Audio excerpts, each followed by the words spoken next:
No one should have to throw away the sewing machine that their grandma taught them how to sew on. Those memories are priceless. Our family-owned business started in 1997 and has since grown to amass one of the largest inventories for sewing machine parts. Say goodbye to the big box sewing stores where you wander the aisles with unanswered questions.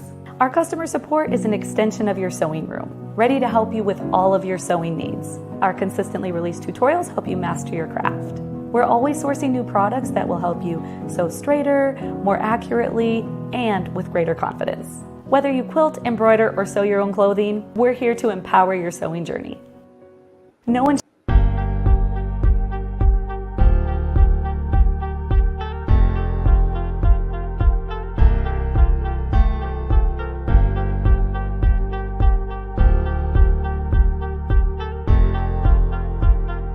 pops up.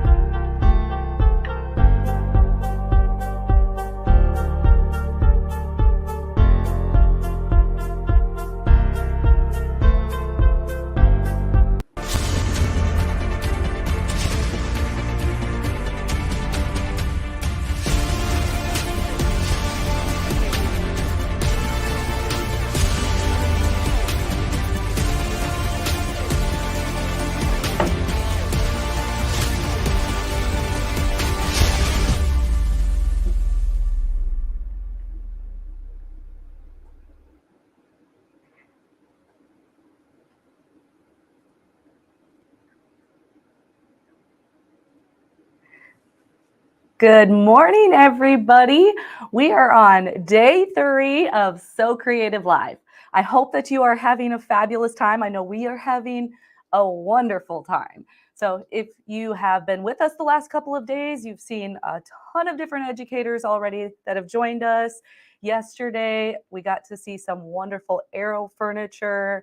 We got to see some Janome machines and Juki machines. And today, I get to show you a baby lock machine, which I'm extremely excited about. So first thing I want to mention is, of course, about the giveaway. Continue to comment. We are getting in the giveaway that way. If you are on TikTok or Instagram, head over to our YouTube or our Facebook and you'll get entered by commenting there. Now, who has heard of the Baby Lock Jazz 2? Have you heard of it? If you have one, please shoot us a comment. Let us know. Let us know if you love that machine. The reason that I'm asking is because the Jazz 2 is a loved machine because of the large space, all the sewing space, and it also can sew multiple layers. We have sold a ton of Jazz 2s. But guess what? I get to show you the new Baby Lock Allegro, which we like to think of it as the computerized Jazz 2. It has all the bells and whistles. So the Jazz 2 is a mechanical machine. This one is a computerized machine, has a few more functions that we can go over, but it's got some fancy stuff that I think you are going to love. It's going to take this large space, the ability to sew through multiple layers, but it's going to take it up a notch. So I'm extremely happy to show you this machine, and I am very, very thrilled to also say that I'm going to be very careful with it because there is only 3 of these in the US right now. So thank you to Scott from Baby Lock for driving, I believe, 8 to 10 hours. I think it's 10. He drove 10 hours yesterday to bring us this machine so that we could demonstrate it for you. So thank you again, Scott. We greatly appreciate it. I hope everybody enjoys this demonstration. I want to go through all the basics with you, down to threading the machine, winding the bobbin, going through some of the features, sewing on it a little bit so we can all see it together. Now, as I mentioned, he brought this to us just yesterday, so yesterday afternoon. So I briefly got a chance to play on it this morning. I already know that this is a machine that we are all going to fall in love with because so many fantastic features, and I'm in love with this space. So without further ado, I think we can get to it and look at this awesome machine. All right. I am going to pull up a couple of things because since I just got to look at it last night, I wrote down some notes so I don't miss features that I want to make sure I tell you all about. So let's start with getting this open. Can you pull up the screen for the machine, Brian? Thank you. Thank you. And it may take just a second to clear up. This morning it was a little blurry, but our view should get better in just a second. It got a little clearer there, didn't it, Brian? It did, yeah. Awesome. Okay, so I just turned on the machine. The first thing that I want to show you is winding the bobbin. So it has this fantastic diagram right at the top so we can easily do that. Now, I already loaded one bobbin, so I'm going to keep that one, but I do want to show you how to load the bobbin just because it is a little bit different than you may be used to. So I am going to snip this thread because I was playing on it. So we all know, I should say, we all know that we should do this, and we're going to today, right? We're going to lift our presser foot so it opens those tension discs and we can pull that thread out. Now, I grabbed a little garbage bin here because I always do a lot of little threads. There we go. Okay. Can we see everything okay on that screen, Brian? Yeah, it looks great. I think it looks pretty good. Awesome. Okay. So with the bobbin winder, I may have to have you go just to the machine screen, please. There we go. We'll be able to see the whole thing. So we've got the nice diagram up here. There's a thread guide that looks a little bit different than you may be used to, but all you have to do is hold on to it and bring it around and pop it in. And there's just this little notch that you pull it over. And then number 2 shows us that we just pop it right in. And then we come around the little disc. Whoops, excuse me. Around the little disc and through. Okay. And now we've got our thread. And we'll go through the bobbin like you normally would. Bring it up. place it on your bobbin winder shaft and then flip it over. So I'm going to hold this up, and at the same time, I'm just going to hold this very, very lightly. I had seen Linda Bratton do this at Baby Lock Tech, so I figured I probably should do that. And it winds beautifully. So I'm just going to wind a little bit and then snip this off.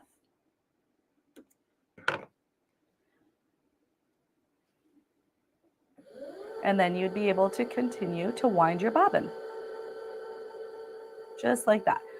I am very interested though, because she and I were having a conversation at Baby Lock Tech, and she was saying a slow wound bobbin is a good wound bobbin. And I had actually heard the opposite, where you wind it a little bit faster. So if you guys want to shoot me a comment, let me know, do you wind your bobbin fast or do you wind it slow? I'd be really interested to know, because got me to thinking after we talked about it. So as I mentioned, I'm not going to wind the whole bobbin, but I wanted you to see the process of winding that bobbin. I'm just going to snip that. All you do is simply pull it off and we're good. And I'll set that aside just in case I do need it. Okay, now we'll go ahead and thread the machine. So there's a couple of things that I want to mention before you do anything. We all know that the needle threader, the automatic needle threader, sometimes it hits the needle and you go, why didn't it work? Or it breaks the little hook on your needle threader. That is because of us. I'm not going to lie. It's because the needle's not positioned correctly. So Baby Lock made it super, super easy, so we won't make that mistake. We are going to just hit the needle up, down button, and it brings it to the perfect spot. And also by hitting that needle up, down button, it puts the take up lever in the appropriate spot. So when you go to thread the machine, you'll be able to get to the right of it and to the left of it. So now let's thread this machine. As I mentioned before, the thread path looks a little bit different than what you might be used to on a Baby Lock, but they have the great pictures, so it's super easy to follow. But you want to hold it with a little bit of tension. Bring your hand or your finger back here, pop it in. And then you've got this second thread guide. Can you see that okay, Brian? Are we still good? Yeah, we're good. Okay. So I'm going to hold this just to maintain a little bit of tension. I'll try to get my hand out of the way, maybe like that. Okay. So we've got a little bit of tension, and then we come around this thread guide. Now, I'm going to call this a mountain. I think everybody's going to give it a new name, but I'm going to say around the mountain. And then what you're doing here is flossing. So you can feel it and just double check. Floss back and forth just a little bit. And then come around the thread path like you normally would. As you can see, it has beautiful numbers to follow that path. And now we're going to come to the right of the take up. Now the left, down, and behind the first thread guide. So far, so good. We can... You know what I did? I did exactly what I said I wasn't going to do. I was more worried about making sure our needle was in the appropriate position, but what I didn't do was lift my presser foot, because we need to lift the presser foot in order to make sure that the tension discs open. And how often do we say our stitches are weird, they're not working right, what happened? It's usually because you didn't have the presser foot lifted when you were threading. So what we're going to do is we are going to do that quickly again, because we want to do it right. So now the presser foot is up, tension discs are open. Just to make sure, we're going to put needle up, needle down, and that needle is in the perfect position. Again, we're going to go behind the thread guide, pop it in, go around the first thread guide, around the mountain, floss a little bit, bring it down, up and to the right of the take up, around left, down to number 5, pop in the first thread guide. Now I can lower my presser foot. I'm interested, Brian, did anybody say that they had the jazz too? There's quite a few people that say they have the jazz feet too. And also, to answer your question, it does seem like a lot of people prefer winding their bobbins slowly. Slowly. Oh, okay. Well, I guess I'm going to have to change that up, because I have always wound it fast. So I'm going to give it a try. So we've got one more thread guide down here by the needle. I'm just going to pop that in. And now we can use our needle threader. I see that somebody had commented, man, the price that's listed on the website is a great price. That is a fact, but we are going to talk about pricing a little bit later because there's going to be even better pricing. So special event pricing, you've heard me say it how many times, you really want to give customer service a call right now. So we're going to come over here and go in that little V, pull all the way down, and that engages the little hook into the eye of the needle. Pull your thread over, bring it over, and it pulls your thread through. Grab your little tweezers and get your thread. All right, and honestly, I did not grab baby lock tweezers on purpose. I love these tweezers though. Okay, I'm going to lift my foot up and then we're done with that part. And before we move into pulling up our thread, I want to show you how easy it is to pop off that cover plate. Did you see that? I'm going to do that again. It has a nice little spring on it. You just slide this over, pops that plate right up. Also, I'm going to see if I can show on here. That's kind of hard to see, I think. Can you see the markings on there?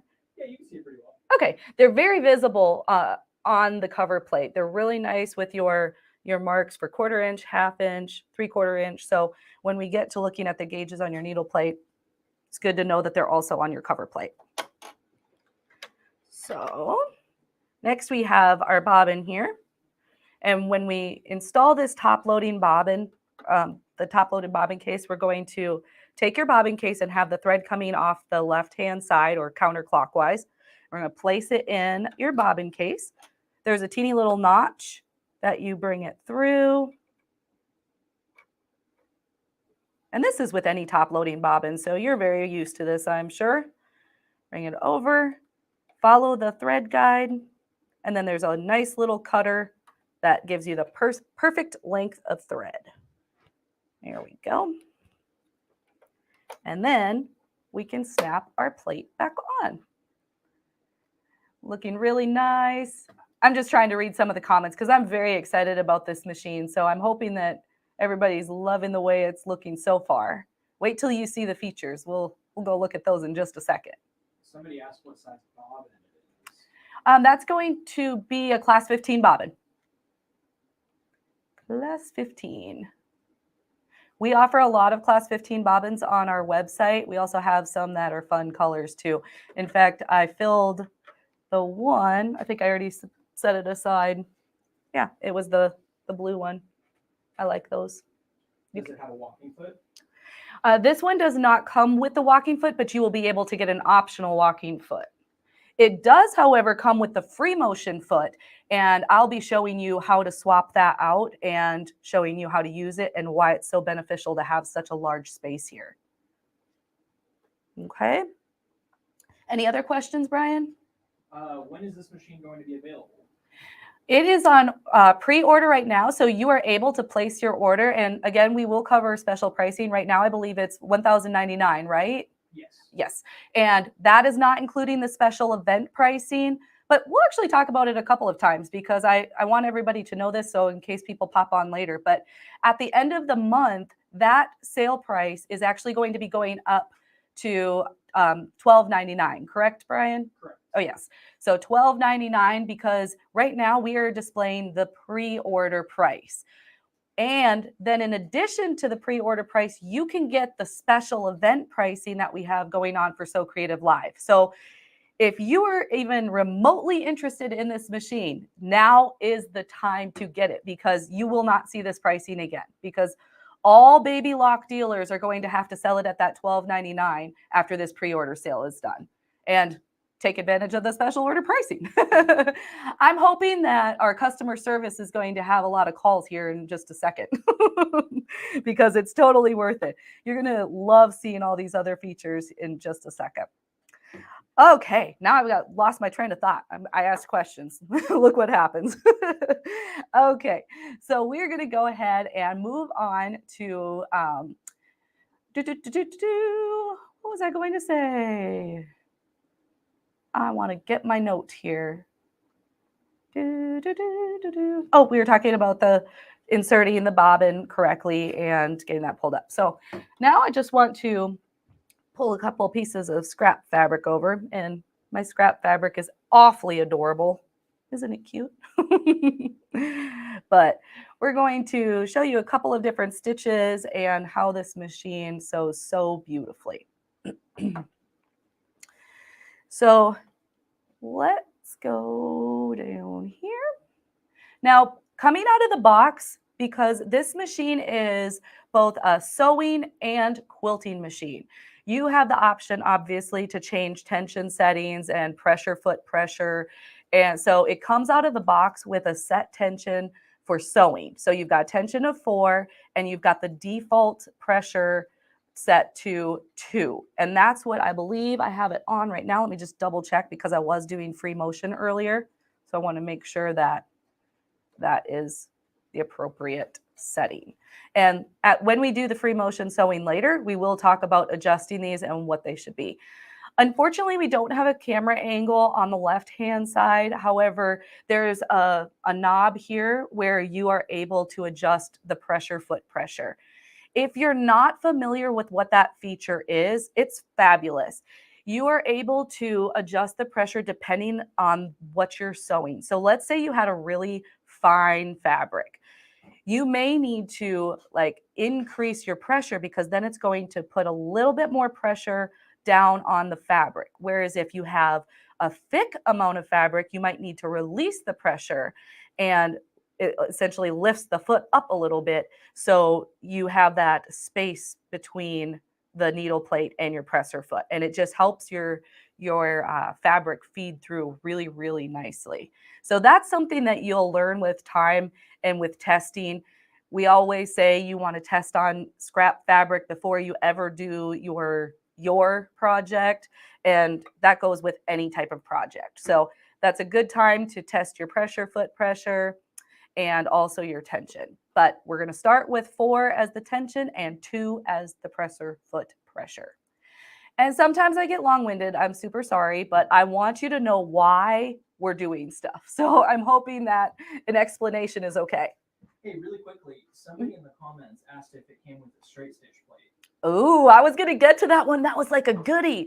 Yes, it definitely comes with the straight stitch plate. This is a big deal because not every machine can even get a straight stitch plate. So that's cool. And the fact that it actually comes with the machine. So that's fabulous.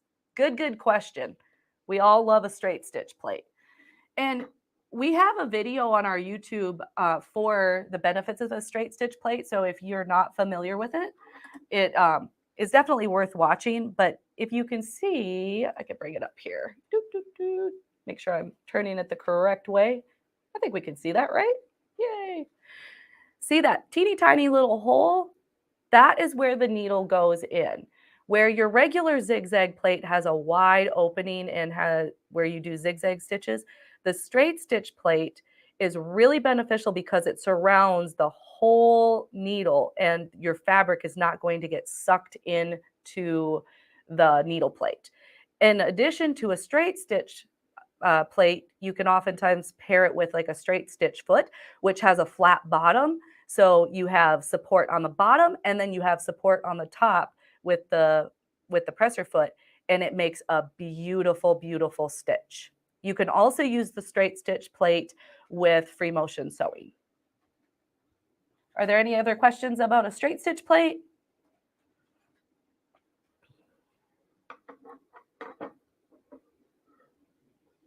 All right, so I think we can move on here. What's the first thing that you notice about this machine? Mine is always this space. Look at all this beautiful space. Shoot me a comment. Let me know why you think this space would be beneficial. I'd love to hear why you think this would be great. I have a couple answers ready to go, but I want to see what everybody else thinks. For quilting, I see for quilting, Lady Fair. Yep, for sure. Ruler work, Mariel. Yep. free motion quilting. You guys know why this is awesome. So one thing that I did want to mention is this is advertised as a sewing/quilting machine, right?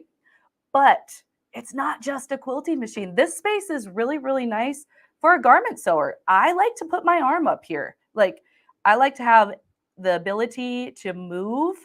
And if I need to pivot my fabric, I personally don't think this is just a quilting machine. And I'll show you other reasons why I think that later when we get to removing this goodie. So that's one thing that is really, really awesome is the space. Next, let's talk about speed control. This little guy right here. So let's back up a little bit. So older machines often had a speed control that was one speed. So you press that speed control and it just went. You had no control over how slow it went or how fast it went. Then you have your variable speed option, which that is when you have this foot control that when you press lighter, it's going to go slower. When you press harder, it's going to go faster, just like a gas pedal in your car, right?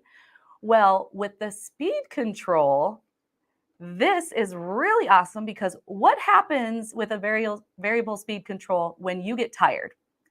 We've all been there, right? Where you get tired and you're trying to go really slow, so you're not putting a lot of pressure on your foot control, but then all of a sudden you're like, woo, and you hit your foot control all the way down and your machine takes off. And you're like, no. And now you have to pick your stitches, right? Well, with the speed control, you can say, I'm not ready to go fast. I need to go around that delicate corner, or I need to maneuver just right. So I can turn it all the way down, and then I can sew at a very slow speed. So let's just go ahead and get this on. So we've already threaded the machine, and I'm going to actually do this. I'm going to go down and pull that thread up. It does it for you. See, I'm going to show you so you can actually see what it did. When I had the fabric, you couldn't see it. But when I did that, it pulled up the white thread from below, and it would come right through the top of the fabric, and you could easily pull that up. So that's a really nice thing as well.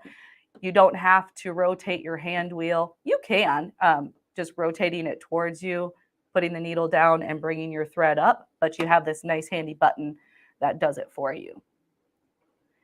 Now we will go ahead and do a test here. So I've got it on the slow speed control.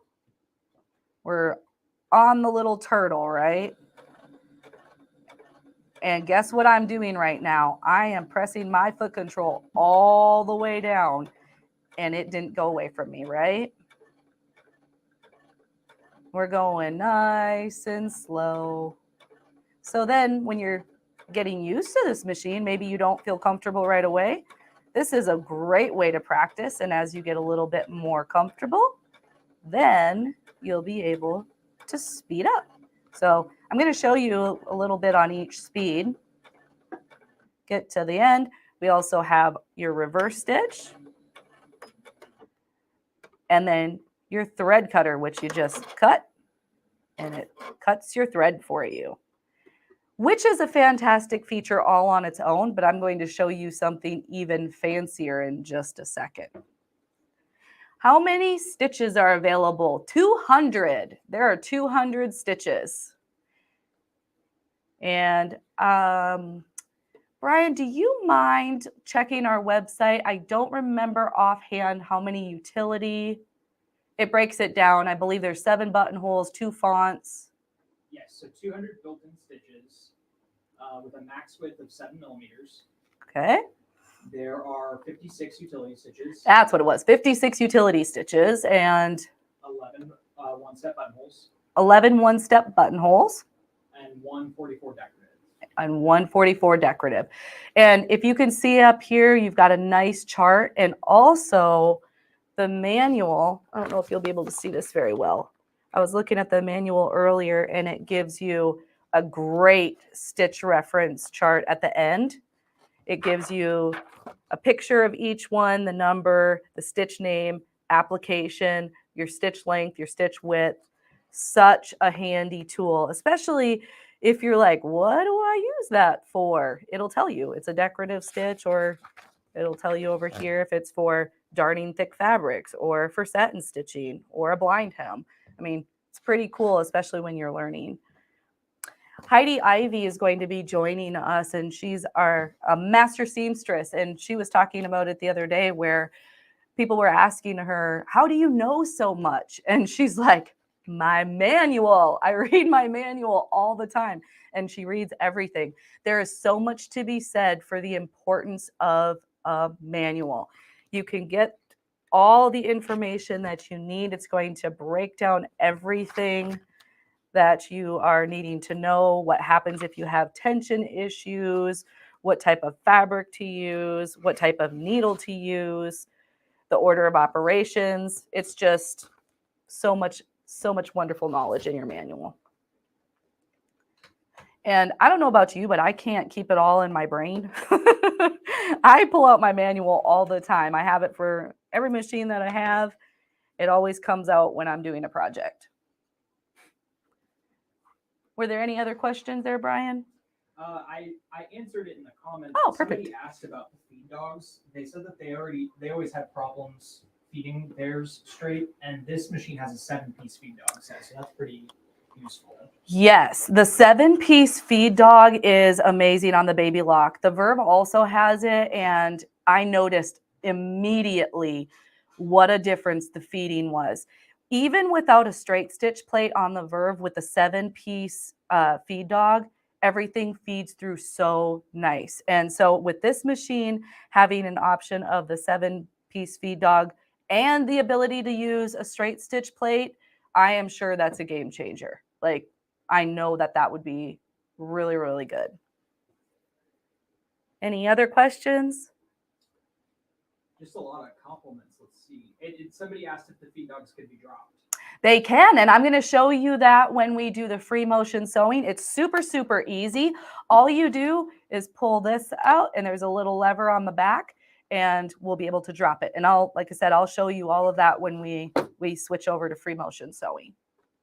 Great questions. I'm glad people are liking this machine so far. It's so easy to love. I tell you, even with only playing with it this morning, it's like, oh, I can see why this is going to be a good one. I mean, we sold tons of Jazz 2s. I can't even imagine how many of these we're going to sell because they are fabulous. We also have 50 of these already on pre-order, so they are going to go fast. So if you are interested in getting this machine, I should say we are all interested in getting this machine. Now's the time to do it, especially with that price like we discussed earlier, that it will be going up after the pre-order time is up. So take advantage of both the sale price that it's already at and the SewCreative Live special event pricing. And don't forget, we are also offering financing. So if that's an option for you, then you can definitely take advantage of that as well. So we did the slow speed. Let's go ahead and say I feel a little bit more comfortable. And now we're going to bump it up to a little bit faster so you can see what that's like. Again, I shoved my foot control a little bit too far. 1 second. There we go. Okay. So once again, I'm just going to go ahead and push it all the way down. Perfect. And then let's go ahead and cut. Thread cutter. If you've been watching, I've already been talking. That's one of my favorite features. I love the thread cutter. So great. My fabric's a little short to do it on the hair, but we're going to go fast. Whee! And this machine sews 1,000 stitches a minute. I mean, come on, guys, this is so great, right? Love, love, love. Okay. So now that we got to see the speed control, I'm going to just talk about these buttons a little bit more. We've got our thread cutter, and then we have our needle up, down, and then we've got the lock stitch, and we've got the reverse. And then if you have a Baby Lock, you're probably familiar with this having start stop on it. This is a recent change because it's more like a play button, more like ready to go. So see that it's red? It's telling you, no, you're not ready to go. When it turns green, then you're able to go. Now, safety feature, because I have the foot control on, excuse me, plugged in, not on. Because I have the foot control plugged in, it is showing the little foot control on the screen over here. And guess what? I cannot hit that button. That's another safety feature. So if I unplug my foot control, right? Can't. I'm trying to hit my foot control, nothing. But look, the little button's green over here. So I'm going to turn this down and I'm going to hit go. And then my machine is going to go. Isn't that cool? And look how nice it feeds through, and I'm not even touching the fabric. It is so wonderful.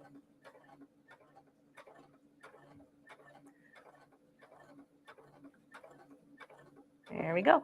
Oh, I see a comment in there that says, so glad that you get reception on the lake in Minnesota while fishing. I love that. I'm a Minnesota girl, so I'm sitting here going, oh man, if I could watch about the Allegro while I'm fishing with my daddy, I would totally take that. Awesome. Self-sewing machine. We do have to do some of it, but it does feed through nicely, right? All right, so we covered the amount of stitches that we have. Let me just take a peek at my notes really quick here. All right, so I'm just gonna cut this and I wanna show you some stitches in just a second. SPO, will this machine fit on a cutie frame? It sure will. Melinda covered that with the cutie, where if you have a throat space, I think they said minimum you want to go with is 9 inches, I believe she said. This is 12 inches of throat space. So she said if you have a domestic machine and you have more than 9 inches, you're able to put that on that frame. So yes, you could do so much. Again, with it being a sewing and quilting machine, you could swap out your straight stitch plate, do all your piecing, then you could have your quilts. And I'm just going to pretend, let's see, this is a really ugly scrap piece, but you'll get my picture here. Say you had this big old quilt that you were working on. You could either roll it up this way. Look at, if you had a huge blanket, you have so much space to work with here. And you could do straight line quilting. Talk about easy with that. You could get the optional walking foot and feed it through even more nicely. Or you could do free motion sewing. I was just practicing on this one, but you've got different options for that as well. I don't know if you can see it. It's just my scrap. So, by the way, those that free motion sew, you're amazing. It takes a lot of practice, but it's so much fun and it can be really, really relaxing. But I thought that was pretty cool because you can do just straight line quilting, you can do free motion sewing, you could do your piecing, totally do garment sewing. And I guess I could show you now. I was going to show you when I took off when I was setting up the machine for free motion. But when we're talking about garment sewing, I mean, look at this. You can remove your accessory table and you are able to turn it to a free arm. And now you can sew in the round. This is a really, really, really big deal. I cannot stress this enough because this, again, is a sewing and quilting machine, right? Well, if you look at quilting machines, oftentimes you can't remove the an accessory table. It's just the width of it, because what do we want as quilters? We want a lot of space, right? We want that base, and there's not really a need for the free arm. But having the option to remove this and have your free arm machine makes it so that you are even more versatile because you have this fabulous amount of space, but you can take this off and you can sew in the round, sew your sleeves, work on your jeans, sew a bag. You know, I was just doing one of our drawstring bags the other day, and that's super easy. Pop this off, sew in the round, go all the way around the edge. You can do top stitching. Perfect. So can you tell I'm excited? I'm really, really, really excited about this machine. It's really awesome. Perfect for garment sewing. Yes. See, I'm so glad that you see that as well. Yay. What's the bobbin size capacity? Now, it's a class 15 bobbin. As for how much thread it holds, it's going to depend on what type of thread you're using. I'm not really certain on the question, but I'll cover my bases on both of that. So, on both of those. Because if you have a thicker thread, you are not going to be able to fill your bobbin as full, or it's not going to have as long. Whereas if you have a light thread and you fill your bobbin full, it's going to keep going, going, going because it's so fine. Looks like the pieces all fit together. What a really nice machine. Yes, it's a beautiful, beautiful machine. So now that we've done that, it looks like, ooh, we're getting close. So I want to show you some stitches and how to navigate through this machine. So as I had mentioned last night was when we received this machine. So I only got to play around with it this morning. So I familiarized myself with several of these buttons, which are amazing. Now, some of them, I'm not certain if I get the name correct, but I know looking at the manual that the function is going to be fabulous. But there are a few that I really, really want to mention. And the first one is, notice that it has this little flashing light right now. There's a couple of safety features in it that's really, really awesome because this is telling me that my presser foot is up and it has a little arrow that's saying go down. So when I lower the presser foot, it goes away. So not only does that light go away, but the light over here now turns to green with that play button. So I'm able to go, hey, I'm good to go. My machine's not yelling at me.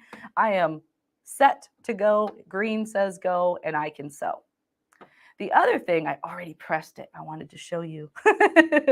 Okay, so I wish I had a camera really close to the needle, but I want to kind of show you what's happening here. So let's just say I am sewing along. I'm going to speed it up a little bit. There we go. I'm sewing along and I stop.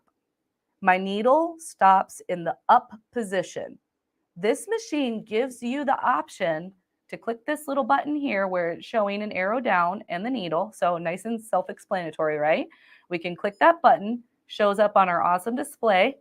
And now I sew and I stop, and guess what happens? That needle stays in the down position. Okay, I'm going to ask another question. Why do you think that this is a great feature? I hope people are excited about this because the needle down feature is really, really cool. Do we have any comments coming through? Nothing yet? Not a lot of people are just loving this machine. Oh, awesome. I'm glad everybody's loving it. Needle down for turning. Yes, there we go. Great for piecing. Yes. Needle down for pivoting. You guys are totally correct. Yes, yes, yes. So this makes it super convenient when you're coming up to the edge and you need to pivot. Your needle stays down. Your fabric doesn't go shifting on you. You lift up your presser foot, pivot your fabric where you need it to be, and that you can just pivot right on that needle. Look at that. Isn't that cool? And then you can just position it where it needs to go, lower your presser foot, and continue to sew. Awesome. The other reason this is awesome is because if you have your machine set up for free motion sewing, when you are free motion sewing, you're moving your hands all around, you have to take breaks because otherwise what's going to happen is our necks are going to hurt, our shoulders are going to hurt, our back's going to hurt. I don't know about anybody else, but I tense up when I try to do free motion sewing. So I'm like, I have to remind myself, take breaks. But with taking breaks, you don't want to be your hands positioned like this, sewing along, and then your needle stays up and your fabric shifts. Say you had a really heavy blanket and it fell over the edge and it pulled your fabric and the needle wasn't down. So therefore it went with it. Which, if you were watching yesterday, Arrow has some amazing furniture that has those Christie's quilt blocks that prevent that. They were really, really cool.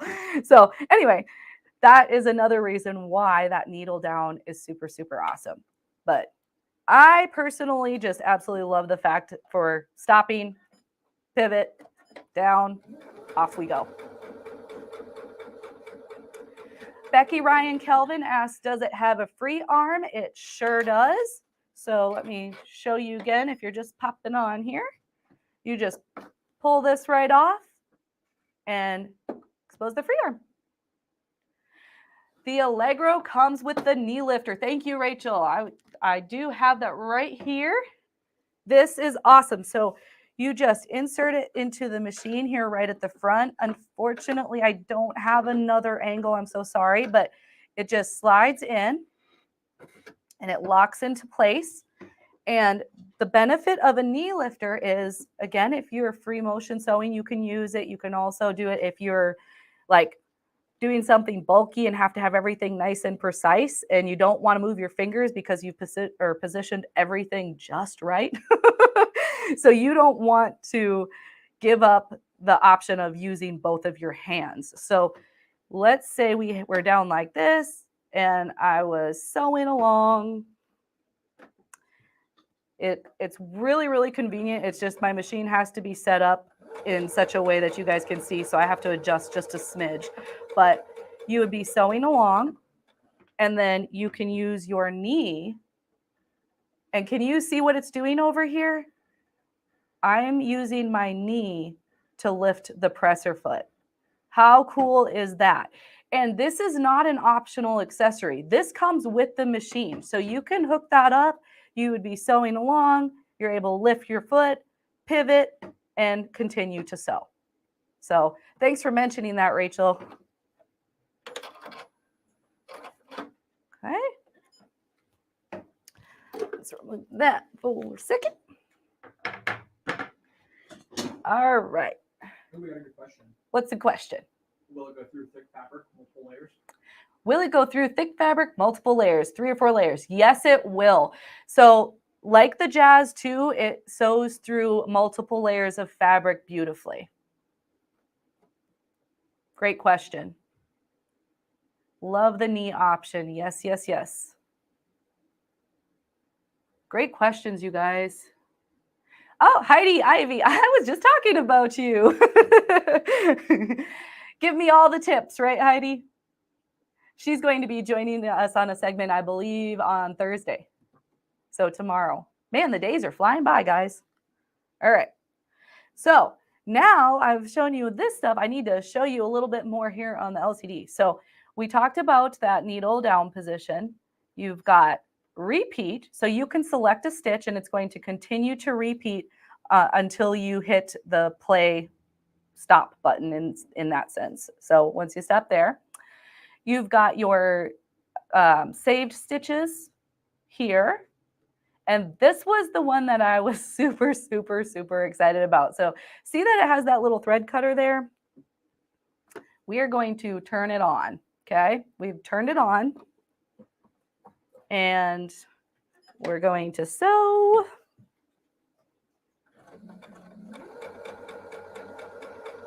And then when we're done sewing, we're just going to hit that. And it automatically does 4 little stitches underneath and then cuts the thread all for you. How cool is that, right? You've got where you can do it this way as well. Turns on. You can hit the lock stitch, 4, and then it cuts. So there's 2 features on here, which I didn't have time to clarify the exact ones, but it's where you would have that turned on. It does 4 lock stitches and then cuts it. So that is pretty fabulous. I had mentioned that it has fonts, so you can switch it to a font and you can go ahead and essentially do monogramming with 2 different types of fonts. So I'm just going to go ahead and do the A and show you what that looks like.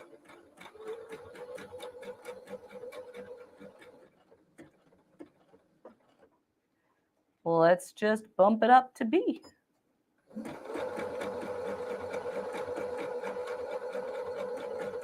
This is really cool. You can do somebody's name, put a date on a project. It's always nice to be able to do that.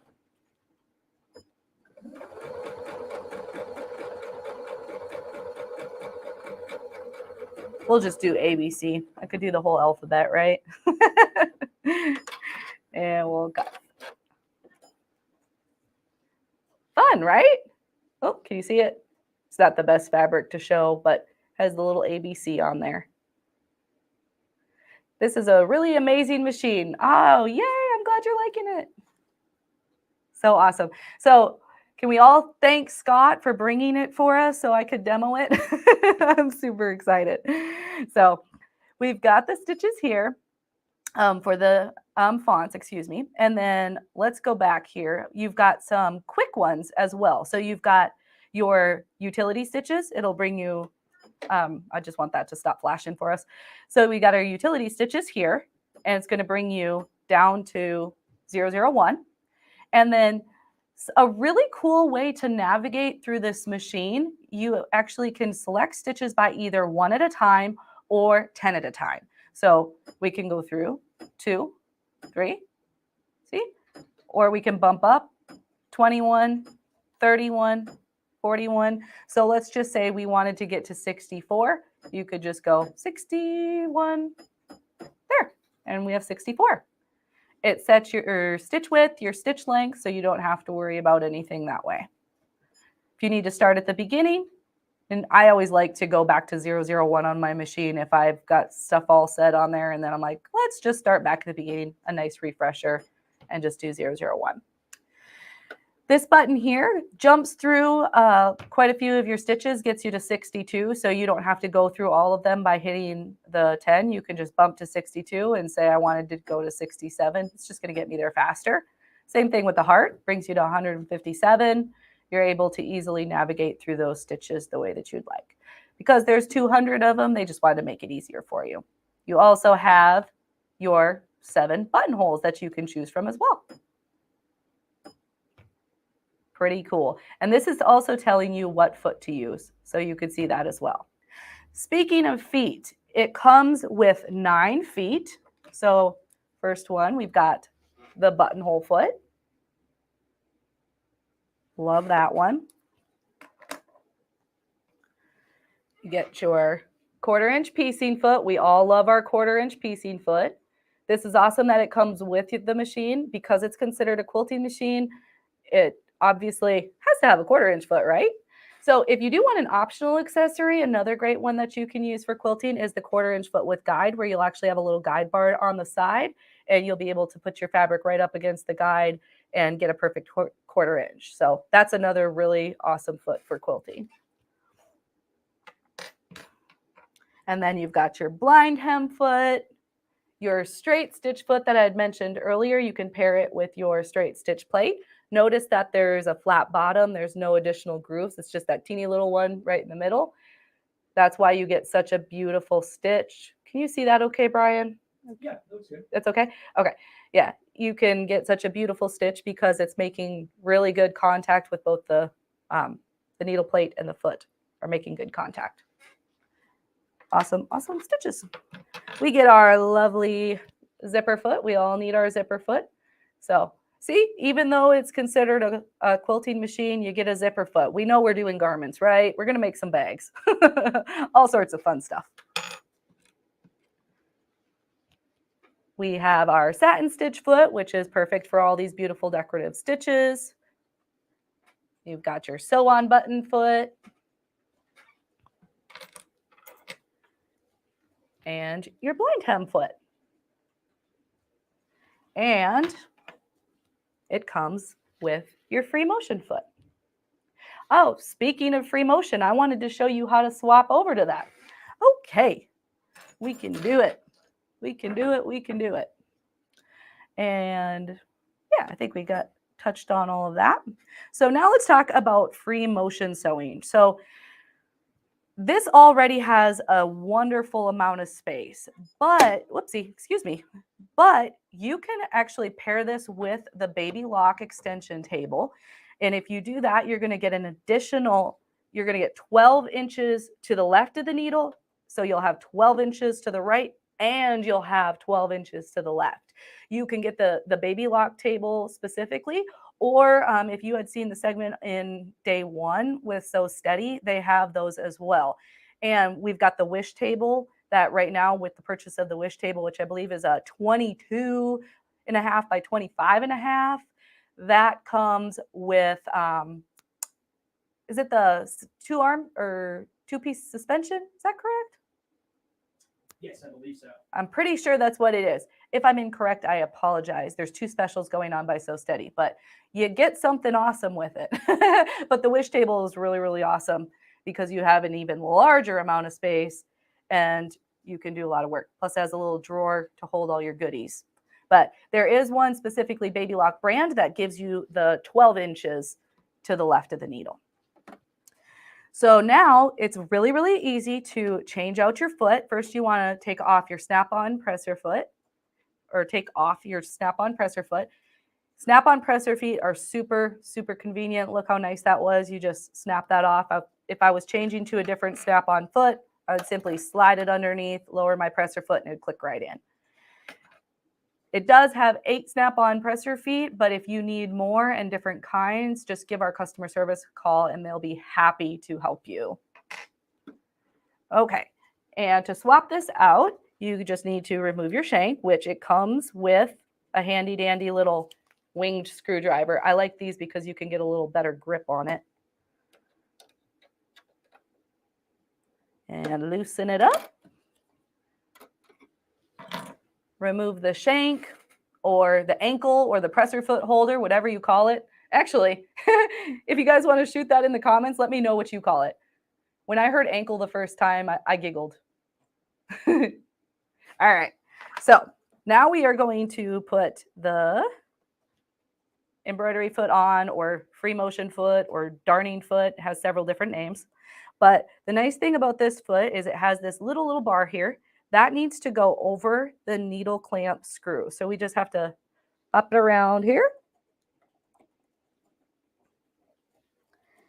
And it's on top of the needle clamp screw. And then you push it up and tighten the screw. I usually tighten the screw as best I can, not like too snug yet. Once I get it snugged up, then I like to drop my foot. It seems to position it perfectly for that free motion. Okay, so now because we are doing free motion sewing, does anybody know what I should do next? We are going to lower those feed dogs. We don't want those to get in the way of our free motion, right? We want to be able to easily move. So there's a little switch right here. Actually, Brian, do you mind hitting to the front view so they can see where that's located? Absolutely. Thank you. Okay, there we go. We can see it. I just want you to be able to see where it's at. Okay, so thank you. Just pop those down. Perfect. It can go back. Thank you, Brian. Okay, so now those are down. We've got the correct foot on. We also want to change the tension. So right now we're on sewing. We're going to go to the tension. You can go anywhere from 7 to 9. I was playing around with it before, and for me, it was working really well at 9. The other thing that we want to do is change our presser foot pressure to 0. And we also want to change our stitch length to 0. Do we know why we want to switch it to a 0? So we change it to 0 because we are doing the free motion sewing. We are the ones that determine how long that stitch is by how fast or how slow we move that fabric. So if you move it really, really fast, you're going to have these really long stitches. And if you move it really, really slow, you're going to have teeny tiny little stitches. And let me tell you, free motion sewing takes some practice. And I am nowhere a pro. When I was watching Linda Bratton, or Bertine, I'm actually not certain how to say her last name. I've heard it pronounced a couple of different ways. So next time I see her, I'm going to have to clarify. But when I was speaking with her at Baby Lock Tech, she was doing some gorgeous free motion sewing and she was so smooth. It was awesome. So I'm sorry. Oh, I think he's telling me I'm going a little long. Sorry, Brian, I'm getting excited. Okay, I'll make this pretty snappy. When you do free motion sewing, you want to pair it with something like the grid glider that Sew Steady showed, or like a Supreme slider, because what that's going to do is give you the ability to really move your fabric around nicely. I've got this one's been in storage, but this one you could cut to size. But if you had one of the ones that fit the big tables, you wouldn't have to cut it down. But essentially what this does is gives you a super smooth surface. So then you would be able to come in here and go down and then hold your thread. Now I'm trying to hurry. Woohoo. Hold your thread, needle down, needle up, and it's going to pull that thread through. And I've got the bottom one. And there we go. Beautiful. Now I've got all my settings correct, and then I'm able to go ahead and free motion sew and move around at my pace. So this just takes some practice, but all in all, it's a really, really fun machine. But you can have a lot of fun. You can do quilting, you can do piecing, you can do free motion sewing, you can do garment sewing, crafting. I don't know. You could do so much with it. So I think you could bring me back up, Brian. I could just keep talking about this machine. All right, everybody. I really, really hope that you enjoyed this demonstration. And I want to go ahead and show you the overlay on the pricing. I know a lot of you have already peeked at it because we have some fantastic pre-order pricing. Let me get this pulled up here.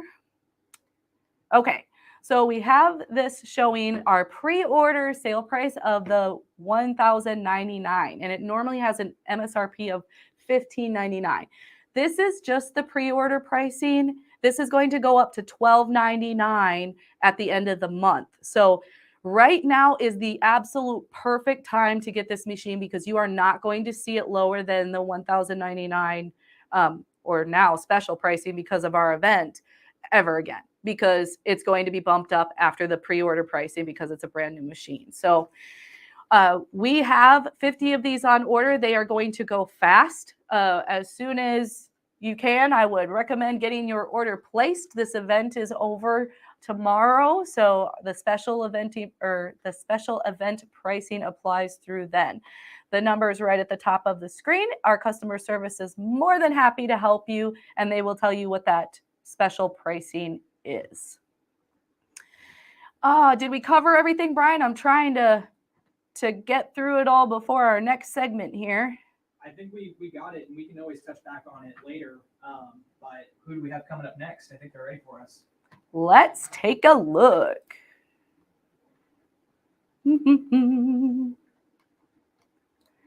All right, we have Eileen with Dime. Hello, Eileen. You are more than welcome to get her pulled up if you'd like. Well, we're going to take a quick break. Oh, we are. Okay, perfect. Well, Eileen, if you could see me, I will be right back. I'm going to get this taken care of, and I'll be right back with you.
Hello, Eileen. Thank you so much for your patience. I'm so sorry I went a little bit over.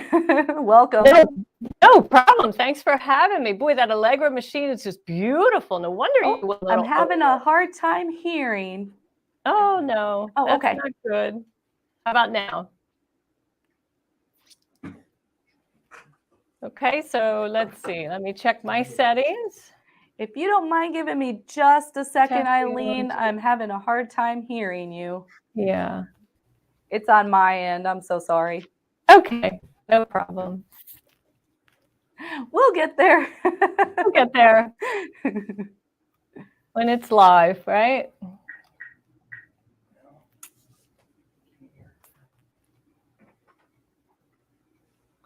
Okay, so some of our viewers say they can hear me. So I'll just kind of go ahead until you catch up, Tricia. But I was saying that Allegro is a beautiful machine. I love to do quilting, but of course, I'm here all about machine embroidery, right?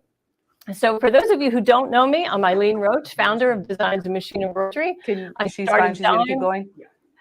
I started Dime over almost 25 years ago. And through that time, we've invented an awful lot of products that provide solutions to embroiderers. And our most popular product, hands down, is Snap Hoop Monster. And that's a magnetic hoop. You're probably wondering, why do I need a magnetic hoop? Well, why don't we go to the overhead cam and I'll show you why. So this is a standard baby lock or brother hoop, right? This is a 4x4. And of course, you know how to hoop. You insert the inner ring into the outer ring, give it a firm little push, and you're set. But then when you pop out that fabric, this is what you're left with. You have this horrible hoop burn. And I'm hoping it's not as fuzzy as we see here. Let me see if we can get that camera to... Oh boy, isn't that frustrating? Hey folks, can you tell me, do you see a clear screen on the pink fabric or do you see fuzzy? My goodness, why is that happening? Yeah, so my friends at Sewing Parts Online, maybe you pull that camera out and pull it back in. That sometimes resets it and we'll see what's happening. Okay, how about now? Still fuzzy. Oh, well. Anyway, if you could, I come over here. If you can see this hoop burn, that ring, that is, that's the evidence of my hooping, right? That's what a standard embroidery hoop is going to do to your fabric. The fabric has to travel over the outer ring, under the inner ring, across the sewing field, under and over again. So that's very frustrating. But when you have a magnetic hoop, it is flat. It has a flat top, which is magnetic, and a flat metal bottom. And this piece of plastic corrugated board that I have in between comes with your purchase, and we call it the hoop shield because it makes it easy to separate the top frame from the bottom when there isn't any fabric in there. So it just, literally just comes apart that easily. If you don't have the plastic shield handy, then we suggest that you just store the magnetic top on the metal bottom, wrong sides together. How can you tell if there's the wrong side? Well, the magnetic side has that little notch on two corners, a little notch. And so that tells you that that's the magnetic side. The top comes plain without any rulers, and you will apply them. Some people never bother to apply them. I love them. I don't know why you wouldn't. But what is in the box when you do purchase it is instructions and your rulers and target stickers. So you'll, learn how to use the hoop, how to apply those rulers, and I think you'll really like that. So I know many of you have heard through the years that you shouldn't use a magnet near your embroidery machine. And when those embroidery machines first became available to a home sewer, which was back in the early 1990s, that was a true statement. And our cell phones were in a tote bag that was literally this large. It had a big coil handle and all of that, for those of you who remember. So imagine how technology has changed through the year. I mean, today, your cell phone, your entire world, right, it can fit in your back pocket, as Steve Jobs once said, right? So the brain of your embroidery machine is about the size of your thumbnail, and it is buried in your embroidery machine in a highly insulated area. But in case you're still a little leery, so I'm going to take my magnetic hoop and place a pair of scissors on the hoop. And you can see they stick right on there, right? Because they're metal and they don't want to separate. But when I place that metal on top, the magnetic frame on top of the bottom, and then try to attach the scissors, they won't stay. So you can see that the metal bottom stops the magnetic force that is emitting from the magnetic top. So you can rest assured, and believe me, we have tested these hoops on every machine that they are compatible with, because we don't want you to have any trouble with your machine. All we want you to do is embroider and enjoy your hobby. So speaking of hoops and compatibility, I'm going to show you this, the box, the label. Now on Sewing Parts Online, they will have a option to purchase a hoop for your machine. It has to be compatible with your machine.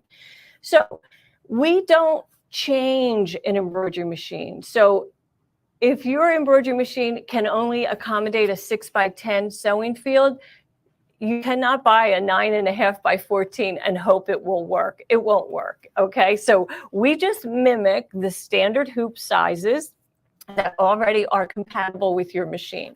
Now, this attachment, this is our 5x7, is recognized by the machine on the on the Brother and Baby Lock models. On Janome, we are compatible with the 500E and 550E, and those hoops, you have to tell the machine what hoop you have attached to the machine. But you already know that, because it's the same process that you go through when you use your standard embroidery hoop. So like I said, we don't change the machine. We're just providing an easier way to hoop. So I'm going to try that overhead cam again, because I have about 7 things here that I want to hoop, and I want to show you how to use this fun hoop. All right, let's see. Still a little fuzzy, but maybe we can get through it. So we already showed you how we would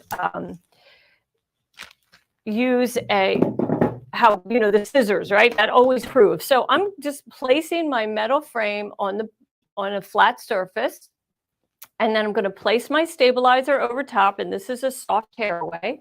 And then I'm going to take a terry cloth towel, and I'm going to fold it up right at the border. And if I align that of the border to the attachment, I know I'm going to be nice and square in the hoop. So when I place my top, position it to the attachment, and I can feel the frame underneath. And I just drop it in place, and I am nice and smooth and no problem. So then when I take it to the machine, I do like to transport a hooped fabric with my hoop shield, because it creates a nice flat surface, and I can carry that over to the machine and then just slide that attachment into the machine, and I'm ready to sew. And of course I would remove this, as it is attached. Now we'll remove this. I want to show you why it's also handy for terry cloth towels, right? Because they're kind of bulky. Also, how about a jean jacket?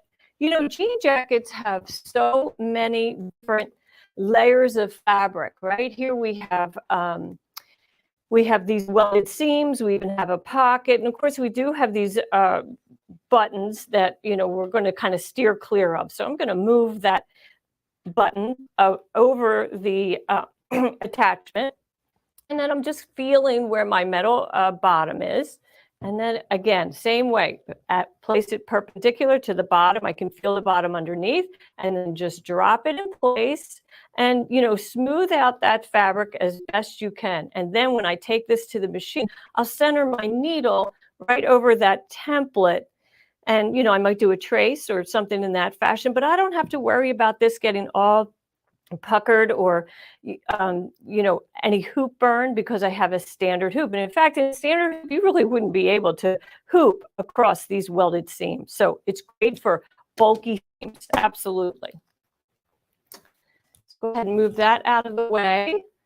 And then another great reason to use a magnetic hoop is for stretched fabric. So I'm going to bring in a 4x4 hoop and place that down on work surface.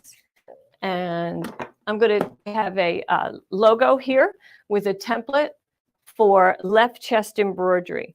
So we'll open up this garment, and I'm going to slide the metal bottom into the garment, and I can feel that metal around the hoop, and I'm going to center it somewhat, right?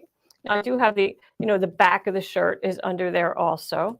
And then again, just position that in a perpendicular fashion, kind of aligning the edges, keep your fingers out of the way and let it drop. And one of the best features of a magnetic hoop is that I can smooth and pull this fabric and it will not distort. First off, this is a t-shirt, so it's stretchy, but I have applied a fusible mesh cutaway stabilizer to the wrong side of the design area. And so all of this area, the design area, will not stretch anymore. That's why I can be comfortable in pulling and tugging on that, and you can do that in a standard hoop. Absolutely not. Absolutely not. Okay, so let's remove that. Now let's move down to a onesie, which is always everybody's maybe favorite thing to embroider for a new child. There's so many fun things that you can put on a onesie that really speaks to the family.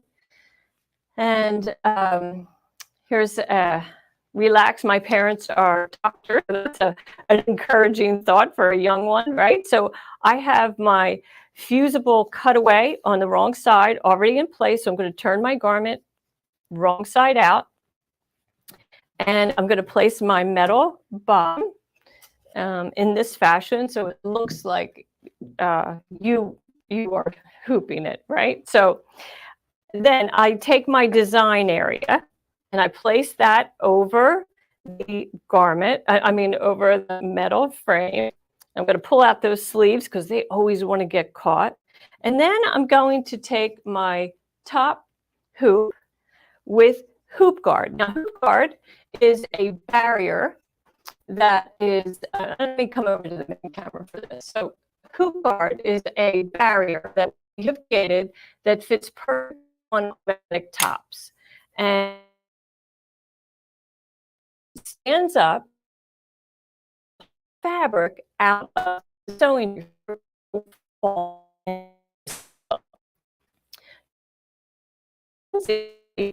thread magnetic top through the lead opening out the neck.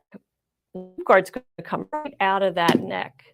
And then I can take my time to position the design area and, snap it down in place. And then when I open it up, there is my sewing field completely in the center. I probably could have done a little bit better down. So what? A little more, so I don't stitch on the line. So I'll just cut down a little bit. There we go.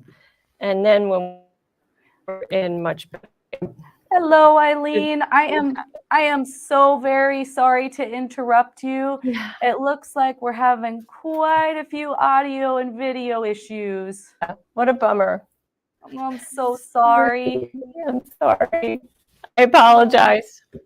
No, we Nothing I understand can do. things happen. Do you want to try disconnecting and getting back in and see if it resolves it? Sure. Okay, we'll wait for you.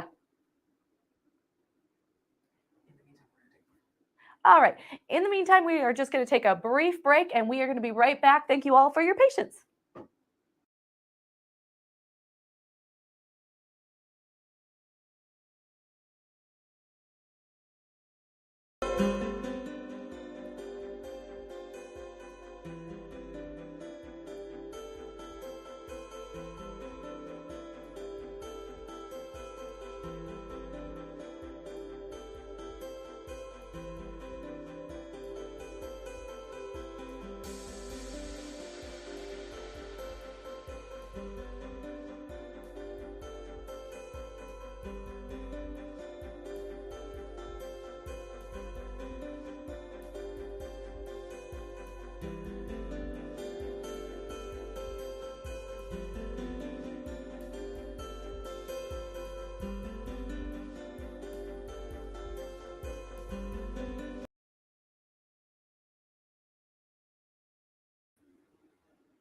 All right, let's go ahead and give it another go. All right. So, how are we? Oh, I think we might be the same. Oh, I wonder if I have to pick a router, but that will take a moment. So, Yeah. yeah, you let me know if you want me to do that. Yeah, Your I'm choice. very sorry, Eileen. Unfortunately, because the video, it's like really hesitant and the audio is really hard. Like I can't understand everything you're saying. So Sure. unfortunately, I don't know if we can move forward. What do you think, Brian, on your end? Yeah, I think it's just gonna keep happening. But we do have something in the future planned with Dime, right? We do. We can talk about that. What do you think? We have a future event with Dime that's coming up in December that I could talk about because I'm very excited about that. At this point, though, like, if you want to just smile. Well, we have a segment coming up soon. So why don't we say our goodbyes for now? Yeah. And then maybe there will be a point, maybe in the near future, where we can try to do something specifically with Dime. I think that sounds like a wonderful idea. Unfortunately, I don't think we're going to be able to finish this session this time around, but I think this just means we have to give it another go in the future, in December for sure, and hopefully another time. Okay. Thank you. Thank you, guys. We appreciate you. All right. Well, once again, we're just going to take a smidge of a break, and we will be right back getting ready for the next segment.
Thank you, everybody, for your patience. I just want to take a moment to thank Eileen for popping on with us. We got to see a little bit. Unfortunately, we didn't get to go all the way through, but hopefully next time we'll be able to go all the way through that segment.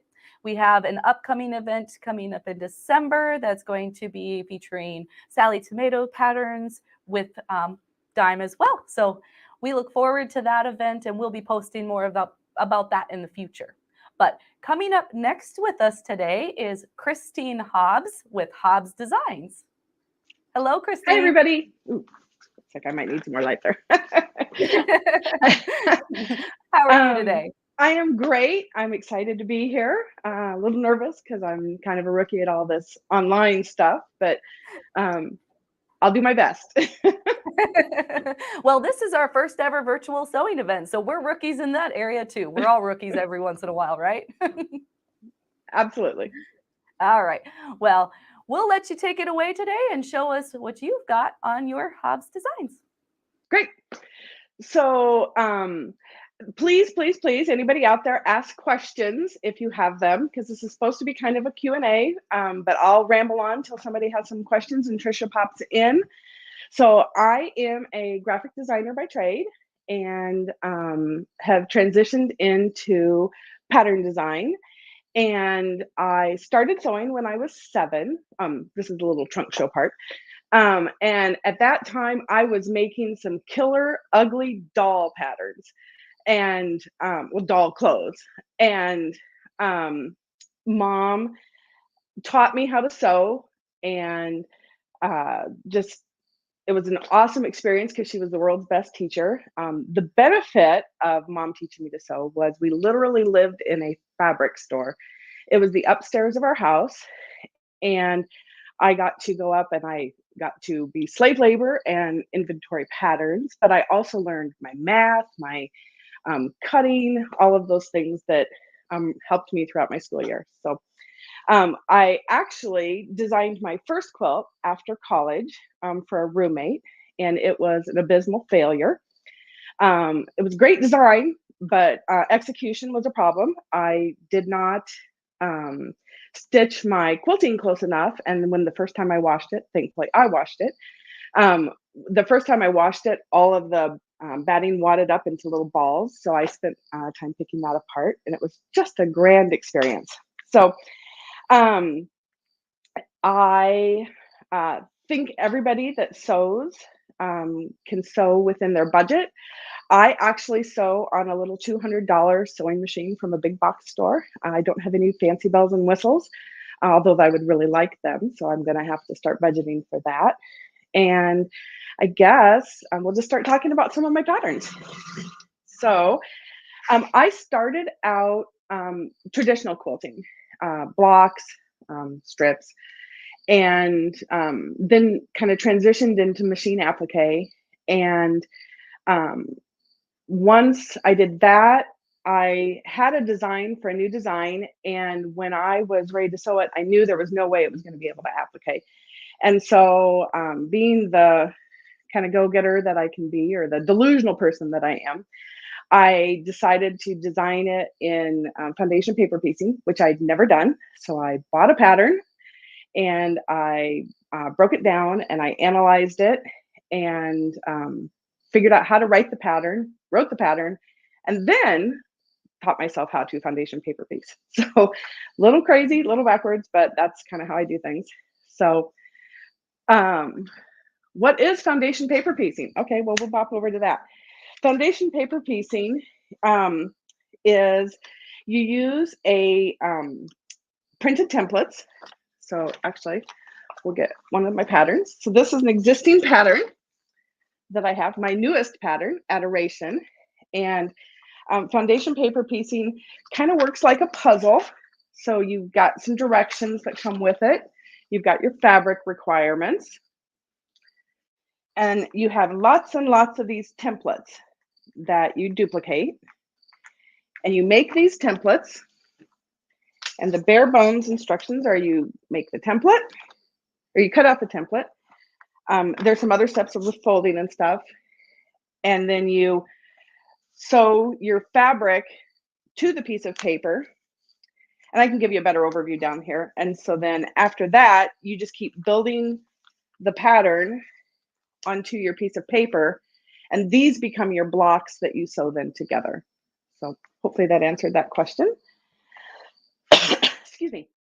So what's really great about foundation paper piecing is that you can do extremely accurate points and matches without any math. Although I like math, I really don't like math that much. So you can get really detailed. When you see some of my other projects, you'll see I add a lot of detail. And once you've learned the process and the steps, it's something that you can do and just repeat.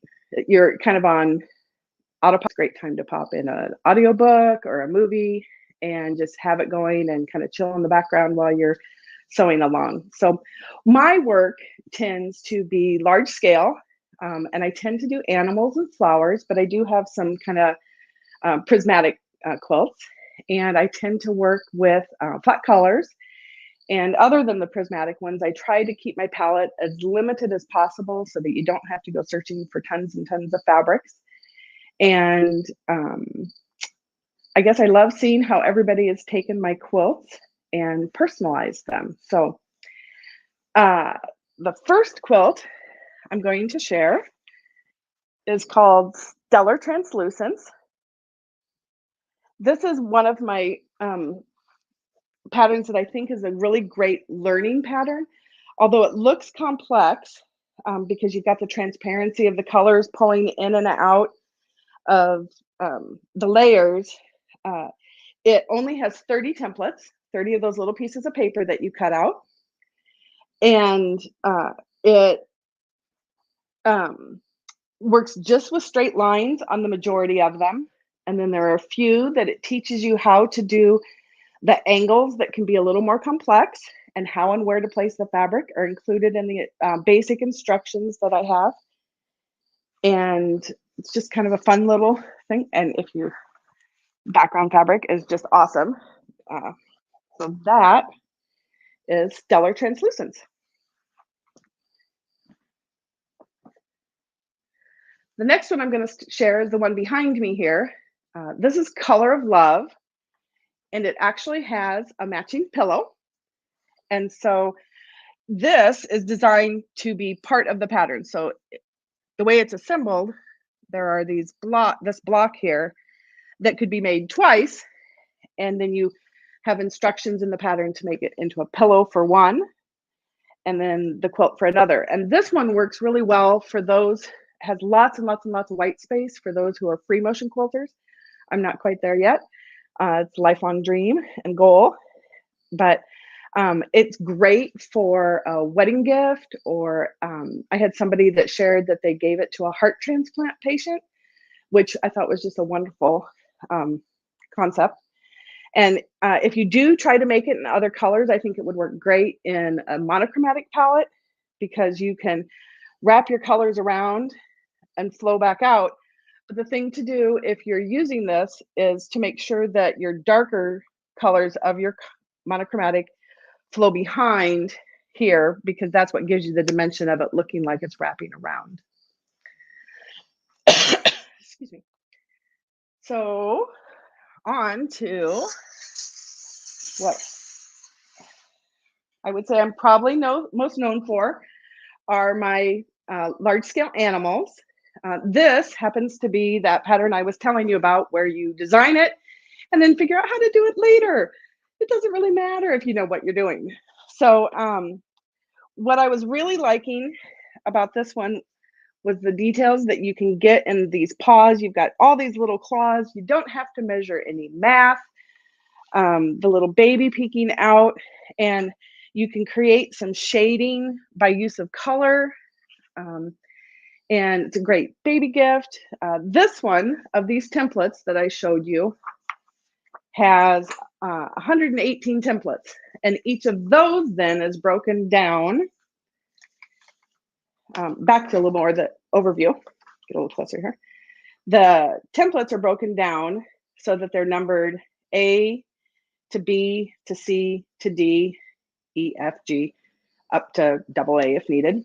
And so Each template then has that many pieces of fabric on it by the numbers or by the letters.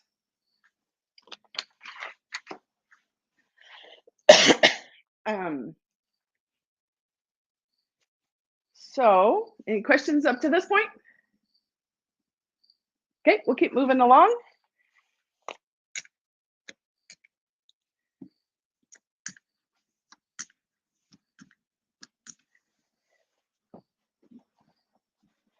This is my trophy buck, and I was on a pillow phase at the time. This is a coordinating pattern called Trophy Buck Tracks, and it is also a great learning one because you simply make 2 templates 4 different times, and then you assemble them. So it also includes instructions, and this one's a little different because it has a binding rather than just a pocket. But what you can do with color and shading is to start making the buck's antlers look 3-dimensional. And my quilting on it that I thought was added something to it was to kind of look like grasses that it was standing behind. And he's kind of scary if you're in the dark and you walk into a dark room and there he's standing at you, staring at you, excuse me. This one I actually did as a quilt along a year or 2 ago. And if you want to check that out, it's on urbanloomstudios.com, and there's a blog. And so I'm Hobbs Designs, kind of a bit of an identity crisis here. Hobbs Designs for designing, but I partner with my husband for some selling aspects, and that's where all of our information is put up. So the blog, some tutorials that I have, some cheat sheets, all of that information can be found on urbanloomstudios.com. So I paired with the Long Arm League on this one for that quilt along, and had guest posts and posters, and they also shared some of their favorite tips in there, and there's some really great ones in there. So it's something to check out and just expand your love of foundation paper piecing, which I do have to clarify, some people absolutely love it, some absolutely hate it. I really think with foundation paper piecing that it's probably there for everybody. You just have to find the technique that works for you. Watch a lot of videos, read some books. When I did it, once it clicked, it just really didn't make much of a, it was just like opening a whole new door. So move on.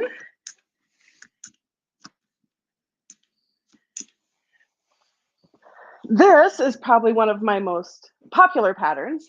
This is T-Rex Roar, and I haven't ever counted his teeth, but there are lots and lots of them. I do believe these were some of those templates that went up to the double A's, double B's, double C's.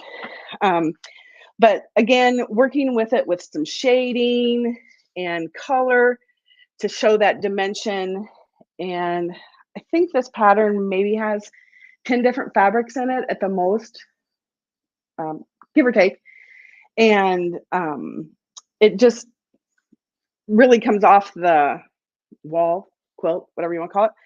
And this pattern for the stitching, if anybody's ever interested, is called Fishnet by Urban Elements. And it just absolutely brings the whole piece together by making it look like reptile scales. So, oh, before I forget, this one also, through the construction process, has a line here through placement of color that if you go to that urbanloomstudios.com bonus content section that I told you about, you can actually make it look like he's standing on some ground. So there's kind of like this rocky terrain that's down there. I started adding that to my patterns. One of my testers, which actually all of my patterns have been tested by at least 4 or 5 people, if not more. And she, in my polar bear one, actually found kind of a ground line just with accidentally. And so I've started adding it to some of my patterns. And you can get a cheat cheat sheet checklist kind of thing to make sure that you're pulling the right templates and pieces into the correct color.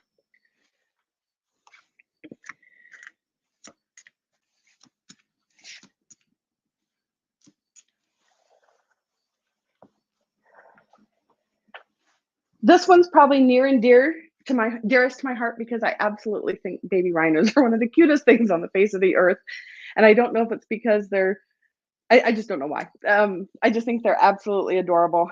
And again, lots of templates. This one actually, oh, the T-Rex one, it probably has the most templates for any of my patterns. If you're giving something a try and want to start easier, you might want to look at Adoration or the Bach, my newer one, the Adoration, because they're on the lower end of templates. This one's up there with about 140 templates. And but now what I've found, it sounds like a lot of work. What I've found is making a traditional block quilt takes me almost as long as it does to make one of these, because I maybe I'm not as fast at it, but it just, to me, I think it's so repetitive, and I just struggle with it a little more. And I think if I were to actually go back to traditional block quilting, I'd probably redesign the blocks into be foundation paper piecing. I like it that much because it's so accurate. And you can get these teeny tiny little pieces. I'm not sure if you can see that from there, but there's little whites in the eyes.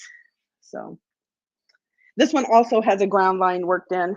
I think the templates run through here like that and get a ground line so it looks like it's standing on some rocks out in the savannah.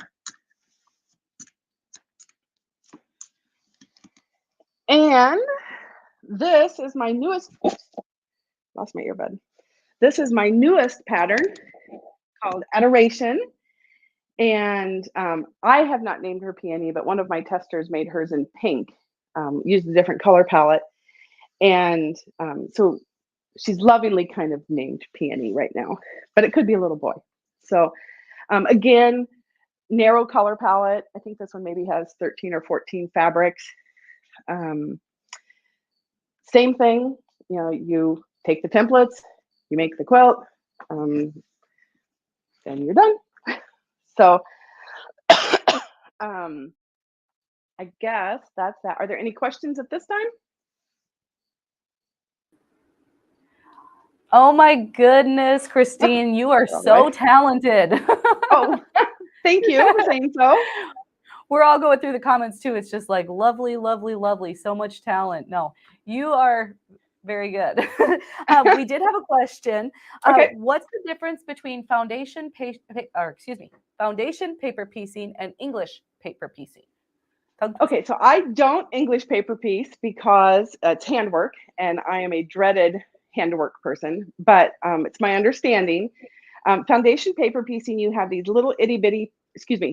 English paper piecing, you have these little itty bitty pieces of paper, and you fold your fabric around it, and then you whip stitch them together by hand. I do believe there are a couple machine techniques to do it, but I'm not super familiar with it. And so they tend to be repetitive patterns.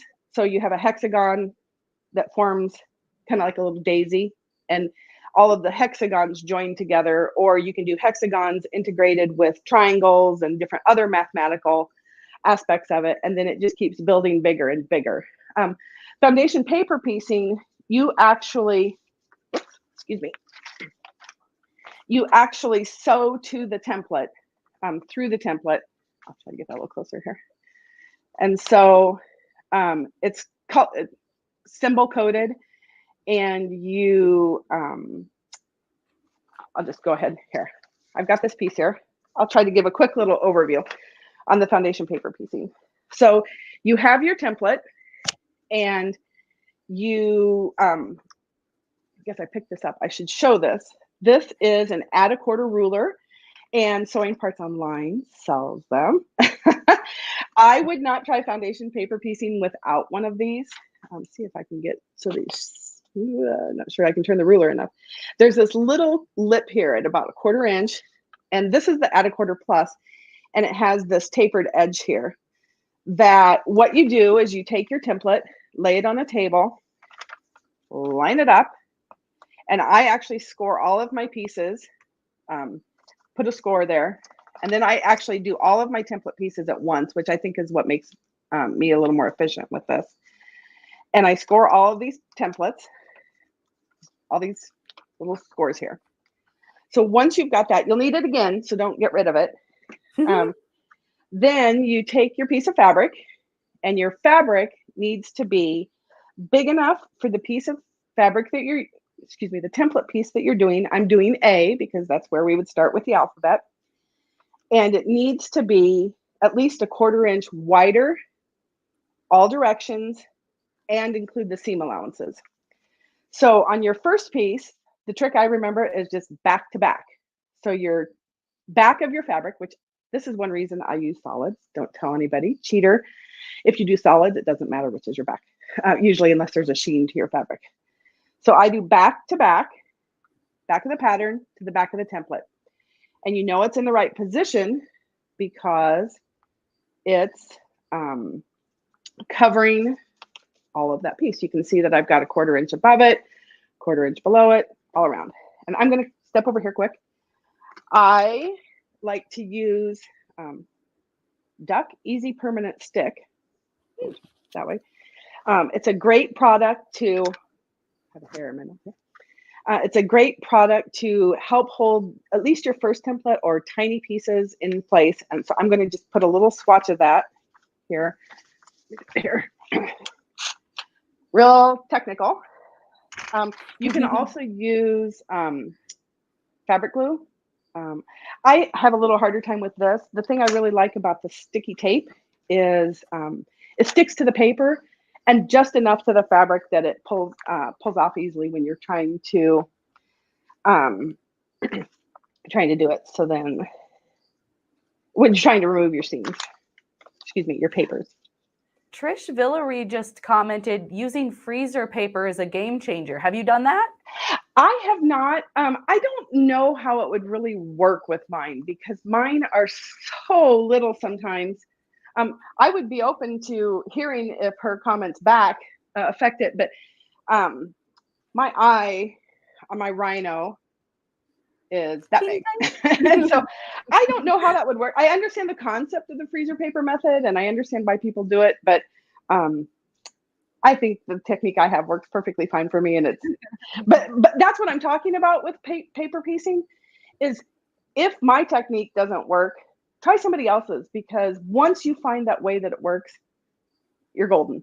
So back to this, I stuck my fabric on with that little bit of tape. And so then what you do is, because my templates are pre-folded, our first piece, went back to back. Our next piece is going to be just like normal quilting. We want face to face. And so most people have problems with this aspect of the step, I think. And if you fold your pattern where it's going to be, this tells you where your fabric needs to go. So, my ears are spitting out my earbuds. So this piece of fabric, by the color code, and I probably should explain that, all of my patterns have these little handy color code sheets. And so I actually do this, believe it or not, for every quilt that I make, no matter how complex, because it's really easy to start mixing up some of these colors and symbols when they're close. And if you also have a scrap pile, you can pick up your scrap and say, oh, that's not the right blue, put it back before you sew it in, because you do not want to have to pick out foundation paper pieces. I'm known to throw them away and start over and get a new template piece because I don't like to use my seam ripper. So this piece, if you look, it's kind of got, I don't know, what is that, parallelogram? A shape like this. And so by doing this, if this piece were like this, it wouldn't fit in there. And you can tell that it won't fit in there because you want it to line up exactly how that piece is. And so I'm not putting it here, but I'm just showing you the placement of it. So because it's front to front, it would go here. And so I would have laid this on my table in the position that I want it. And so then you have this two pieces of fabric stacked. This is where, this is a lifesaver. You lay it on your fold and you cut your excess fabric off. You gently pick them up, take them over to your sewing machine, unfold your paper while you're there, and you sew down your seam. And so you start a 1/4 inch before your seam and a 1/4 inch after, and you go through any seam allowances. So mine have really sharp angles, and that's why I think I like my technique better than the foundation paper piecing. I have some really, really, really sharp angles on things. And so to go through that seam allowance, you know, although you have a 1/4 inch seam, but when you put it at a diagonal, you've made your extra seam part 3/8 of an inch. You know, so you've got to do that. So once you've sewn those together, so here's a cheater one. They're sewn together. You open it up and press it, and then you're ready to just move on to the next piece. And so you add, whoops, it's upside down, C, D, E, F in the same manner, which back to this is what you get these. And then if you were to get these done, you put these together just like fabric blocks, right sides together. If there were two, these wouldn't work because this is technically 2 48s together, and this would have fabric on it. But you sew those together then, and you make larger pieces, and you just keep getting bigger by that guideline that I showed you. And this, if I can find it, is this piece on this pattern. So Awesome. it doesn't look like much till you get it together, and it's like having just a little individual puzzle. You know, you've got your little puzzle with the little tick marks, and just keeps getting bigger and bigger. So I have some other tips, but we can ask some questions. Oh, I see one here. My patterns scalable? So to some extent, they would be. The Stellar Translucence Color of Love, I think you'd probably be pretty good scaling. T-Rex Roar, if you're going to scale something like my T-Rex Roar or my Rhino or some of the big ones, I don't know how far down you could scale. Keep in mind that if you have a piece this big and it goes down 50%, you're looking at something the size of a pinhead. And so what you may have to do is eliminate some of the details, and rather than doing E and F, you might want to combine those two pieces in the most common color and just do an EF piece. So if that makes sense, I would assume you could always go any bigger, but I don't know where you'd start getting templates. The templates that I have for my larger scale patterns are printed on 11 by 17. So they have to be taken to a copy center to do, or if you have the digital file, they Okay, I didn't you can catch print it. that because we were actually being asked to what type of paper do you use? So you bring it in and get printed? I actually, there's all kinds of papers out there. I find just regular 20-pound copy paper works best for me. It's sturdy enough that it gives the pattern some shape when I'm handling them a lot. And I use a really tiny stitch length. I see that somebody says that just now. I use 1.6 on my machine. I think there's like a range. What you'll find out is if your stitch is too short, the papers will fall out, just fall out. And they will fall out. The more you manhandle one of these, you'll have the occasional template that falls out. Hopefully it's in the middle of the template because it doesn't matter. If it's along the edge, you may want to stay stitch that edge to keep it from stretching, because you're going to have problems if that one piece of fabric, because I don't really worry about fabric direction. I'm sure there are very meticulous paper pieces that do, but I'm just kind of a whack and go girl. So if your papers are falling out, go a little longer. If your papers aren't coming out easily, I definitely recommend going a little shorter, even if it means you have to throw away the occasional template because you don't want to pick it out. So Sewing Parts Online sells all of my patterns. I was like, I'll give plug in there. them the gratuitous plug. I also, that Urban Loom Studios is where I also sell my patterns. But go to them. They're great. They're supporting this event for National Sewing Month, and you can't get anything better than sewing. So It's very true. Well, thank you for that. So we've got a few more minutes. Any more questions? I can talk for hours about sewing. Well, it's wonderful. It's great information. And I'm not going to lie, I've never done foundation paper piecing. So I'm like trying to watch my screen and I'm like, this is cool. I've seen a couple of videos on it, but I've not tried it. I have a really bare bones tutorial on that Urban Loom Studios site. So there's a video and then there are printed, these are the instructions that come with my patterns. And I think I've done a pretty good job breaking it down. I had one of my testers said she was making a shop sample for a store that she works at. And she actually got my instructions out to refresh her memory because she thought mine were better than anybody else's. So don't just believe me. But I've got it all spelled out. Placement, this seems to be the step. Figure 3 is the one that seems to be the hardest for people to understand. And so if you can analyze this a little bit and study it and do it folded in place, I do mess up. I will be honest, I do mess up. But it's usually late at night. I give myself one mess up. The second one, it's time to go to bed. But definitely try it. I also have this new, if you do want to try foundation paper piecing, I have a new little tip sheet that if you sign up for my newsletter, which I don't send out very often, I need to do better at. But I have this little cheat sheet that it answers some of those questions about stitch length. Presser foot. I was going to show you the presser foot. If we got one more minute, I just use an open front presser foot, and why I do that is because as you're sewing down the fabric, it just makes it really easy to see that line. And so if your machine probably came with one, but if it doesn't, another gratuitous plug, Sewing Parts Online, I'm sure has an open toe presser foot for your machine. So. We do. Well, that was wonderful. And I believe you were willing to give away a couple of your patterns, right? I have 3, not for one person, 3 individual patterns so that 3 people can make it. And then if you make it, you have to share pictures with me.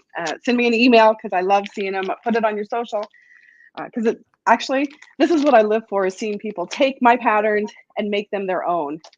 Use a different color palette. Don't have to use mine. Mine's just a suggestion. What we got? So we got 3. Awesome. Well, let's go ahead and do the giveaway then. What's the next number, Brian? Number 76. 76. All right, let's draw. This is an awesome pattern. Number 76. All right, Bruce Bolton, congratulations. You get the adoration pattern. Woohoo! All right, let's do 2 more. Number 77, I'm assuming, right, Brian? Yes. We're going in order. 78. Okay, number 77. Marsha. Congratulations, Marcia. You are the winner of the second adoration pattern. And last but not least,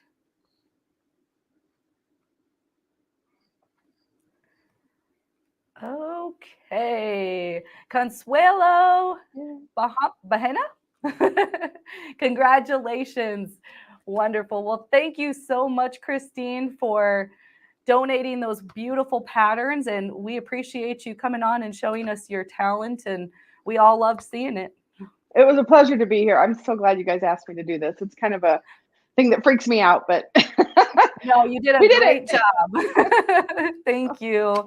You have a great day. Rest of the week. Okay. Thank you. All right, everybody. That was pretty cool, wasn't it? All right, we're going to go into our next segment here shortly, but I do want to recap on a couple of things. We just want to go over a little bit about what we looked at this morning. Just a reminder to get entered into the giveaway. You just keep on commenting and we will pull up those names when we do our giveaway. If you're on TikTok or Instagram, just make sure that you come over to YouTube or Facebook and comment there so you get entered to win. And we had talked earlier regarding the Baby Lock Allegro, and just want to show again, I know I got a little long-winded, so I just wanted to go over that special pricing again. It normally is $15.99. Right now we have the pre-order sale price of $1,099, but take advantage of the special event pricing. It is going on right now through tomorrow. So we have that available. If you just give our customer service a call, they would be more than happy to help you. I know I mentioned it before, but I just want to mention it one more time. We do have some affordable financing as well, if that's something that you're interested in taking advantage of. All right. Do we need a break before the next one, Brian? No, I think we're ready to go right in. All right. Sounds good. Well, our next segment is going to be Trevor. We are going to be doing some pre-recorded videos with him. Unfortunately, he wasn't able to make it with us live, but he made us a wonderful video. He's going to tell us about some Floriani thread, the design and quilt, and the Floriani Total Control U software. So take it away, Brian. Thank you so very much. I'm so excited to be part of SewCreative Live this week, and I just want to say thank you, Tricia, and thank you everybody from sewingpartsonline.com for hosting this awesome event. I know everybody at R&K is super excited to be part of it, and I hope you guys enjoy my presentation. I'm going to tell you guys about some new products today. We have some new cool glow-in-the-dark thread. There's a very cool, absolutely free embroidery software from Floriani that you're going to want to learn about called Creative Express. And then I'm going to do a demonstration using our new Quilt Select software that's called Design and Quilt, and it's inspired by Alex Anderson. And so if you guys are ready for that, so am I. And so let's get started. I'm so excited to be here today on behalf of R&K, distributors of Floriani, Quilter Select, and Embellish products. We make the products that take your embroidery, quilting, and crafting to the next level.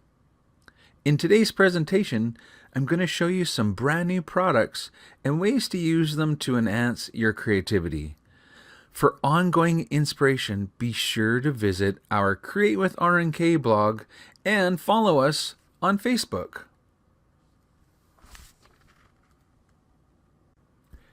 Who doesn't love new threads? You know I do. Just in time for the holidays is an assortment of 5 glow-in-the-dark threads. By day, each is a soft shade of yellow, purple, blue, pink, or white. When the lights go down, these threads come out to play.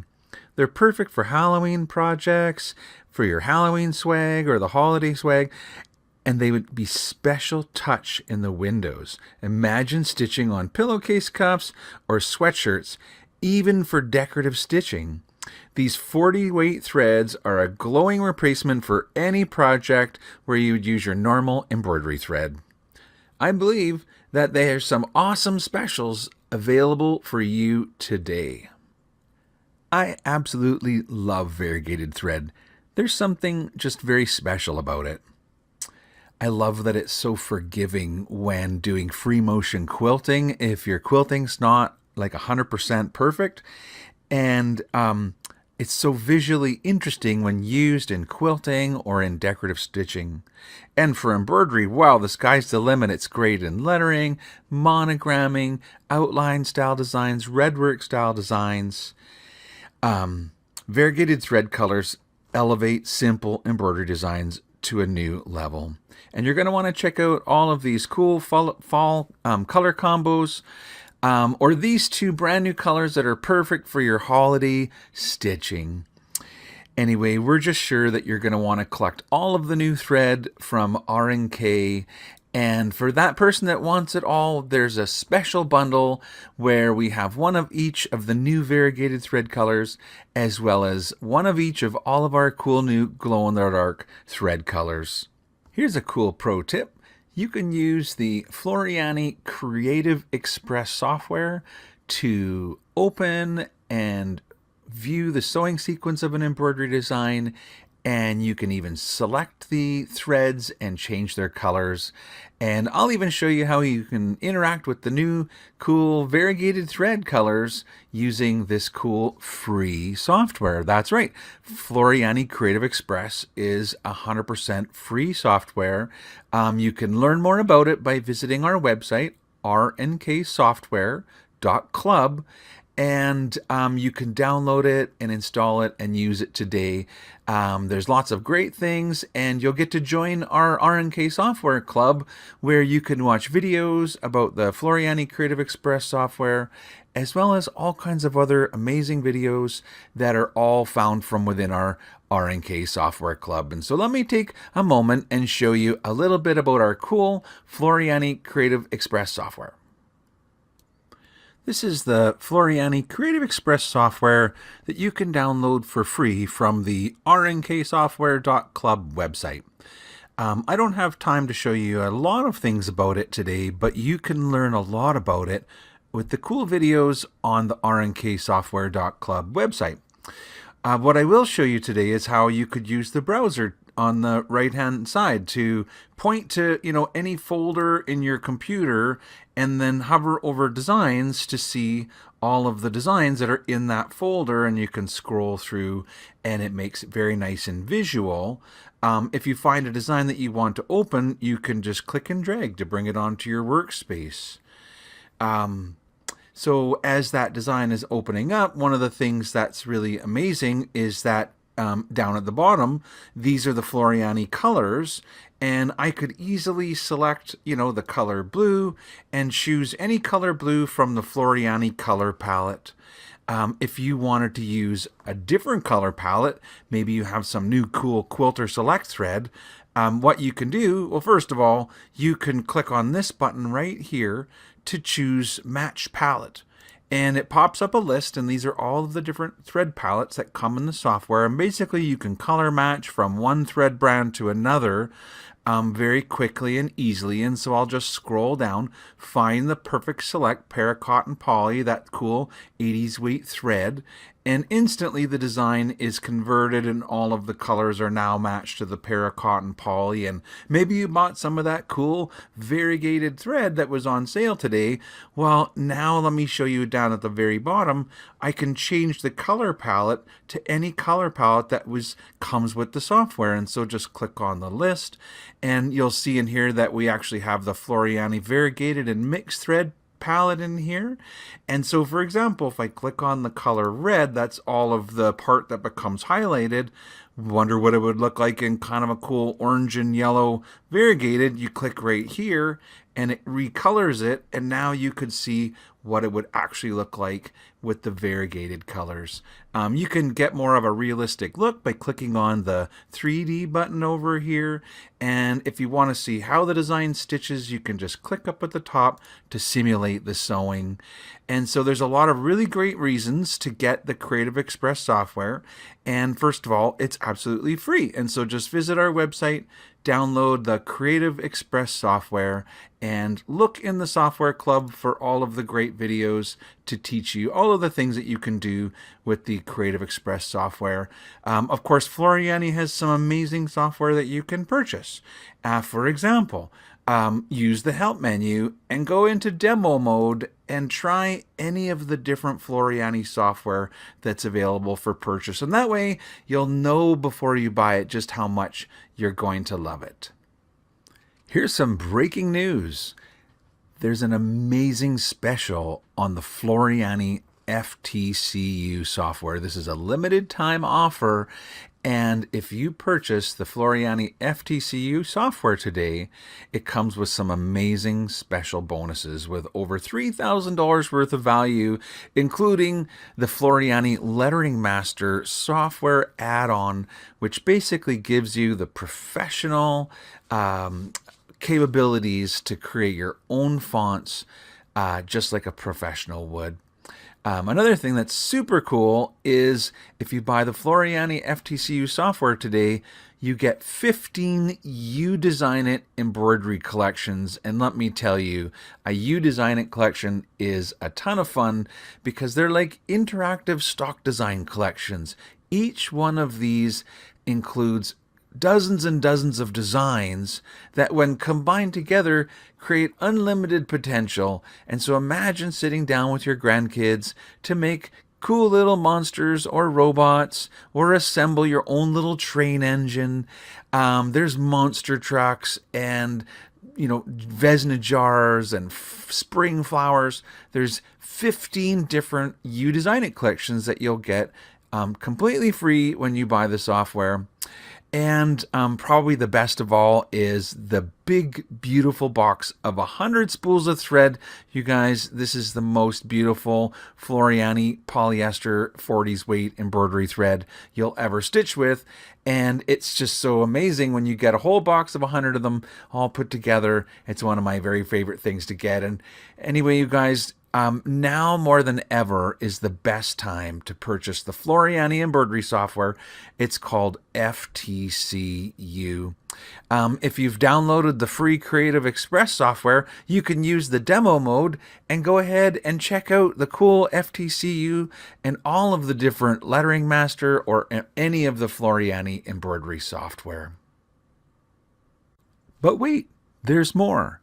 And we've saved something very special for last today because we have our new designing quilt software that's inspired by Alex Anderson, and I'd like to tell you guys a little bit about it today. First of all, it's a program that you would use to plan, preview and prepare for your quilt. You're going to still quilt the same way you always have. It's just an additional tool to help you in the planning stage. And one of the benefits is being able to know before you sew. And it's perfect for traditional piecing, foundation piecing, capable for doing applique. It's got all kinds of capabilities for other types of specialty things like embroidery quilting or long arm quilting. But really, even just for the everyday sort of traditional quilter, you'll love using Design & Quilt as part of your process to help you to plan your quilts and decide before you buy the fabric, do you like it better in the red colorways or the blue colorways? And so without further ado, I'd like to pop over to my software and give you guys a short demonstration. This is our new Design & Quilt software that's inspired by Alex Anderson. And for what time we have left in today's presentation, I'd like to show you a few of the cool things about this software. First of all, this is a tool that a quilter would buy to enable them to create with, to plan with. It'll give you printed instructions. You can create your own blocks. You can create your own quilts. It comes with a bunch of quilts and blocks already. And it's inspired by Alex, and we've got all of Alex's kind of cool quilts already, prepared. One of the coolest parts of the software is using the print preview tool and how it can provide you with printable templates, rotary cutting instructions, actual size templates, even foundational paper piecing instructions can all be found kind of by using the tools of the Design & Quilt software. What I thought we would maybe look at or sort of focus in on today is the block creation tools, and those are found here. There's two different tools that you could use to make your own block. And I'll just click on the one that's called Easy Block, and you'll notice it gives me an empty quilt block that's sort of made up of squares in rows and columns.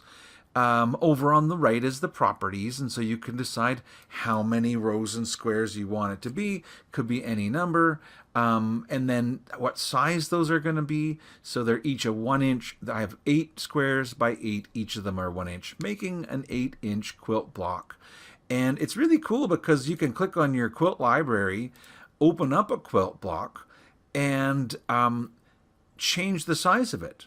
So this may be an 8-inch block, but if you wanted to use it at 6 inches and you came in and you changed the size from 8 to 6 and clicked apply, it will resize that block so that now this is a 6-inch block instead of an 8-inch block. And so this is the concept with the Easy Block tool, that when you click on create, you have an empty one, and now you need to sort of show the software what are the pieces of your sort of block going to look like by selecting them and uniting them. And you can unite pieces together or break them back up apart.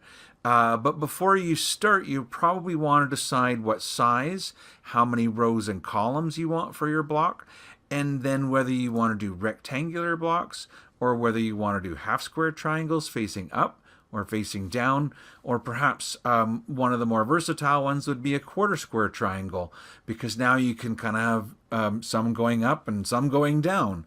But the idea is you're going to need to join the pieces. You have 8 squares by 8, each square having 4 quarters, and essentially you can take your select tool and click and drag to like select a whole rectangle and then unite that together, or select this square and unite that together, or you can just pick a little triangle and hold down your control key to pick another one, and select those two and unite those together and pick those two. And so now I'm making triangles that are, I guess, half squares, but I'm doing them in different directions like this. And at any point in time, you can stop and use your piece select tool to select a piece and tell the software what color that piece is going to be. And so after I click on a color, it gets added to the second list, which is like the colors in your quilt. And so if you find that you've got 3 colors that you want to use in your quilt and you just want to reuse them, then when you select your areas, you know that you can go and use those colors again and again within your block like that. And so this is the concept that you need to unite them. There is a lasso to do this with. So now I can like click and click and click and right click to like draw this triangle and quickly mask it off. And so I can easily go around a shape like that and create my triangles. Or if you just want to like click and drag and say all of those pieces and unite that, you could. But that's kind of how the tool works. We've got our sort of Easy Block tool. And now for your more, I guess, it's called the Advanced Block tool right here. So I don't know that they're necessarily harder. It's very easy to use, but you could make blocks with curved lines or really any shape you want. You start out with an empty block and you need to basically click and drag to create the pieces. You probably want to put a grid in the background or maybe even an image. So when you're creating blocks, one of the options is to click on the background tool and add sort of an image behind the block. So if you had a picture of your block, maybe a photograph or a clip art, it would make it very easy to recreate it. When I turn on a grid, I also have, if I right click over the ruler, I can change between metric and inches. I can set my grid settings, so you can decide I've got quarter squares for the small grids, and every 8 quarter squares I've got a large grid, so that I know that every purple square is basically a 2-inch square. And you can adjust those to whatever makes sense to you. But I can turn on things like snap to grid, snap to guidelines, and snap to anchors, so that when I draw my lines, if I get close to kind of a grid point, it'll magically snap onto it. And you can easily draw sort of pieces like this. Now, if you want to curve them, you use the select tool to select one of the lines, and then you can change it to be a curved line like this. And so at some point in time, you're going to want to click on your select tool and select a piece that you've created and color it in like that. And essentially that's kind of how the Advanced Block tool works. So if I want to keep drawing lines, I just go back to my block tool and draw in another line here and draw in another line and keep drawing the lines. So if you're good with the graph paper, then this becomes very easy to do. And then, like I said, once you're done drawing the little pieces, you can come down here and choose the different areas and color them in with whatever colors that you want to work with. So yeah, there's a lot of things we could learn, and perhaps if we had more time, maybe the next time I see you guys, we'll talk about fabrics and how we can add fabrics. And another thing I'd show you would be how to create a layout. So how you could take these blocks that you're creating and then, basically create your entire quilt with the borders and the sashing and all the parts. And so hopefully you enjoyed today's presentation. Well, that was just great. I hope you guys enjoyed my presentation today. I hope you enjoyed learning about the new free Creative Express software from Floriani, as well as the new Design and Quilt software, Quilt Select software by Alex Anderson, cool new glow-in-the-dark thread, and so much more. And so thank you so very much for listening to my presentation today. My name is Trevor, and I'm the software manager from R&K Distributing. And I just want to remember to say thank you so much to Tricia.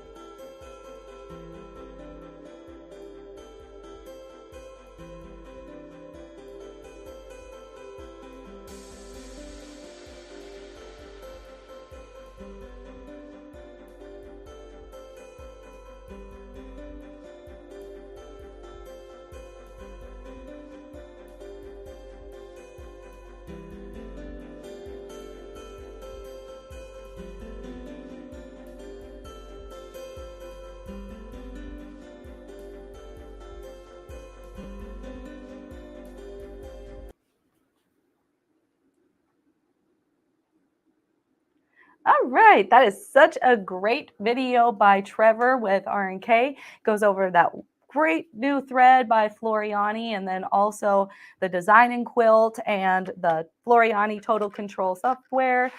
On this, I wanted to just go over the special pricing again because the software is pretty awesome. There's a lot that you can get with this right now with the purchase of the software, excuse me. So let's go ahead and pull this up. With the purchase of the Floriani Total Control U software, it is normally $4,299.99, and it's on sale for $2,999.99. But that is not the special event pricing.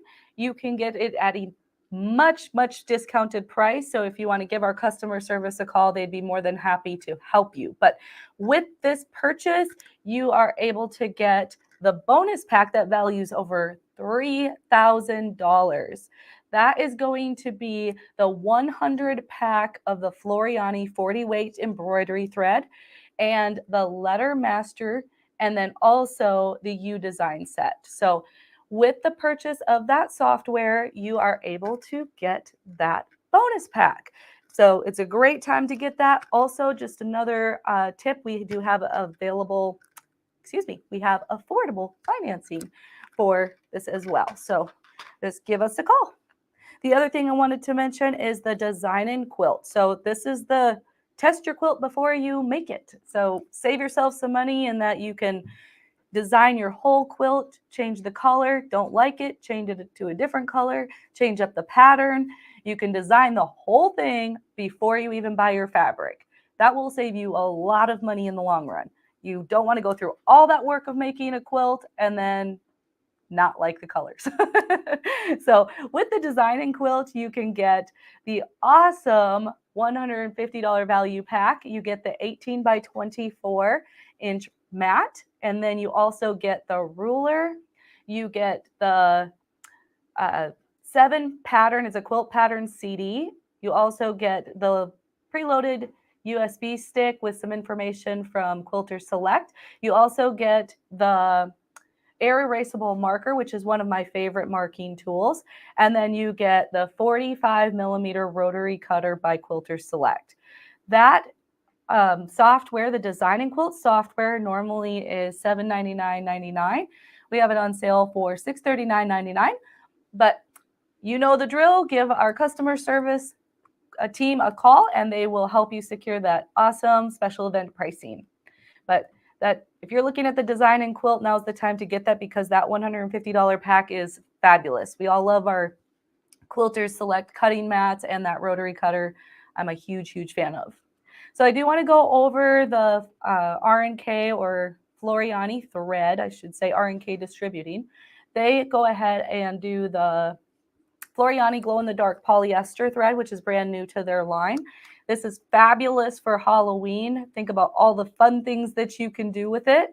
We have some amazing pricing on our website right now for this particular thread. You can buy the whole set or you can buy those individually. Same thing goes with the brand new camo variegated thread from Floriani. You can get either them or buy them either individually, which normally they're $6.99, or excuse me, $8.99, and it's on sale for $6.99.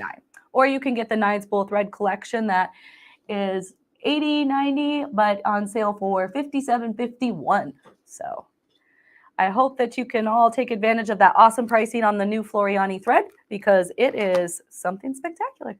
But as Brian had just put up a moment ago, we are going to be doing a giveaway segment here shortly. So please do not forget to comment and that will get you entered into the giveaway. Any of our previous winners, to claim your prize, just go to our website, sewingpartsonline.com. If you go to the event page, you could scroll down and go to the giveaway section and there's a little claim your prize button. You can fill out a form and you'll be able to get your prize. And do we have anything else that we need to cover before we do our giveaway segment? I don't think so. All right. It'll take us a couple of minutes to get everything set up and we are going to be right back.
Welcome back, everybody. See why we had to get things around? It's giveaway time. So I hope everybody was doing some comments, and that is how we're going to get you entered. So I'm going to give you an extra little second to go ahead and keep on commenting. Let us know which one of these prizes you want to win. Tell me all the good stuff and things. But in the meantime, you can see here that we have the HCL 355Z machine. We've given away 2 of these now already? I believe so, yeah. 2, okay. And so this is going to be our 3rd one. We have 3 more? We're giving away 2 right now. We're giving, yeah, it's over here. So we're giving away 2 of these. So we're going to have fun with that.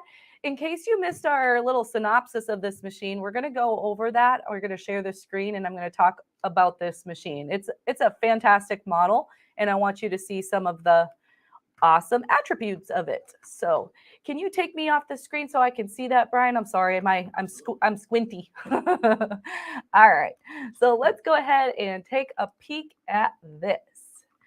This little Juki machine is normally $4.99. It's on sale for $3.49 right now. So this is a wonderful little mechanical machine. If you want to scroll through the pictures, awesome. Look at all those different stitches.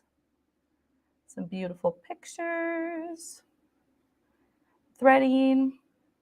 And it does come with a hard case. That is fabulous. I don't know about you, but I absolutely love when a machine comes with a hard case. It's like an added bonus. All right. If you want to scroll through a little bit more there, Brian, there's some pictures of the 26 built-in stitches. You can do a buttonhole, you can do blind hem, you can do some satin stitches. Has everything you need. Great machine for retreats. Sharon Hicks, you are correct. This is a fabulous machine. If you are needing some way to tote it or, bring it to your class, we do offer some different bags and wheeled sewing machine cases as well, if that's something that you're interested in. Were you wanting to pull that up or? Yeah, Brian's going to pull that up so you can see some of our options. I wasn't planning on showing those, but they're pretty cute. You've got all different types of Notion bags, and you can also do the ones that are wheeled. So those are pretty darn convenient if you're going to class or traveling, maybe going home to see a family member, but you want to bring your machine and teach them how to sew. My mom and I have talked about that many, many times. So it's like, oh, should I bring my machine with me? That's the way to do it. All right. So if you want to go ahead and pull the machine back up, I wanted to show a couple more features on that model. And that's the HZL355. There we go. All right, if you want to scroll a little bit further, we've got the LED lighting and the built-in bobbin winder, and the included accessories are listed below, so you get quite a few things with it as well. And then if you go down just a little bit further, you also have a list of optional accessories if you're looking to get some additional feet for it. But this is a giveaway, so you're going to be set. You're going to have awesome feet that come with it, and you're going to be able to sew 750 stitches per minute. All right. Well, we are ready to do some giveaways. We are going to start with the 30-pack of Floriani thread. That's going to be number 53. So again, when you are filling out your form for the winners, you just need this number that I'm mentioning. So that's why I'm saying number 53, number 54. In case you're just coming into the SewCreative live event. So let's do number 53. Let me get my tool pulled up, and here we go. 53, 30-piece Floriani thread. This is a 40-weight embroidery thread. It is gorgeous. 100% polyester. Lucille Camp, congratulations. You are the winner of number 53. Next up, we have another 30-piece Floriani pack, and that's going to be number 54. Here we go. Number 54. I feel like I'm calling bingo. Anybody? Ruthie Shaw, congratulations. You are number 54 winner. Next up, we have another pack of the 30-piece Floriani. You guys, we love this thread. Can you tell? If you haven't yet, go ahead and check out Floriani's thread on our website. They've got the new Floriani thread that we just showed in the last segment with Trevor. So awesome pricing on Floriani thread right now. We're going to do number 55.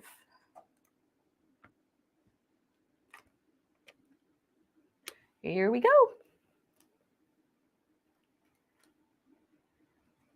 Caroline. Okay, I've been bad at pronouncing last names, and I'm so sorry. We're just going to say Caroline Borg. Otherwise, I'm going to get it wrong. Are you good at pronouncing, Brian? I am not. So I'm not going to try to butcher it. Sorry, Caroline. Caroline, you are the winner of this particular Floriani kit, number 55. I'm going to set these aside. Next, we're going to move into the Floriani stabilizer kit. And I want to show you what's in here. Am I able to stand up okay here? Does that look? Yeah, we can see you. We can see? Okay, perfect. I'm going to try to move this closer to the camera so you guys can see what's in this awesome pack. We'll set these up. Well, actually, it might be easier just to do this. We've got a power mesh fusible cutaway stabilizer. We've got a heat and gone. The perfect stick tearaway. I love sticky back tearaways. They are so handy. Comes with a medium tearaway.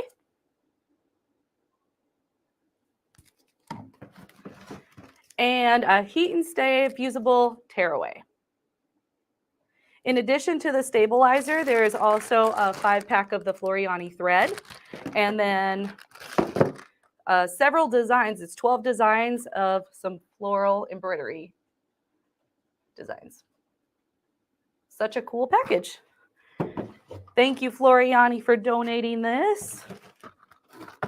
We are going to go ahead and pick that stabilizer kit. This is going to be number 56. Number 56.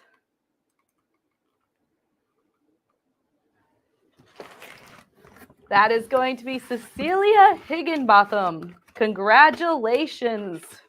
Cecilia, you are the winner of number 56.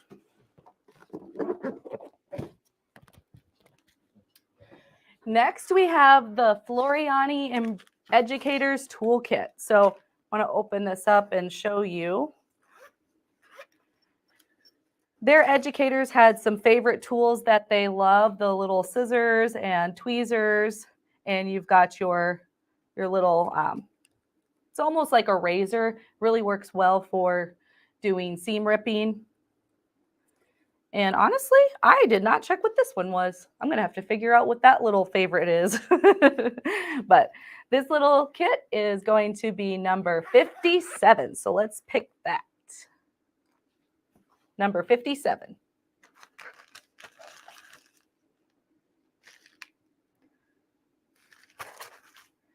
Emily Dugan, congratulations.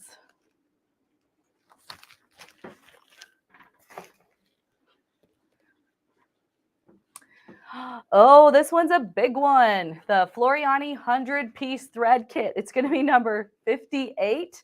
I am going to lift this up. I mean, they are worth over $400. And we're giving 2 of them away. So look at all these gorgeous colors. Do we have some excitement? I mean, I hope there's some excitement because this is pretty awesome. 100-piece thread kit. Let's do a giveaway. Here we go. That's number 58, right? 58, yep. Number 58.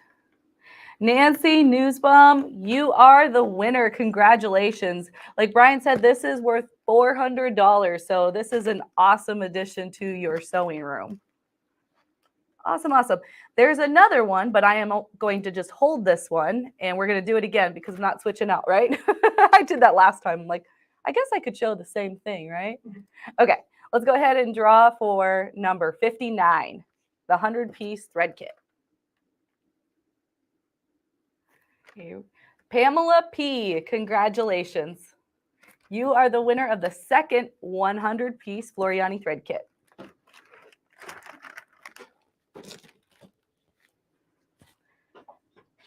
Okay. Next up, we have some, Sew to Grow patterns and some Floriani thread. We have several of these to give away, but we grabbed 3 so we could show you. I just have to pull a couple of these out because these patterns are absolutely beautiful. We thank Sew to Grow so much because these are really fun that you'll get these gorgeous patterns along with some fabulous thread. This one's the I'm really bad at pronouncing. I'm realizing that, my goodness. How would you pronounce K-A-I-A? Code again. I'm not sure. Somebody has to help me. I need my tool to speak. All right. Well, can somebody throw a link on or in the chat for it since I can't pronounce anything? Thank you guys. And that comes with 10 spools of Floriani thread. So we have that one. And then I wanted to show you this wrap dress.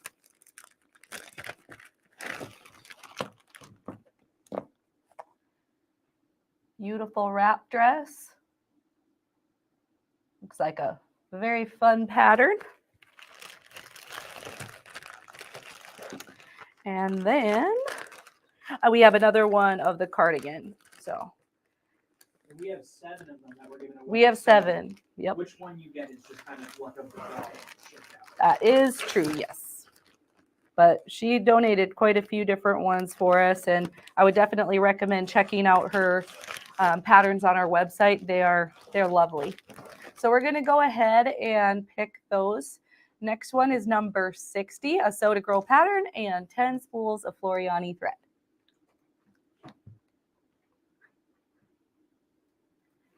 And let's see who we have.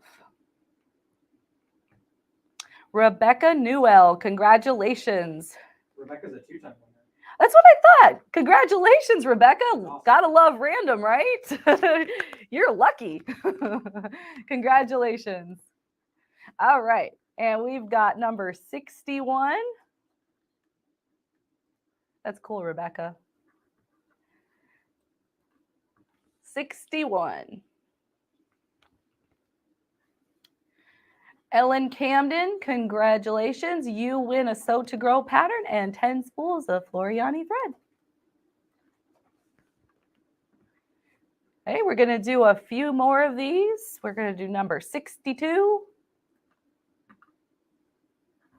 62, Sew to Grow pattern and 10 spools of Floriani thread. Edna McFall, congratulations. You are number 62. Before we move forward, in case you haven't seen how to claim your prize, if you go to sewingpartsonline.com, there's an event slot right at the homepage. Click on that, go to the giveaway section, and there's a claim your prize button. You can just click on that and fill out the form. And we're on number 63, aren't we? 63. Next one up is 63, Sew to Grow and 10 spools of Floriani thread. Jane Martin, congratulations. Jane, you've been commenting a lot. See, it pays off. Congratulations. I've been seeing your comments. All right, number 64. 64.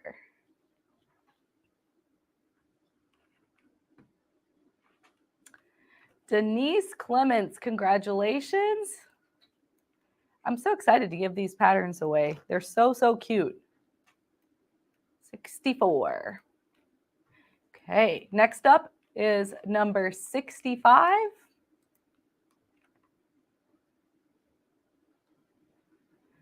Let's see who the winner is. Donna Winchell, congratulations. you have won a pattern and some thread. And the last one of these packages is number 66.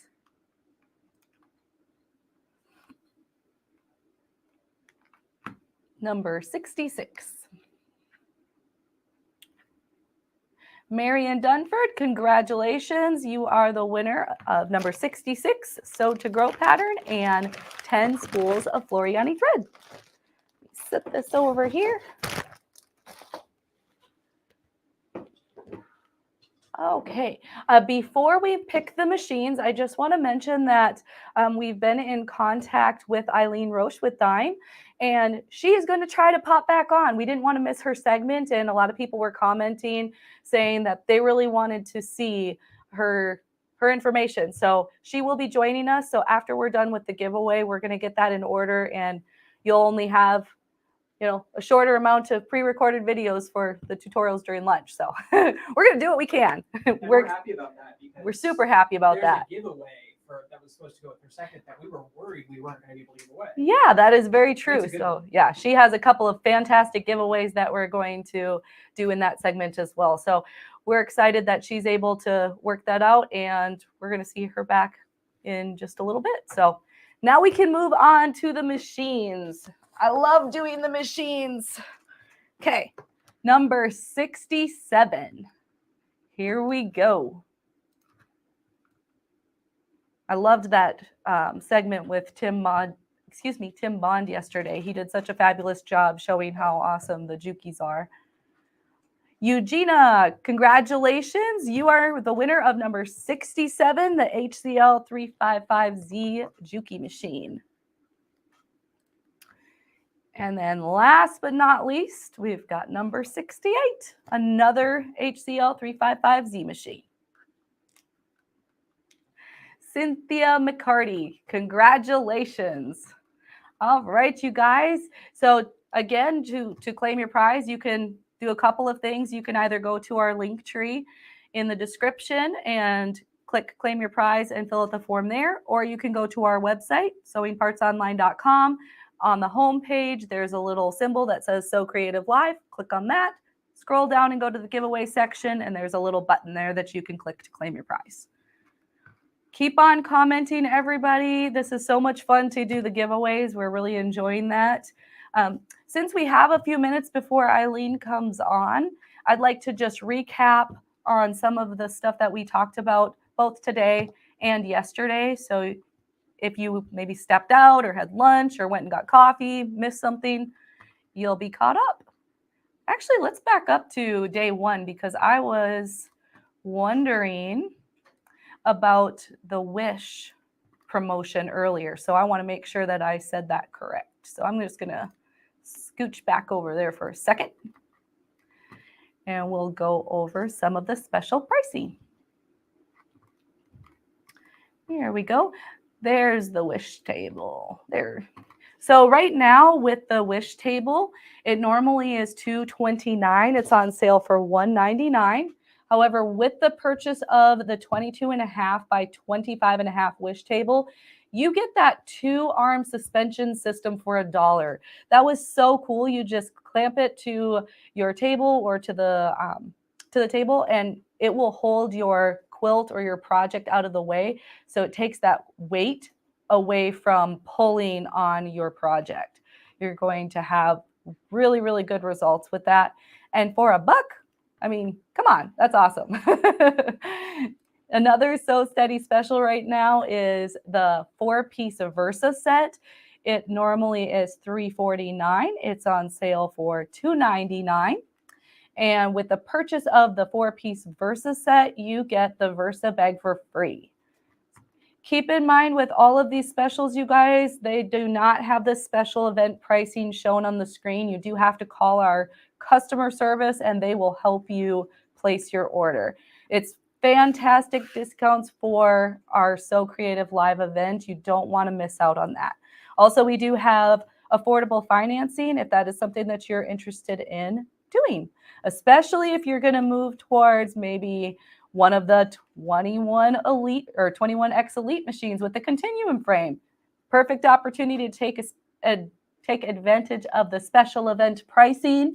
And like I said, we do have financing available. So now's the time to step up your long arm game, right? You can also do automation with the Quilter's Creative Touch 5 Beginning Series. That software is on sale for $4,499. The Quilter's Creative Touch 5 Pro is on sale for $6,499. This is one that I am going to stress. If you have been interested in the software, now's the time to do it, because I checked and the special event pricing on this software is fabulous. So they are standing by. Our customer service team would love to talk to you. Love, love, love. Oh, before I talk about some special pricing, I want to show this again. Tomorrow we are going to be doing our final day and our grand finale at the end, but take a peek at some of these prizes. This is from our sponsor, ineedfabric.com. They put together these absolutely gorgeous, gorgeous baskets full of fabric and gift cards. So the first one has $800 value. It includes all of that beautiful fabric and a $50 gift card to ineedfabric.com. The second one, all of that fabric and $50 gift card to ineedfabric.com.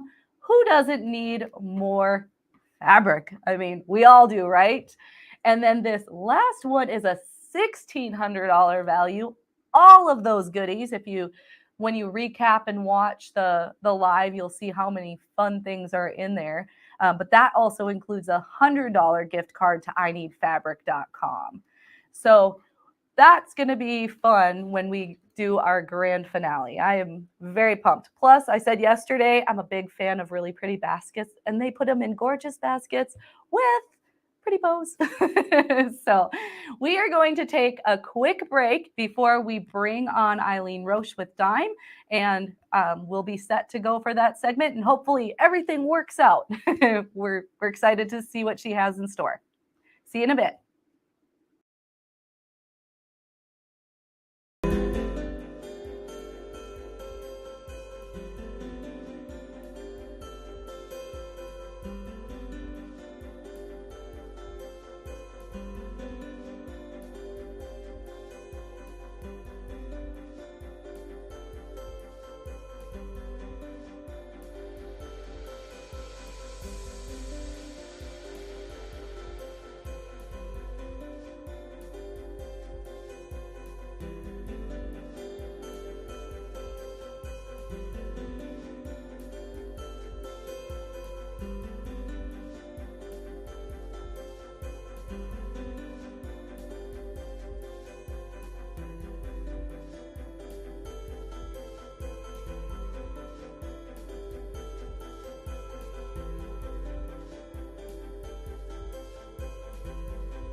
Hello, everybody.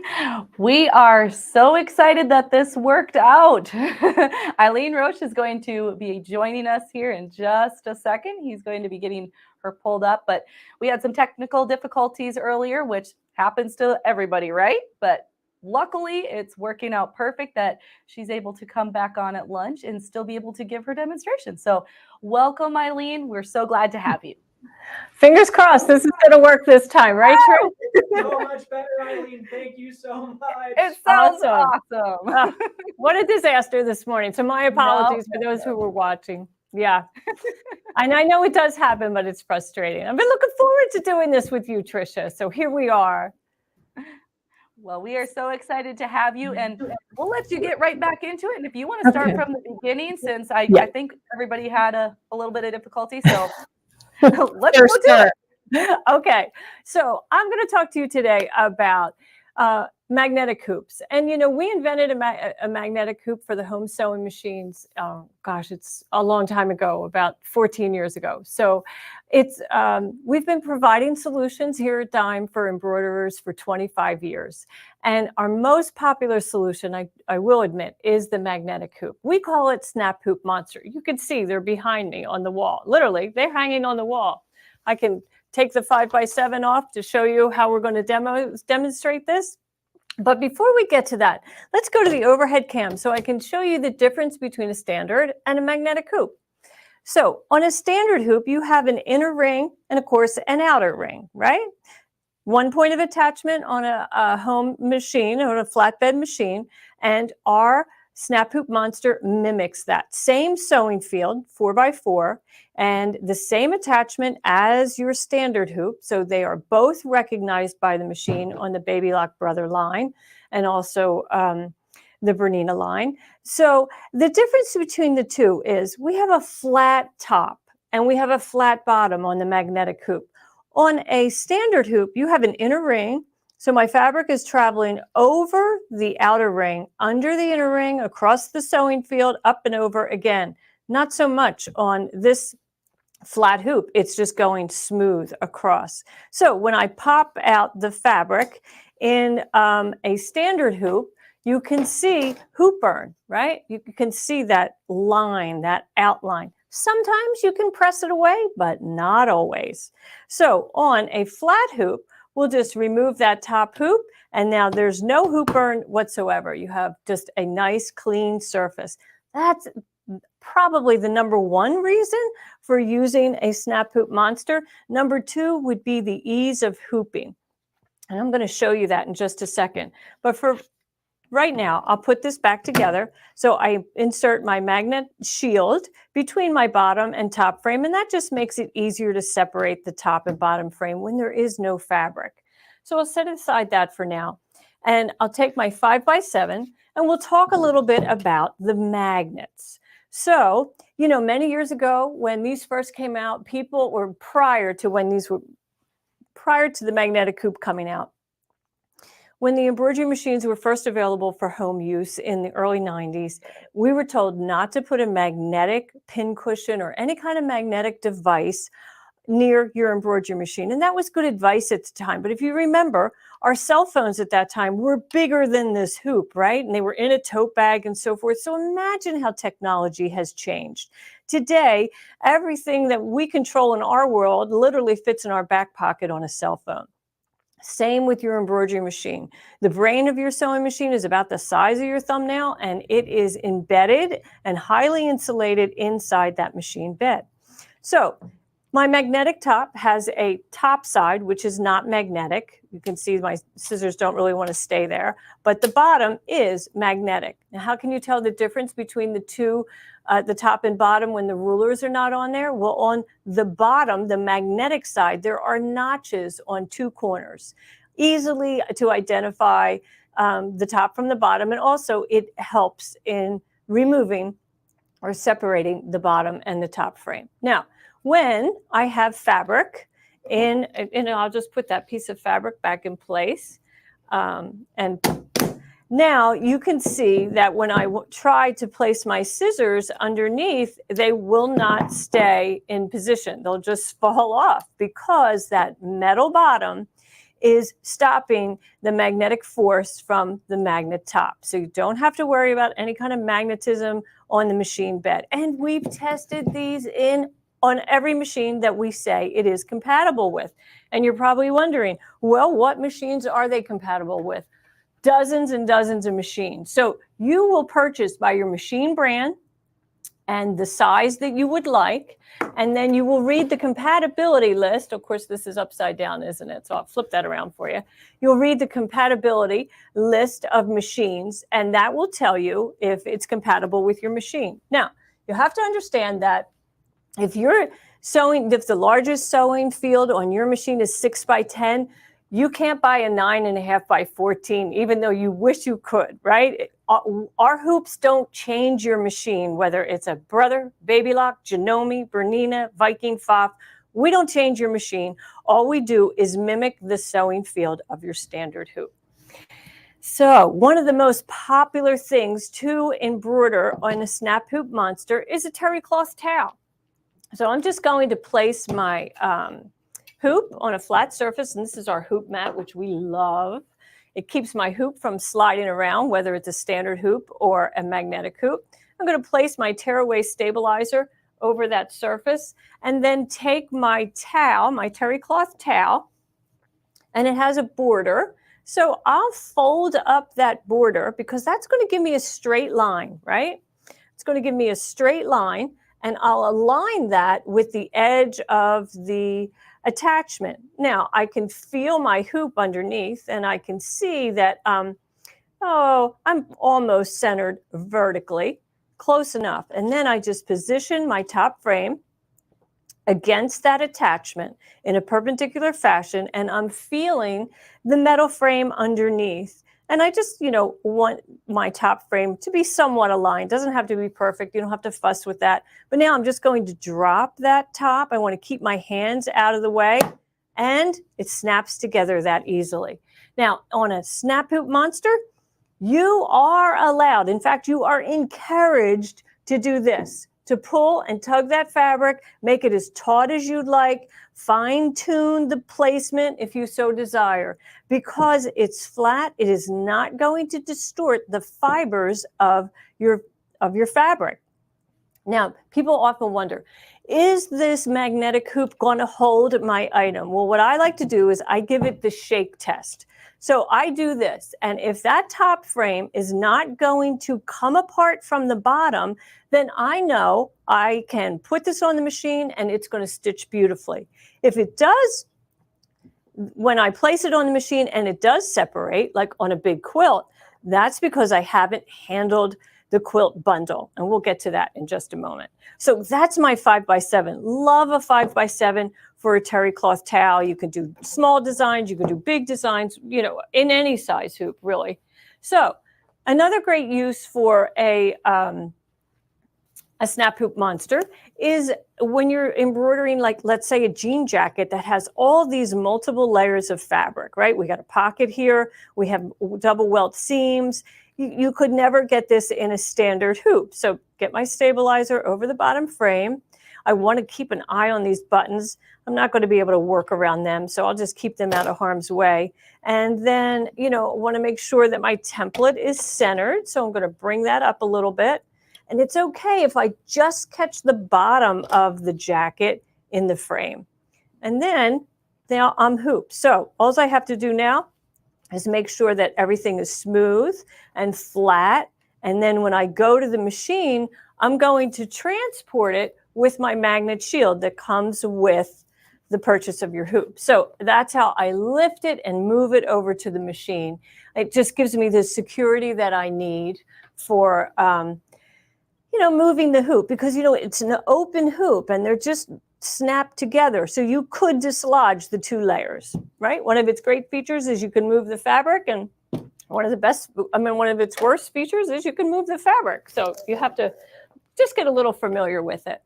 Okay, let's move on to a 4x4, because that is many folks' favorite hoop. We often think go big, go big. Well, lots of embroidery tasks are accomplished very efficiently in a 4x4. You're going to do maybe monograms on on clothing or napkins, onesies, you name it, whatever. A 4x4 is very versatile and really handy to have. So I'm going to hoop a adult t-shirt, left chest embroidery. I have my logo template in place, and I've used a placement device to make sure that it was positioned in the right place. So I'm going to move this out of the way, and we'll lay this on a flat surface, right? And I want to make sure that it's nice and flat.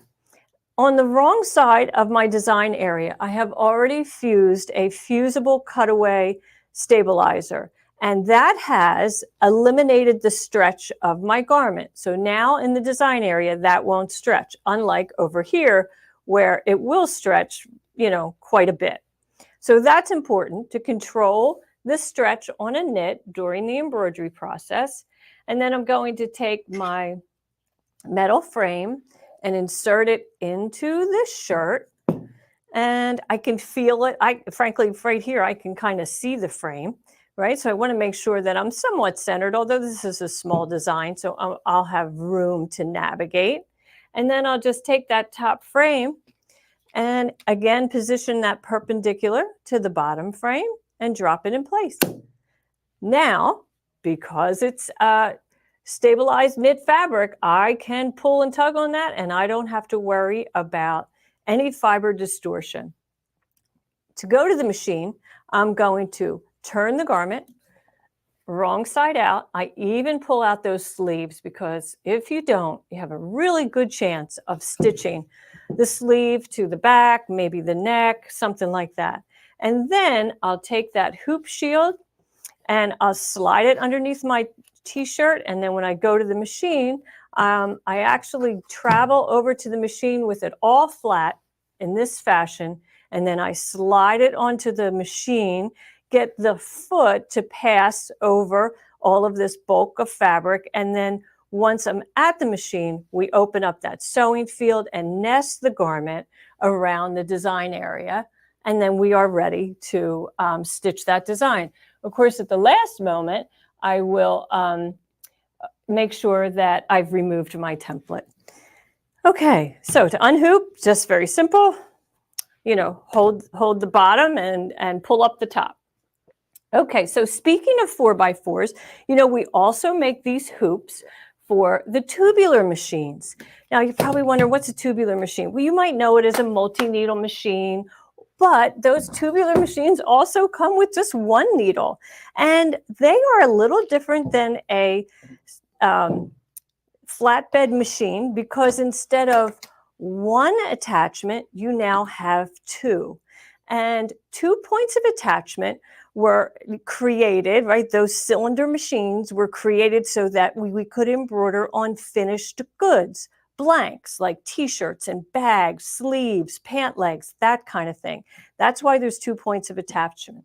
So we most certainly do have a magnetic hoop for those types of machines. We have 4x4, 5x7, 8x8, and 8x12. And you have the opportunity to put the magnetic top on the top or the bottom. So let me show you why you would do the bottom. I'll move this out. And here I have a little tote bag. It's not that big, it's just small, but it's a finished good, right? So I can't put this small bag on my flatbed machine. I have to put this on a cylinder machine. I have my template in place, and then I'm going to place my magnet wrong side, well, magnet side up. I'm saying wrong side, but magnet side up. And how do we know we have those notches on the corner? So I'm going to slide that into the bag. And again, I'm going to feel, fairly centered. And I'm not actually going to stitch this. And if I was, I would pay more attention to the placement. And then I'm just going to snap that in place. And again, I can smooth that hoop, that fabric, and then I lift this and take it to the machine and then open up that bag, and the throat, the needle bed goes right through here, and then I can stitch my design. I love that ability to do that on finished goods. So now we're going to separate that again, but maybe you have terry cloth towels, right, that you want to do 20 of on your cylinder machine. So this time we're going to position our bottom frame. Now it's going to be a bottom frame, the metal frame, on a flat surface, and take that terry cloth towel, and I'll do the same kind of technique where I have, I can use a fold line, and you can always fold, if you don't have a border, you can always fold up a towel and align one straight edge, that fold, with an outer edge of the hoop. And then when you open that up, you know that you're nice and square in the hoop. Now you would have, of course, had your stabilizer underneath. So let's go ahead and add that like I should have, right? And we'll just get that to sit right on top there. And then I can see my frame underneath. And then we'll open that up. And then I'm going to take my top frame and place that on the metal bottom. So now when I go to the machine, I would probably use a shield to carry it over. But the beauty of this is I can carry it with two hands and just insert it right on the machine. I love that. I love the versatility of this hoop. You can use finished goods, flat goods, either way, works just fine. Okay, so speaking of 4x4, I know lots of us want to do onesies, right? That's one of our #1 things to do. When we have a new family member, there's so many fun sayings and monograms and adorable designs that we can embroider on. So here's for a child of doctors, right? Relax, my parents are doctors. And it's a onesie. Now I'm going to give you a little hint. You should, when you do onesies, don't do a newborn size. Start, 6 months, 9 months, 12 months. First off, it's the rare little child that fits in a newborn size. They are teeny, teeny, tiny. So, make it easier on yourself and get a larger size. So on the wrong side of my design area, I have already fused a cutaway stabilizer, and I'm turning my garment wrong side out. And I even pulled out those sleeves. That's where trouble starts, right? And then I'm going to find my 4x4 hoop. And I'll position that down on my hoop mat, which is great because it's going to keep it in place.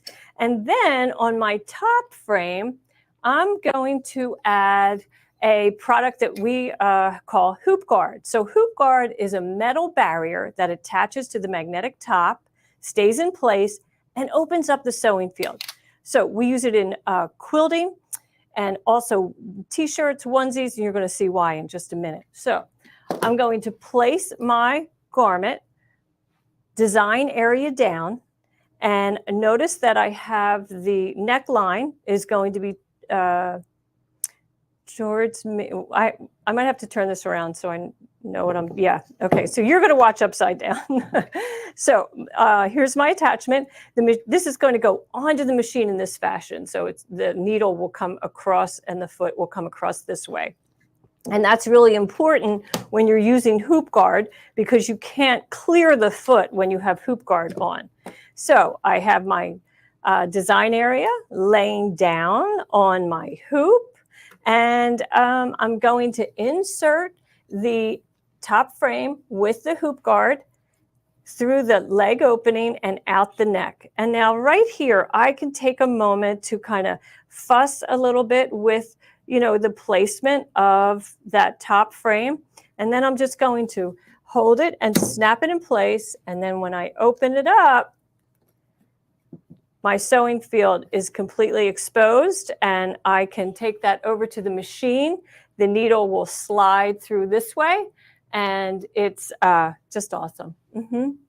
So I see some of your comments are people wondering why the Hoop Guard. Well, the Hoop Guard is what's holding open that design area. Without it, and I'll take that out, without it, you have this mess, right? And you're going to have to sit at the machine and hold it and as the needle travels all over, but you don't have to do that when you have Hoop Guard. So it's to control the excess fabric and open up the design area. That's its function. Okay. But, lots of us like to go big, right? We have t-shirts that people love to do, really big t-shirts. Here's a a really fun design, shine on. This is great in metallic thread. And this is an adult small shirt, big design though. So I'm going to go to a bigger hoop. I'm going to go to an 8x8. And an 8x8 for Baby Lock Brother and Janome is a lovely size because it's, well, it is great for center chest embroidery, right? Designs are becoming larger and larger and larger, and we all love those big designs. So take a look, right? Here we have that 8x8. Look, we have ample room to fill the t-shirt with that beautiful design, and yet it's not so tight that I'm not going to be able to navigate at the machine. You know, on a standard hoop, they always tell us use the smallest hoop available for a design, which is good advice, on a standard hoop. But on a magnetic hoop, it's not really that necessary. You want some navigation space. You have all those features on your machine, you know, so that you don't have to land absolutely square at the 0, 0. Okay, so let me move that top. And then I'm going to do this just like we did the other shirt. I'm going to insert that bottom frame. And just bear with me a minute. Now, I do want to show you that I have stabilizer fused, you know, that nice cutaway. And I'm going to insert the frame. I'm going to pull out those sleeves so that I can feel everything is flat underneath. You know, on an adult shirt, you get a little bit of bulk.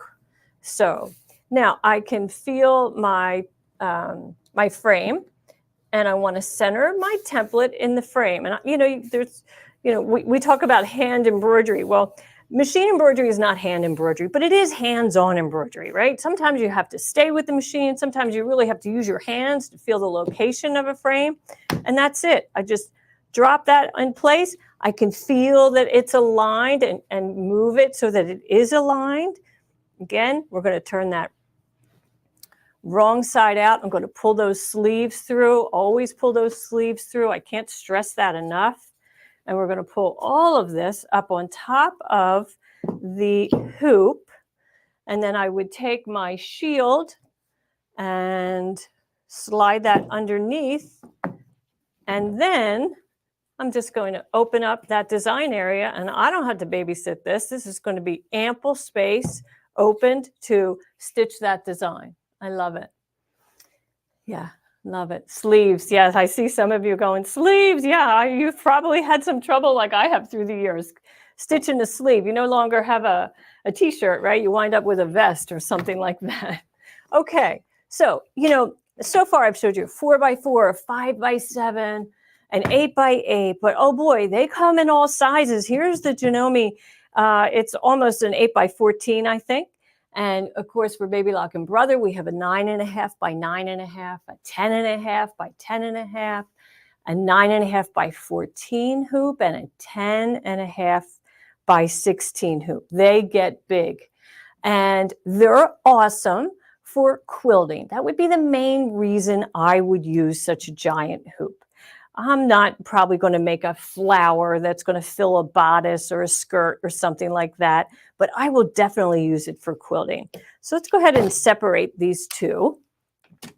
And then I'm going to bring in a quilted, you know, truth be told, this has already been quilted, but just so you understand how I like to do it. So I would have my quilt. And wherever I am in the quilt process, but here I'll kind of stay near, you know, pretty close to the end, right? Here I'm about a foot away from the border. And of course, you would be quilting when it's just a quilt sandwich, no binding, right? Binding comes later, but I'm just showing you this as an example. So we'll take that top frame and place that next to that attachment and then drop it in place. And, you know, you can smooth and tug that and make sure that's nice and taut. You would, again, use your hoop shield underneath. But sometimes, as you are working on a quilt and you get a big roll of fabric like we have here, this is all part of it. So we have a jumbo hoop guard. And jumbo hoop guard is, you know, larger than its smaller friend, right? This one's great for 4x4, 5x7.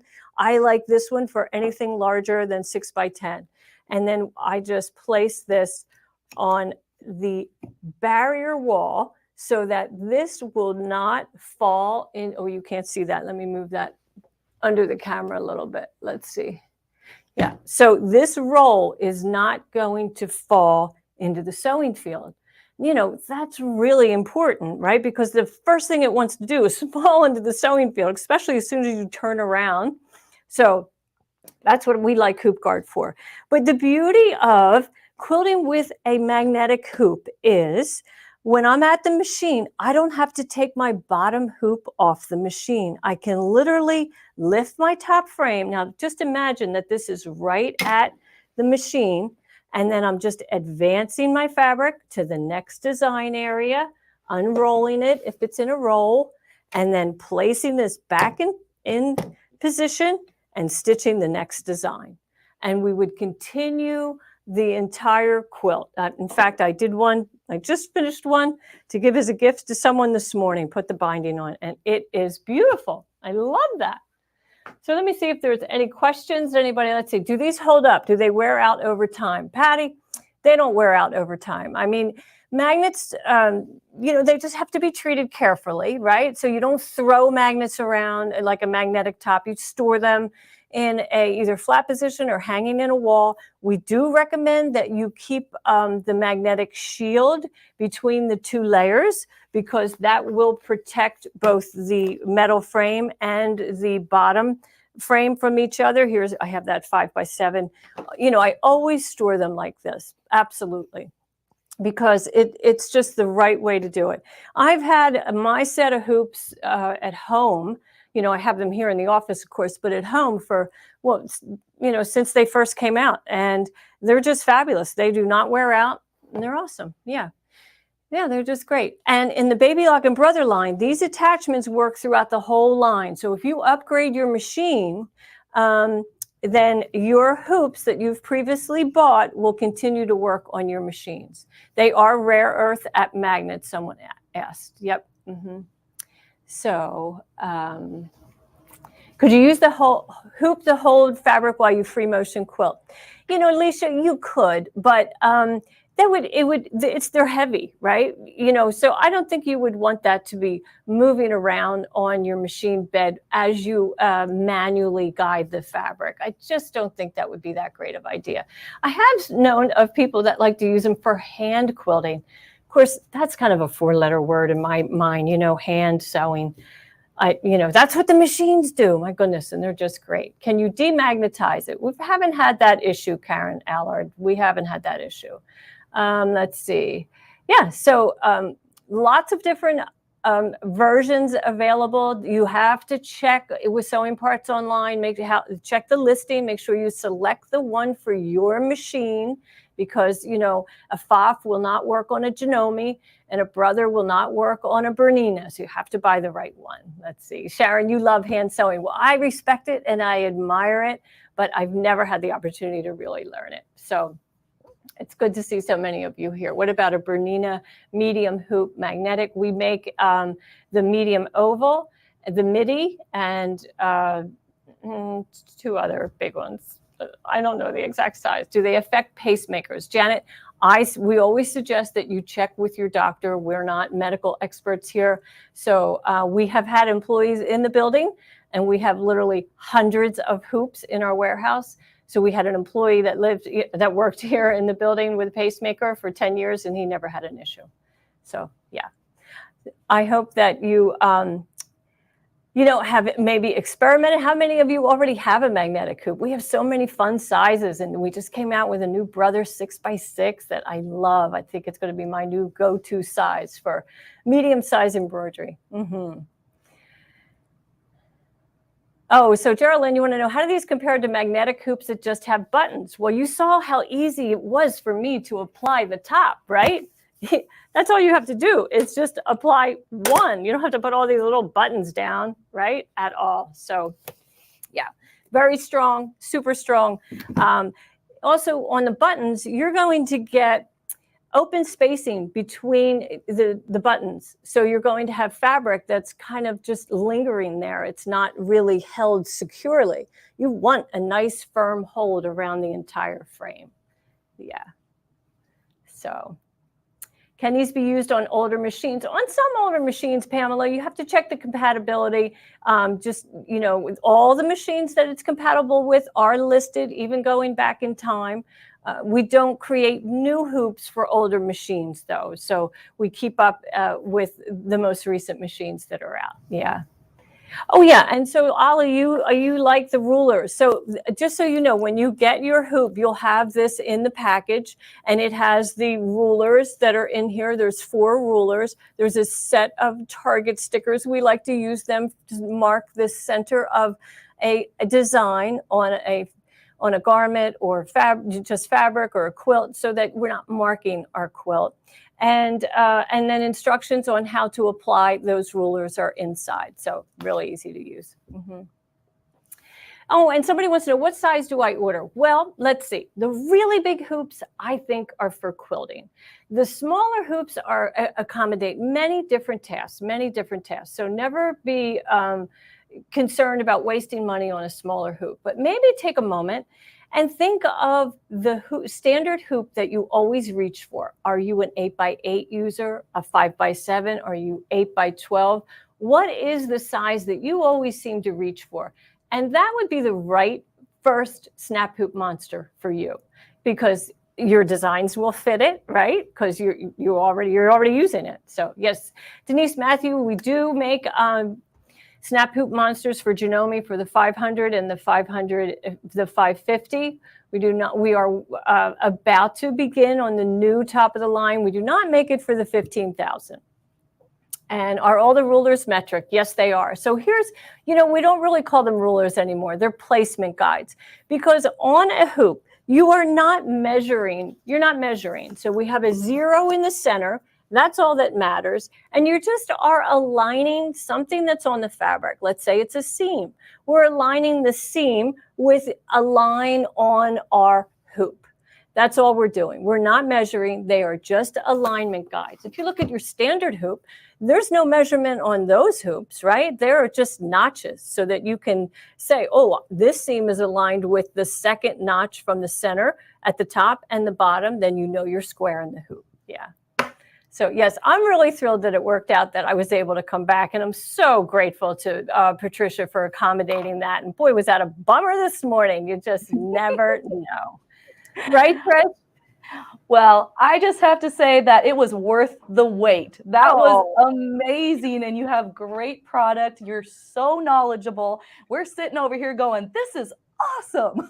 Oh, I'm so glad. I'm so glad to hear that. And, I really do appreciate you accommodating me. And glad I could be here again. So I hope you have a great rest of your day. Hey, and we're going to get together in December 9th, right? At 11 o'clock. Yeah. We sure are. And I was going to ask you, did you want to stick around for the giveaways, or were you wanting us to take care of that?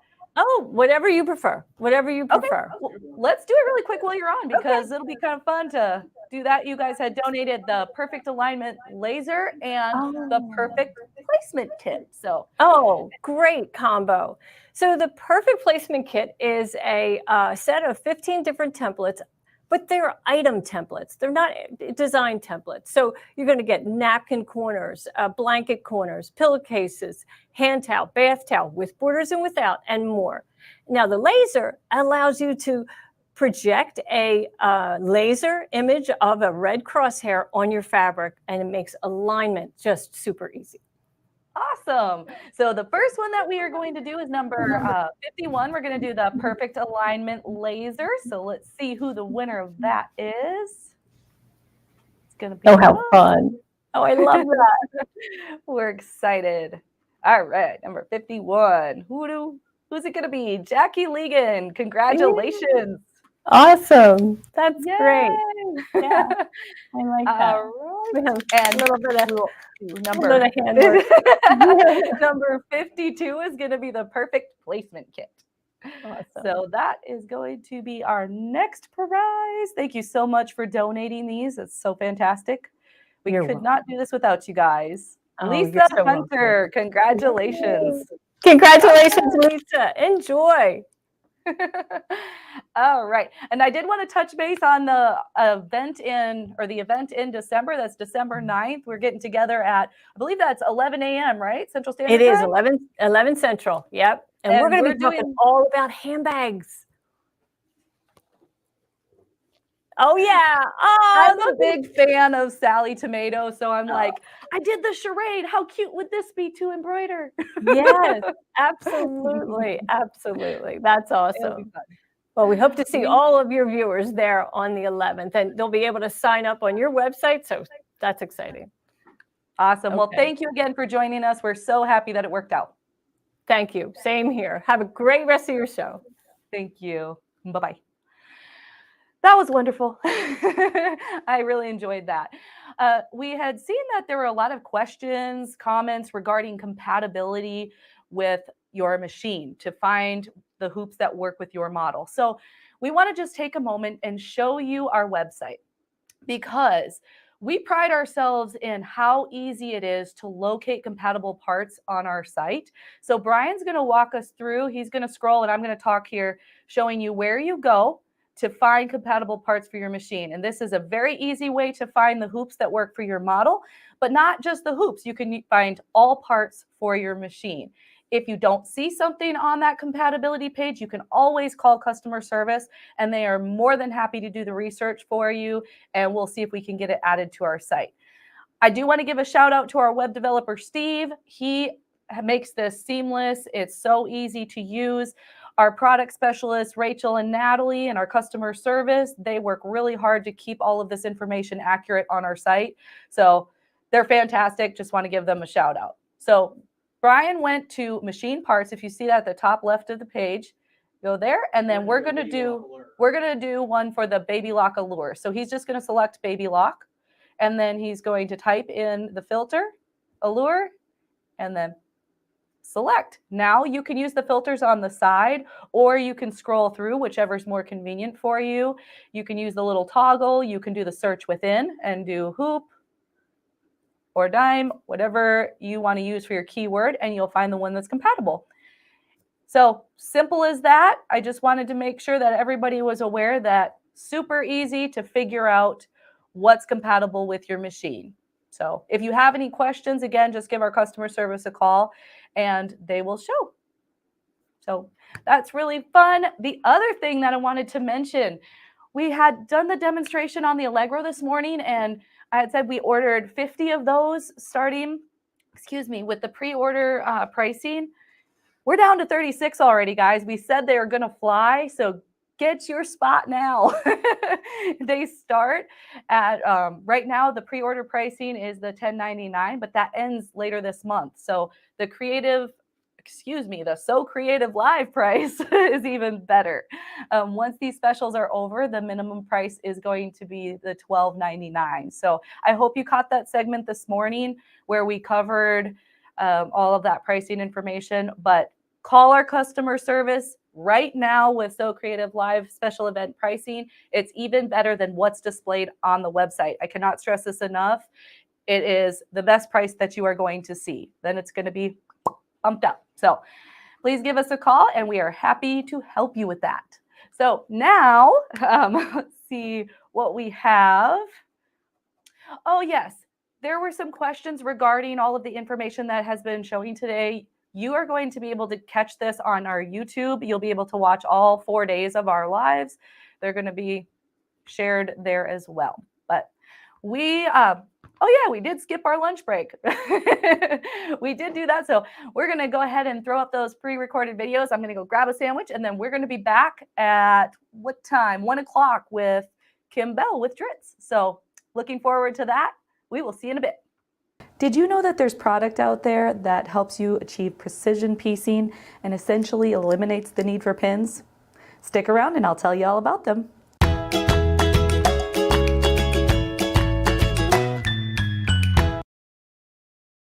Hey everybody, Tricia here with Sewing Parts Online. So today we're going to talk about the Acorn Precision Piecing products. The first one that I want to mention is the kit. So this little kit actually comes with a 4-ounce bottle of the Easy Press fabric treatment, the 1-ounce bottle of the seam align glue, and an Easy Press pen. Now this is really all you need to get started with doing some awesome piecing. This little combo seriously is fantastic. So let's take a look at the Easy Fabric Treatment. This is considered a refill as it's the solution that's in the pen, which I'm going to show you here in just a moment. However, it can also be used in a misting bottle and used to treat your fabric. By treating your fabric, although it's similar to starching, there's other benefits as well. This solution strengthens the fibers. It also helps reduce stretching. You can also do several applications if you need more stability in body. Now let's take a peek at the seam align glue. This is considered a light hold fabric glue. The bottle has a convenient metal applicator so that you can apply a controlled amount of glue on your fabric. Lastly, the kit includes the Easy Press pen.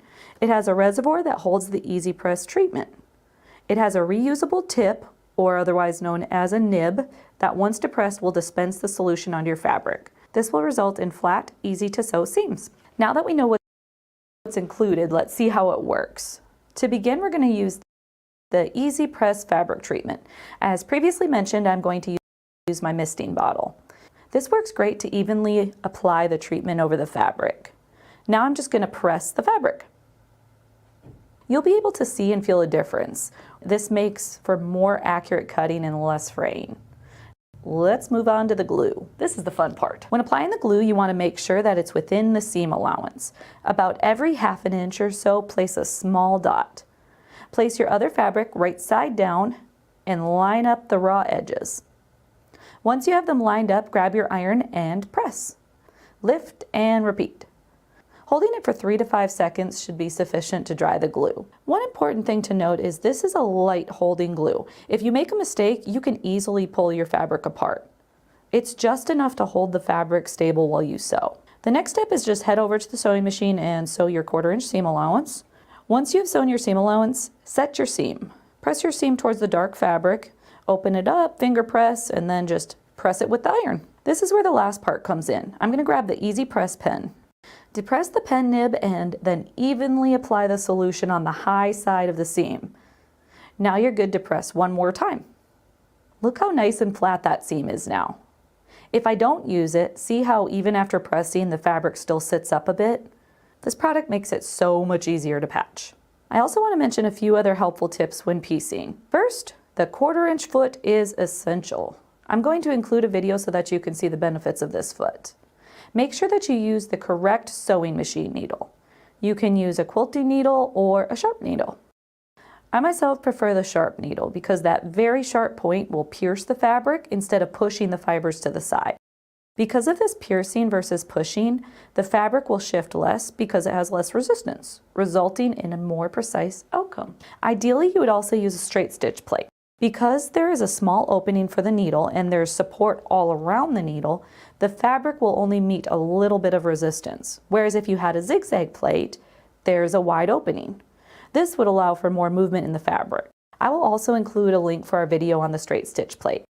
If you find that you use it frequently, there's other ways that you can get this product as well. So the actual fabric treatment, you can get it in either the 4-ounce bottle, the 16-ounce bottle, or the gallon. Then you've got the seam align glue. You can get that in the 4-ounce bottle or the small 1-ounce bottle. The 1-ounce bottle has the metal tip, the little dispenser. Then you also have your little replacement nibs or tips for your pen. And you can also individually purchase the pen. I didn't have one handy other than the one in the kit. So just so you're aware of that, that also comes individually. Although this is primarily used when quilting, know that you can use this in other applications as well, such as raw edge applique and just regular sewing. I hope this information provided you with encouragement, just knowing that there's something out there to help you with your precision piecing. Until next time, happy sewing, everybody. The sewing pros use this presser foot in order to get invisible hems. I like professional results. How about you?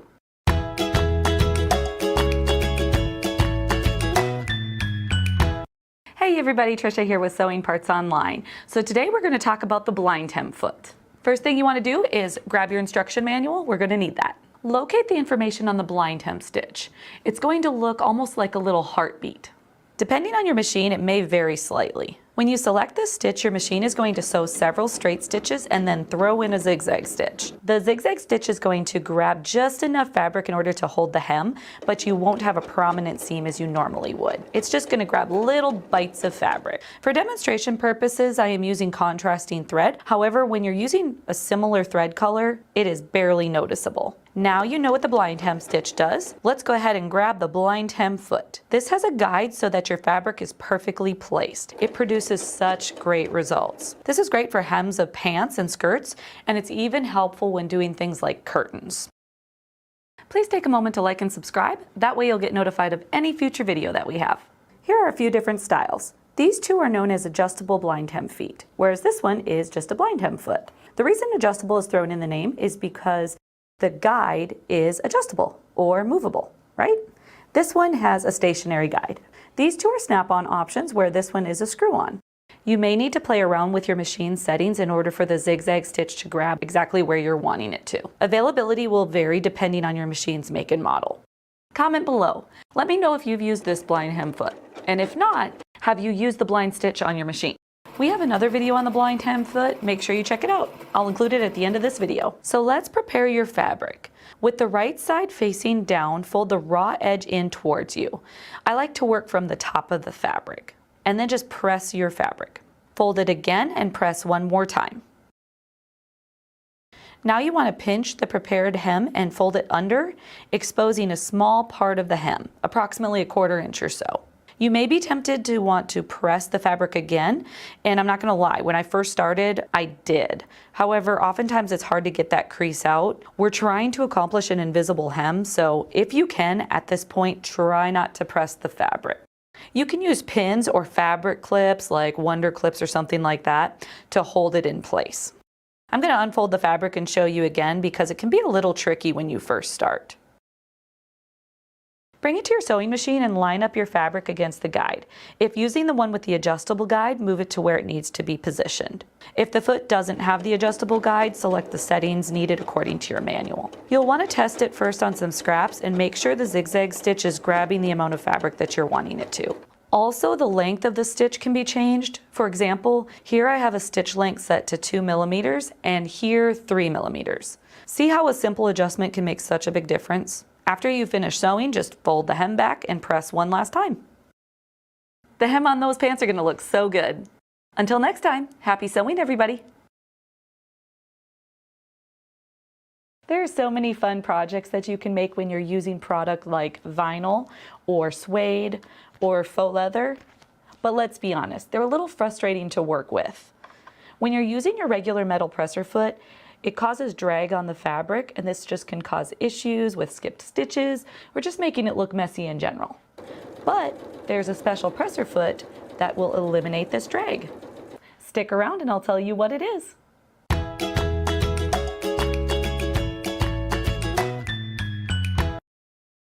Hey everybody, Tricia here with Sewing Parts Online.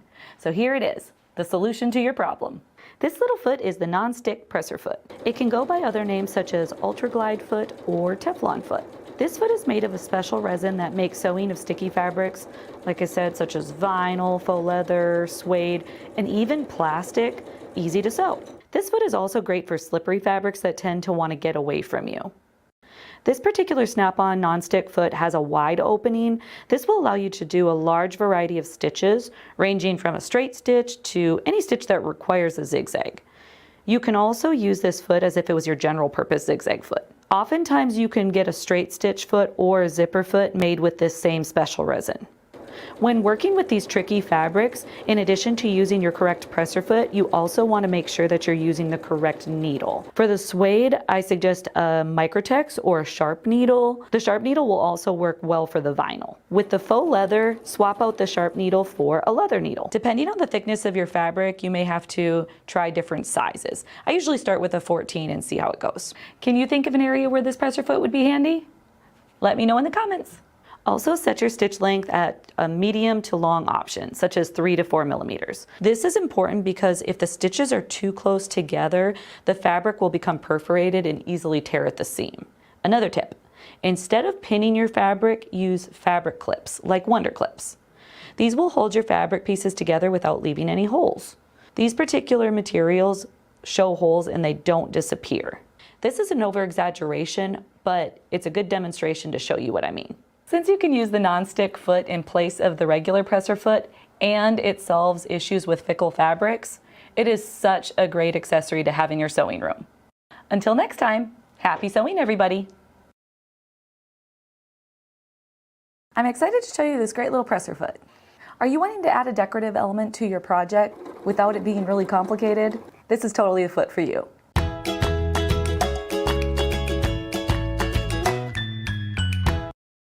Hey everybody, Tricia here with Sewing Parts Online. So let's take a look at the pin tuck foot.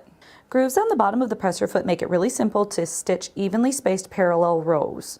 You begin by sewing one pin tuck, and then the first one sewn will serve as a guide to continue making the other pin tucks. This foot is ideal for adding decorative elements to pillows, bed covers, and even garments.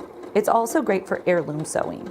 This foot works best with light fabrics such as georgette or desheen. However, you can still use a medium weight woven fabric. The pin tucks just won't be as prominent, but it still adds interest to your project. There are numerous kinds of pin tuck feet. Depending on your machine's make and model, availability will vary. Here we have a couple of different ones. We've got a 5-groove pin tuck foot and a 7-groove pin tuck foot. Both of these options are snap-ons. Please take a moment to like and subscribe. That way you'll get notified of any future video that we have. As a good rule of thumb, the smaller the amount of grooves, the heavier the fabric that you can use. The larger the amount of grooves, the lighter the fabric. To get the best height on your pin tucks, you want to use the appropriate type of fabric. Some things you'll need: an extra spool pin or a thread stand. If you have a horizontal spool pin, make sure that you use a spool cap. If you're not familiar with the thread stand, that's totally fine. I'll include a video at the end of this video and it'll walk you right through it. An erasable marker is really convenient. You'll be able to easily mark where your first pin tuck will be. Once your first one is sewn, as I said before, it'll serve as a guide to continue making the other pin tucks. You'll also need 2 spools of thread. And I also find it convenient to have a little pair of scissors and some tweezers just in case my thread breaks. And lastly, a twin needle. First things first, let's install the twin needle. Here I've got a 2mm option. Select the straight stitch on your machine and the center needle position. Set your machine to a medium stitch length. You'll also need to increase your thread tension. The higher the tension, the more prominent the pin tucks will be. Depending on your machine, a good starting point is a 5, but you can even go up as high as 7 to 9. Make sure to line up the middle open groove of the presser foot with your line drawn. Always test on scraps prior to working on your project just to ensure that you'll get the look that you're going for. Here are several examples. Let me know what you plan to make with this presser foot. Make sure to comment below. The deep wide grooves on the bottom of the foot can also hold cording or yarn so that you can get a nice, detailed, prominent pin tuck that has a lot of structure. Make sure to check out our other video on the pin tuck foot. We cover how to use cording in that video. This pin tuck foot is so much fun to experiment with. I would love to hear what you decide to make. Until next time, happy sewing, everybody.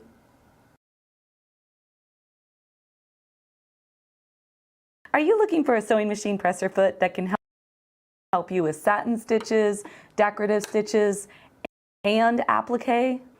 If so, we've got just the thing for you. Stick around and I'll tell you what it is.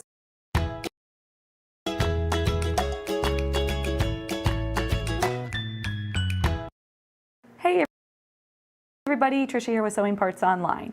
So today we're going to take a peek at the satin stitch foot. The satin stitch foot is ideal for satin and decorative stitches because it has a tunnel or a groove on the underside of the foot. This accommodates the extra thickness of thread when sewing these bulkier stitches. Oftentimes you can get an open toe satin stitch foot as well. This too has a groove under the foot, however the front of the foot is open. This foot is great for applique as the open front gives you greater visibility. You may have heard the term satin stitch.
Hello, everybody.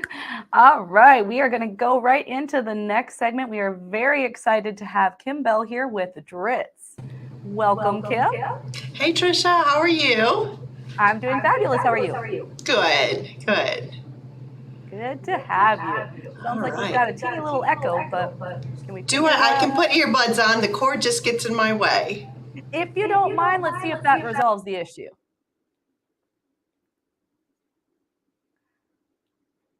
We're going to work through all these today, right? Thank you all so much for your patience today. Let's give that a go. Is that better now? You can't hear me. Yeah. Oh, I'm good? Okay. I think we're good. This is my very first live. Well, we're so excited to have you. I've said that before. We're all learning together, right? Absolutely. Ours as well. I can't hear you through my earbuds, so I got to turn my TV up so I can hear. Okay. Awesome. Okay, I'm going to get the comments on. Oh, we've already got some nice comments. That's awesome. All right. Well, as Tricia said, I'm Kim Bell and I'm with Dritz. And I'm going to show you some brand new rulers that we've just introduced in this past year. And they've got a lot of great fun technology. And I'm not really good at comments, so if you've got something really urgent, throw it in there. You can interrupt me, maybe Tricia, but I will definitely try to keep looking so I can answer any questions. And I have a feeling at the end we're going to have some time so that I can answer any questions that you might have. I am going to change camera. I am not used to this software, so we're going to change the camera and then you can see everything that I'm going to be showing you. And unfortunately, you have to see my lovely earbud cord. But I think we're all good. All right, we are good. All right, these are our new design rulers. And if you're familiar with OmniGrid, you will see that there's something familiar about them. We also we own the brand name OmniGrid. And so all the OmniGrid rulers are also made and sold by us. And about a year and a half ago, one of our category managers was working with the old style of the styling design ruler, and she was working on some blue fabric and trying to take the dog ears out of a pillow, and she couldn't see the lines. And she's like, we've got OmniGrid with our great double sight lines that you can see on literally any fabric, any pattern. Why don't I do the rulers in that technology? Because it is a patented technology. So she's incorporated it into a lot of other ones, but we did make some additional changes. So I'm going to go through each ruler, and I won't tell you all the things that you can do because we've got some really great resources online, but just to show you a lot of the features that we have. But these three rulers right here and this ruler too are specifically for dressmaking and for garment making, because we know that's what Dritz is all about. Even quilters do use Dritz, but we're all about sewing, so that's what we want to do. So let me just kind of clear off my work surface here a second, and we can talk about all the features. And I have this lovely piece of fabric. Someone told me one time that it looks like a flag, and I looked it up and it's not a flag. It's not in any colors. But when you lay your ruler on there, this is just to show you, I'm gonna get a little closer here, how with the technology, the OmniGrid technology, on the red, you can see, on the yellow, you can see the black lines, and then when you're on black or a pattern, those yellow lines set up, because all the lines, the black lines are all the measurements, but they're all highlighted in yellow, and that's our double sight lines. So that helps you no matter what you're working on, that we know that you can see those lines. A couple other things that we changed is they are all made out of the same material as an OmniGrid ruler. It's 1/8 of an inch thick, and it's the optical grade acrylic, so it won't yellow. And if you've had some of the old styling French curve rulers, I carried mine in a suitcase one time to a show, and of course the airline snapped it in half because it was a different kind of plastic. These are much more durable, and the fact that they don't yellow like plastics can yellow is really, really awesome. So all the rulers have that technology and that material that makes them extra strong and really great. I keep looking at your comments, so if I'm stumbling, I'm trying to read what your comments are. So another thing we did is if you've had, now the name just left me what this ruler was, but on almost all of our rulers, specifically the measure and mark, we have left and right hand numbering. The best example of that is actually in this ruler right here. So no matter how you pick it up, you can measure from this side or you can measure from this side, and that's something that's unique to OmniGrid too. Kind of took that from the quilting world for how we pick things up. And so you can measure from both sides. We added hang holes on all of our new items. I don't know if you can see it right there. That's great for just another way to store them. I know a lot of times these rulers are kind of big, and so you're like, where do I keep them? And I actually keep some of mine on pegboards or command hooks. It's a great way to store these. So we added those holes to everything. And then as we get to, as I we'll go through the other, but you'll notice on all of the styling rulers, we've added illustrations. I'll turn it this way so you can kind of see. And that's not all the telling you everything how to do it, but just giving you examples of how you use this ruler to change your armhole, to change your neckline, and maybe if you have to redraw for a dart, or this particular ruler is kind of a 4-in-1. You can do the hip curve. If you've got a little shift dress and you're changing anything. So we've done that to all the rulers, and we've added just some different illustrations just to kind of clue you off as to which one.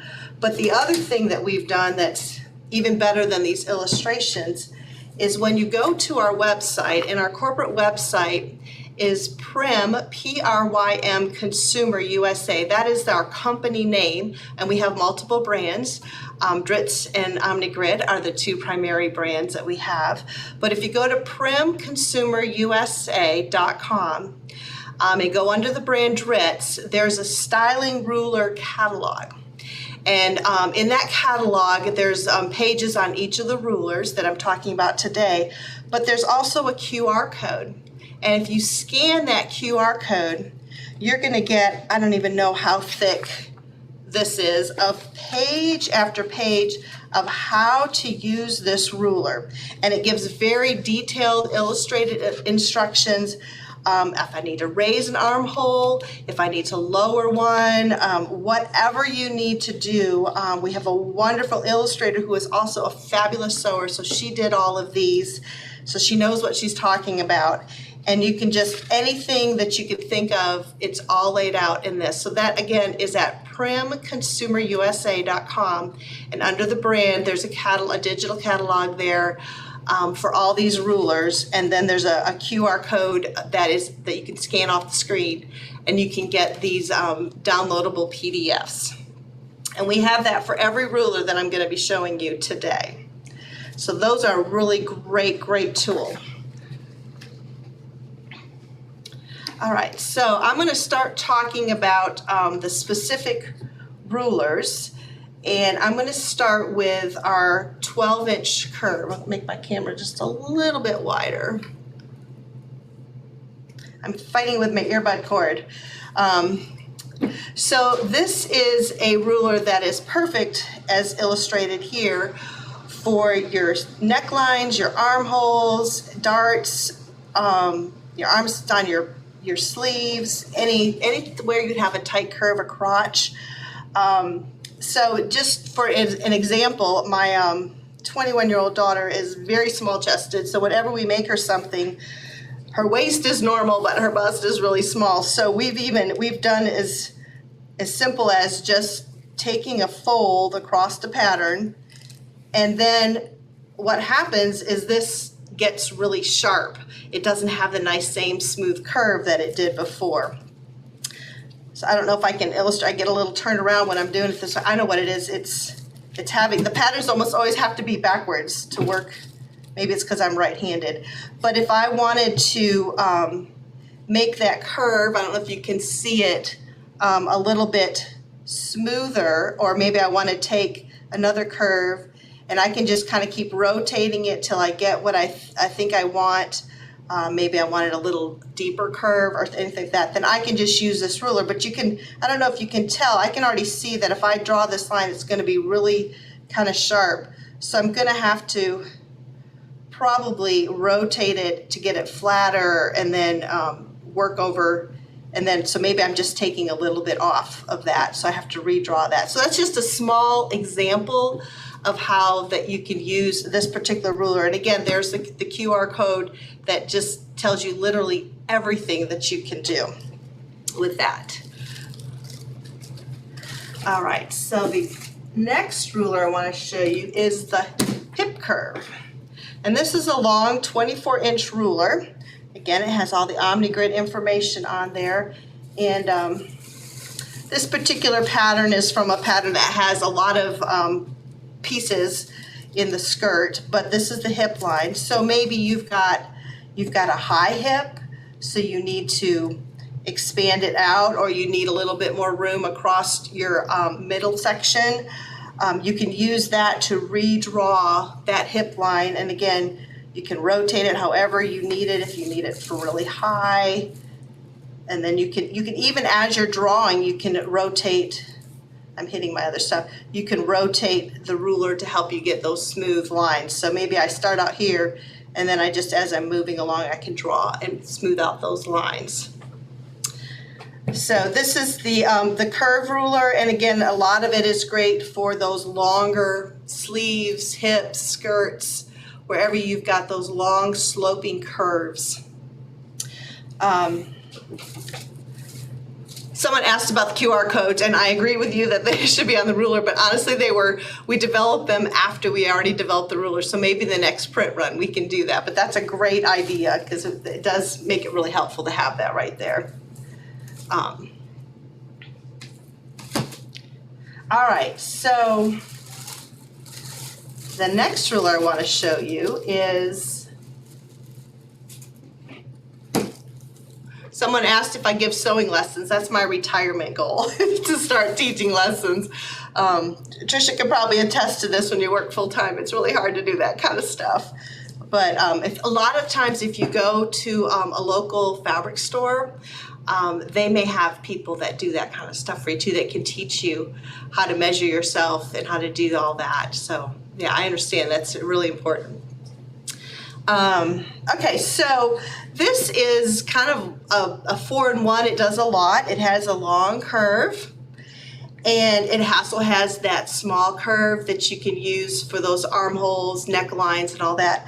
But in addition, it has a straight curve. And then we added, from the original one, we added a grid more to make it more like OmniGrid, but yet it also gives you a better way to measure everything. And then, like I mentioned before, we have measuring from both sides. And then we also have some little clues here. Let me turn it this way. You know, there's 1/8, 1/4, 3/8, so you know which line am I looking at. Because sometimes, I don't know about you, I get kind of lost, and then I have to start counting across to see where I am.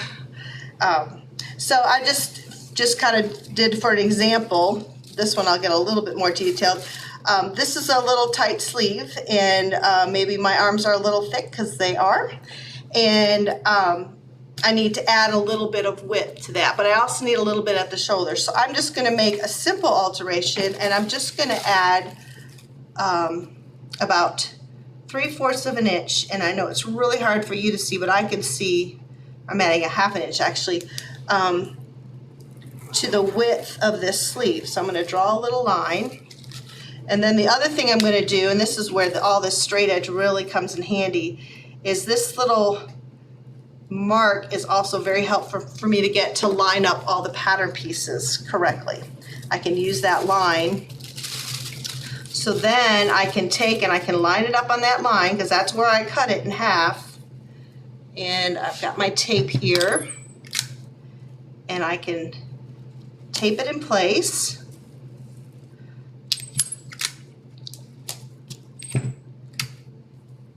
And I don't have tissue there. This alteration isn't too hard, because it's just a straight line.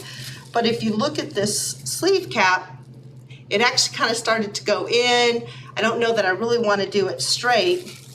So I'm probably going to want to just take my little curve, and I just want to keep rotating it to find where's the right curve. That one's a little sharp. Maybe that's even a little too sharp, but it's not bad. So I can go over here to where it's a little bit smoother, and that's looking pretty good. So then I can just have a nice little smooth cutting line. And that's just the way, this is one of my favorite rulers. I use it a lot because it does have almost everything in it. But there is a time, and the shape on the 12-inch ruler, curve ruler, is slightly different, as well as the fact it's a little bit different. You also have this curved edge. So you can use that for doing a rounded collar edge, anything like that. All right, I haven't been looking real closely. I hope there's not any questions. Someone asked about how to adjust the shoulder. I don't know that I can really get into all the specifics of that, more because it's so different depending on what you have to do. But I would recommend the tutorials. All of that is covered, and all the little nuances are covered in there. And that's really the best way that I can do it without trying to get not knowing fully what your situation is. You know, if we were together, I think that would be a whole nother story. So that is our design rulers. Now the measure and mark, I didn't go pull one of the original ones. I think we just called it a marking ruler, or I can't remember what it's called now because we've had this for about a year, but it was a 15-inch ruler. So it was shorter, and it had been around. I have one from the 80s. It had been around probably before that. My coworker had one that was in her mother's sewing cabinet, so it had been around for a long, long time. And so now we were changing to the new technology. We were changing to the new materials. So we said, well, what can we do to improve upon a ruler that's been around for ages? You know, we always like to make those improvements and make it better. So there's several things that were done. The first is it was increased to 18 inches, just to make it for when you're marking buttonholes on the front or back of an outfit, just have that little bit more length that you could use. Before, all these 1-inch and 1/2-inch lines were not here. So again, it's just more ways to measure and to do what you need to do. Someone just asked where the tutorials are located. Oh, somebody found it. Good, thank you. primconsumerusa.com. It's all there, so that's great. So all these lines are new that measure each across. Originally it had inches on one side and metric on the other. So for our friends across the northern border, even though a lot of them use English measurements, we did continue with the metric measurements there. And I know sometimes patterns are done that way too. All the slots are in the same spaces where they were before, and these are used for if you're marking pleats. I used it the other day with teaching someone where I took the 5/8 inch one and I put the edge of the fabric there, and then I was able to draw the stitching line there to help get a stitching line, because you know new sewers are freaked out about where do I sew, and they don't understand. They want a line to follow, and I appreciate that, and that's a great way to start. So you know it's got all your typical seam width allowances, but it does have several 1/2-inch, so if you're doing some tucks or anything like that. So the other thing that we did is, you can see we have yard markings. 1/8, 1/4, 3/8, and obviously 18 inches is a 1/2 yard. And I don't know about you, but if I'm trying to how many inches are in an 1/8 of a yard, I'll go pull out my yardstick because it's always on there. So we thought, let's just put it on this ruler. It's another resource. It's another way. You can obviously use it to measure and cut and everything. Oh, that's the other thing I didn't mention. Because these are all made with the 1/8 inch acrylic, they can be used with a rotary cutter. Our old rulers were not made out of strong enough plastic that it was real easy to ding into them, and they weren't thick enough. So these can all be used with a rotary cutter. So if you want to cut a curve, if you want to cut a straight line, every single one of these rulers can be used with a rotary cutter. So we added those measurements just for another reference, again, because we could. And another because we could is we put the bias markings for the 45 degrees. So if you're wanting to cut line of fabric up along that edge, you can then take your rotary cutter, and you don't have to mark it first, you can just cut it right with the rotary cutter and cut that measurement. I typically use my OmniGrids for that, but again, it was what can we add to make it even more functional and more useful. So that's what we did. The last thing I want to show you, and I want to demonstrate it, is one of my favorite things that I asked to be on this ruler when we were working on it, is a centering ruler. So if you look at the center of the ruler, it's got the 1, 8, 9, and then up to 18. But the next row of numbers is a 0. And I love a centering ruler. We have it on several of our products. But it is so useful when you're wanting to position something. And the fact that this is an 18-inch ruler makes it even easier, because I have like a 6-inch ruler that has it, and it's like, how many things am I working on that are less than 6 inches? So it's really easy. So how it works is I've got my shirt here really flat, and I'm gonna go, this one just happens to work out that 6 inches in on each side, but it might be, you know, if it's 5.5, whatever it is, you just keep shifting your ruler till you get it to the right size, on the same size on each side, and then you know that this is your middle. So then I can take an applique and I can place it right there. Or even if I wanted to, you know, do this one cute and fun sideways, I still know that I'm working right in the middle. And this is a great function. Like I said, we do have it on several of our tools, which is why we added it to this tool. All right, somebody says I can never have too many rulers. I have to agree with you. I have too many rulers. So the last product, I told Tricia and them, I said, I don't know if I got a whole hour, so we could do some more talking if we have to as we go along. This isn't one of our design rulers. I'm going to get my camera a little bit closer here. We call this a seam width gauge. And I know there's lots of them on the market. And, you know, we realize that we even have another one that's part of our line that's metal that you turn over, and has different measurements on each side. And we had tried to duplicate that in the clear ruler so that you could see what you're doing. And it didn't work out functionally.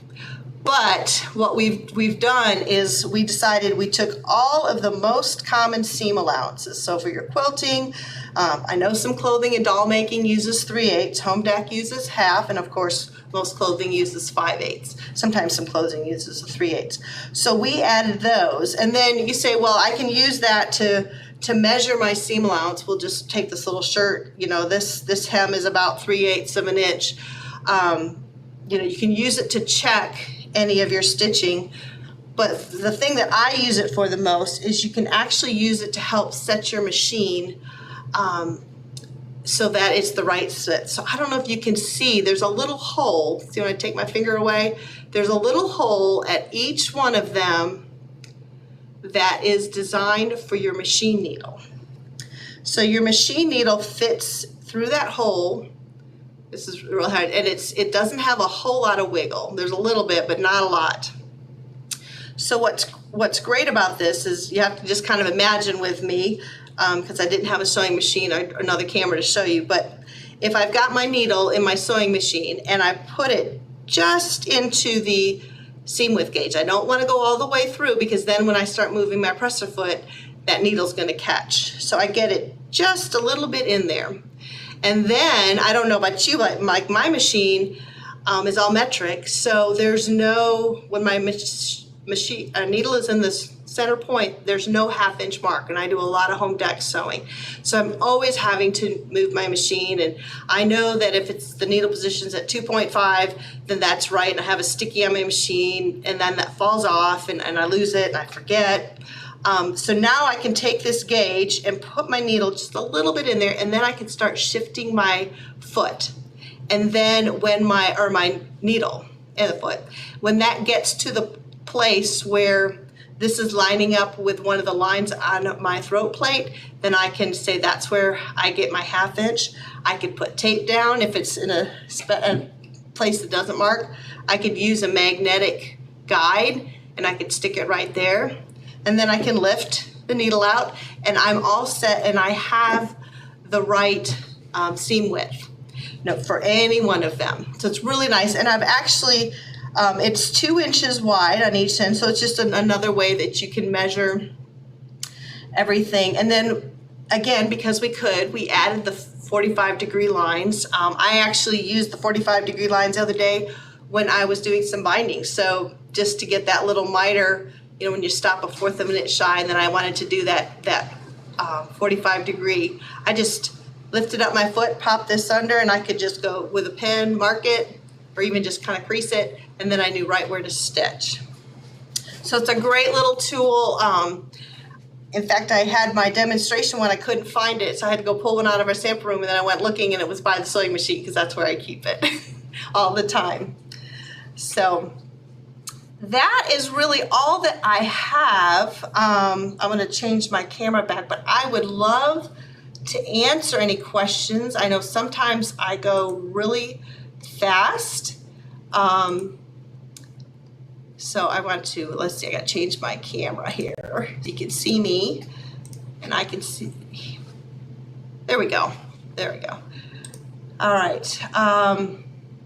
Oh, Barbara says she needs 6 of them. Yeah, they do disappear, especially because they're not really, really big, but they're perfect for that drawer beside your sewing machine. So yeah, Samantha, I'm with you. I'm always using my seam width gauge, my sewing gauge. I mean, and this has replaced that. I'm now using this to do that. So thank you for all your lovely comments and everything. But if there is anything you want to see again, or I'll be glad to put it back on camera and do that. That is not a problem. So. Okay. Hello. I just wanted to quickly let you know that when both of us were up, we had a little bit of an echo. So Brian's going to pull you up and we can talk, see if the echo's still there. If it is, then we're just going to take turns. We can tag team. So we'll do one at a time if you don't mind. So he's going to bring you up and we're just going to double check that echo. Okay. Do we still have an echo? Yep, we do. We do. I'm so sorry. It's okay. Let's just double check. I've got a question that I wanted to answer. If you want to take her off for just a moment, we'll work through it. We'll make it work. That's what we're doing. No, somebody did ask if any of the rulers had an adhesive back. No, they don't. You could, OmniGrid has InvisiGrip that you could put on these. I like to have them that I can move and work it around, but it's not the OmniGrip technology of printing, it's the OmniGrid.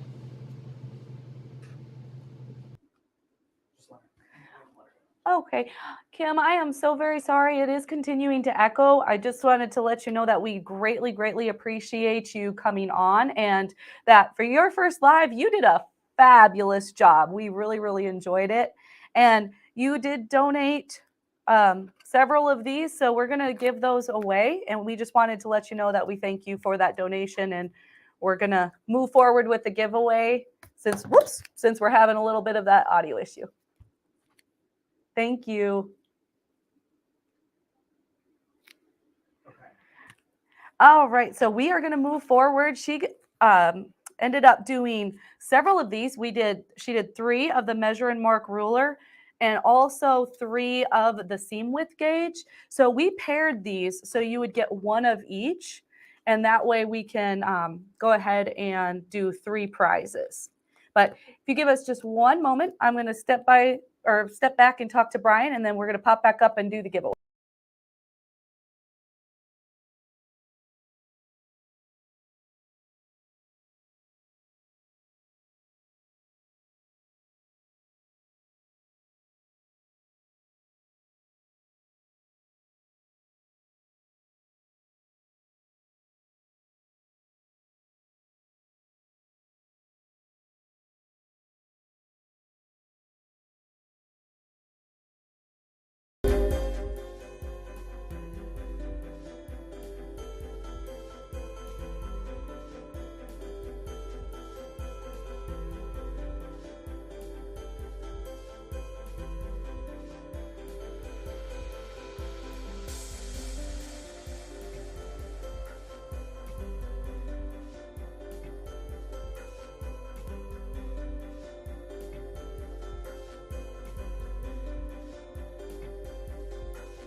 All right, everybody, we are back and we are ready to give away some prizes. Thank you again for your patience.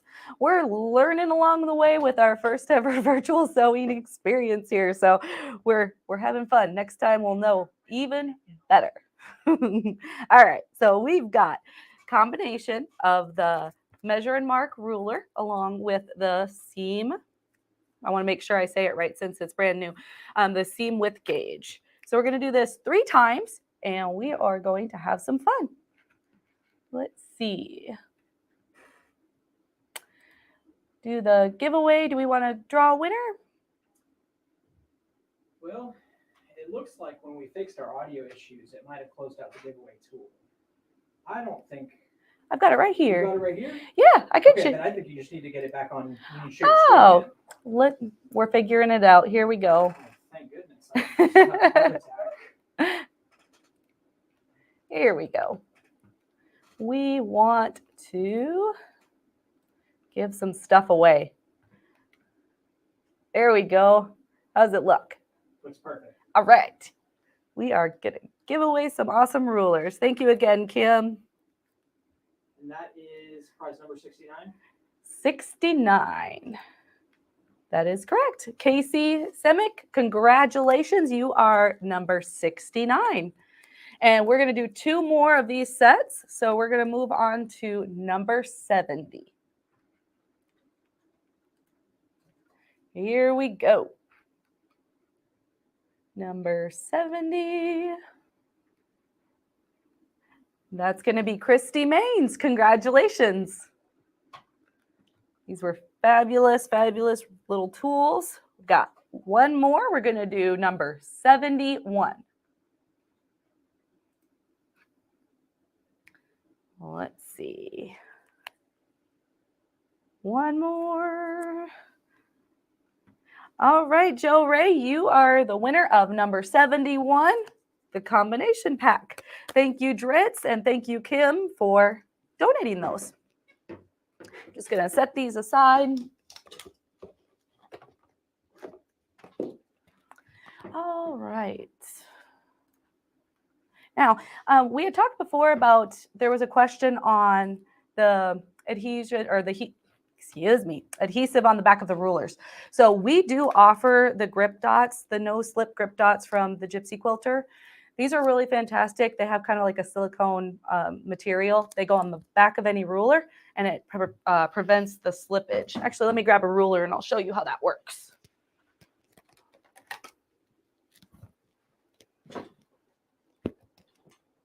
Sitting's hard.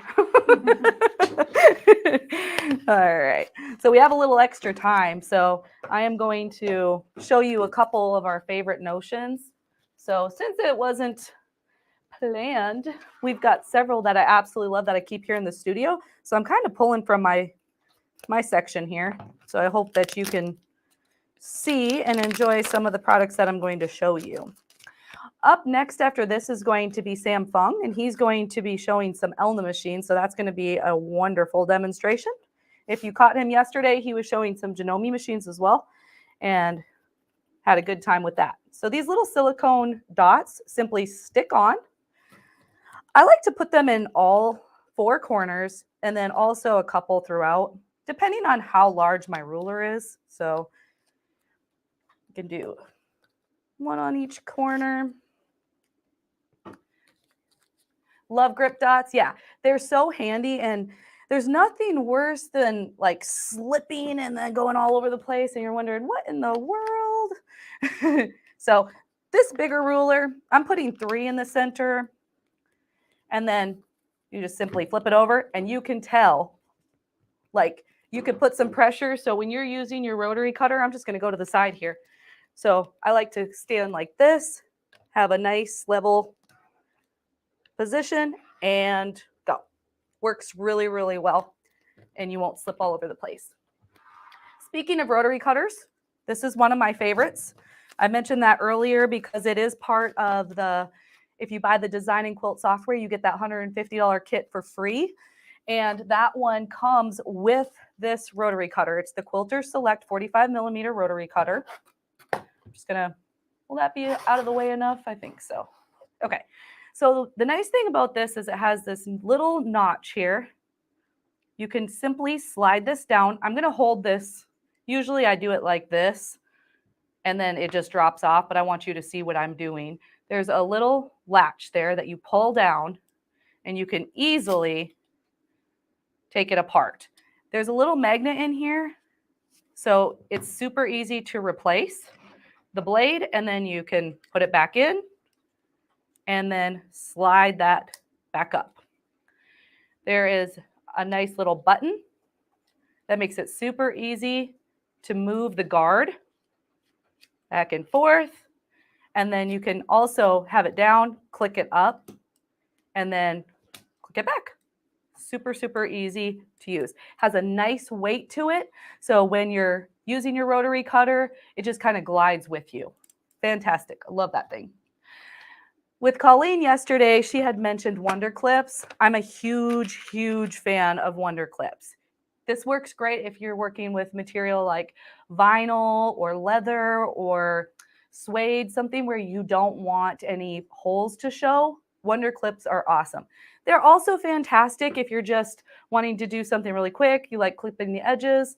The only time that I find that I don't generally like to use Wonder Clips is if I have pretty light fabric. Then it can get a little floppy. It's too much for them to handle. And then I like to use my pins. And speaking of pins, my all-time favorite, and I will praise these, I love, love, love the magic pins. You can't really see, I wish I had a camera for up close, but actually, Brian, would you mind pulling up the magic pins on our website? Sure. Thank you. Those are all the wonderful Wonder Clips. But the magic pins, if you go to the first one, that'll be sufficient. Any of them, actually. They have a really nice tip, or I should say top, that's really easy to grip. I really like it because sometimes I have issues with my fingers and it kind of hurts. So magic pins really help me get a really good grip, and you can get different lengths as well. So you can get the pink ones, which I believe the pink ones are just a smidge longer. I use the blue ones more often than the pink, but the pink ones are a little bit longer, but they're super awesome. And obviously, love my magnetic pin holder. Yeah, see those magic pins? Plus they're cute, and they come in a really cute container, so you're able to store those easily if you don't have the magnetic pin cushion. Everybody needs a pair of pinking shears. We love the pinking shears. These are great for finishing edges if you don't want fraying. So I would recommend looking for a good pair of pinking shears. Ginger shears, love these. These are the 8-inch dress. I think they're the dressmaker shears is the actual name. I use a lot of awesome stuff, and sometimes I don't know the technical name. I always say my favorite scissors. So I'm sitting here going, I know they're Ginger, and I believe they're the 8-inch shears. So do you have any questions on those? Looking. Magic pins are on your wish list? Yes, great ones. Long is always my preference. Yeah, we have a variety of shears and scissors on our website. You can always go and look at the different brands, the different lengths. There's also left, right, so you have lots and lots of options.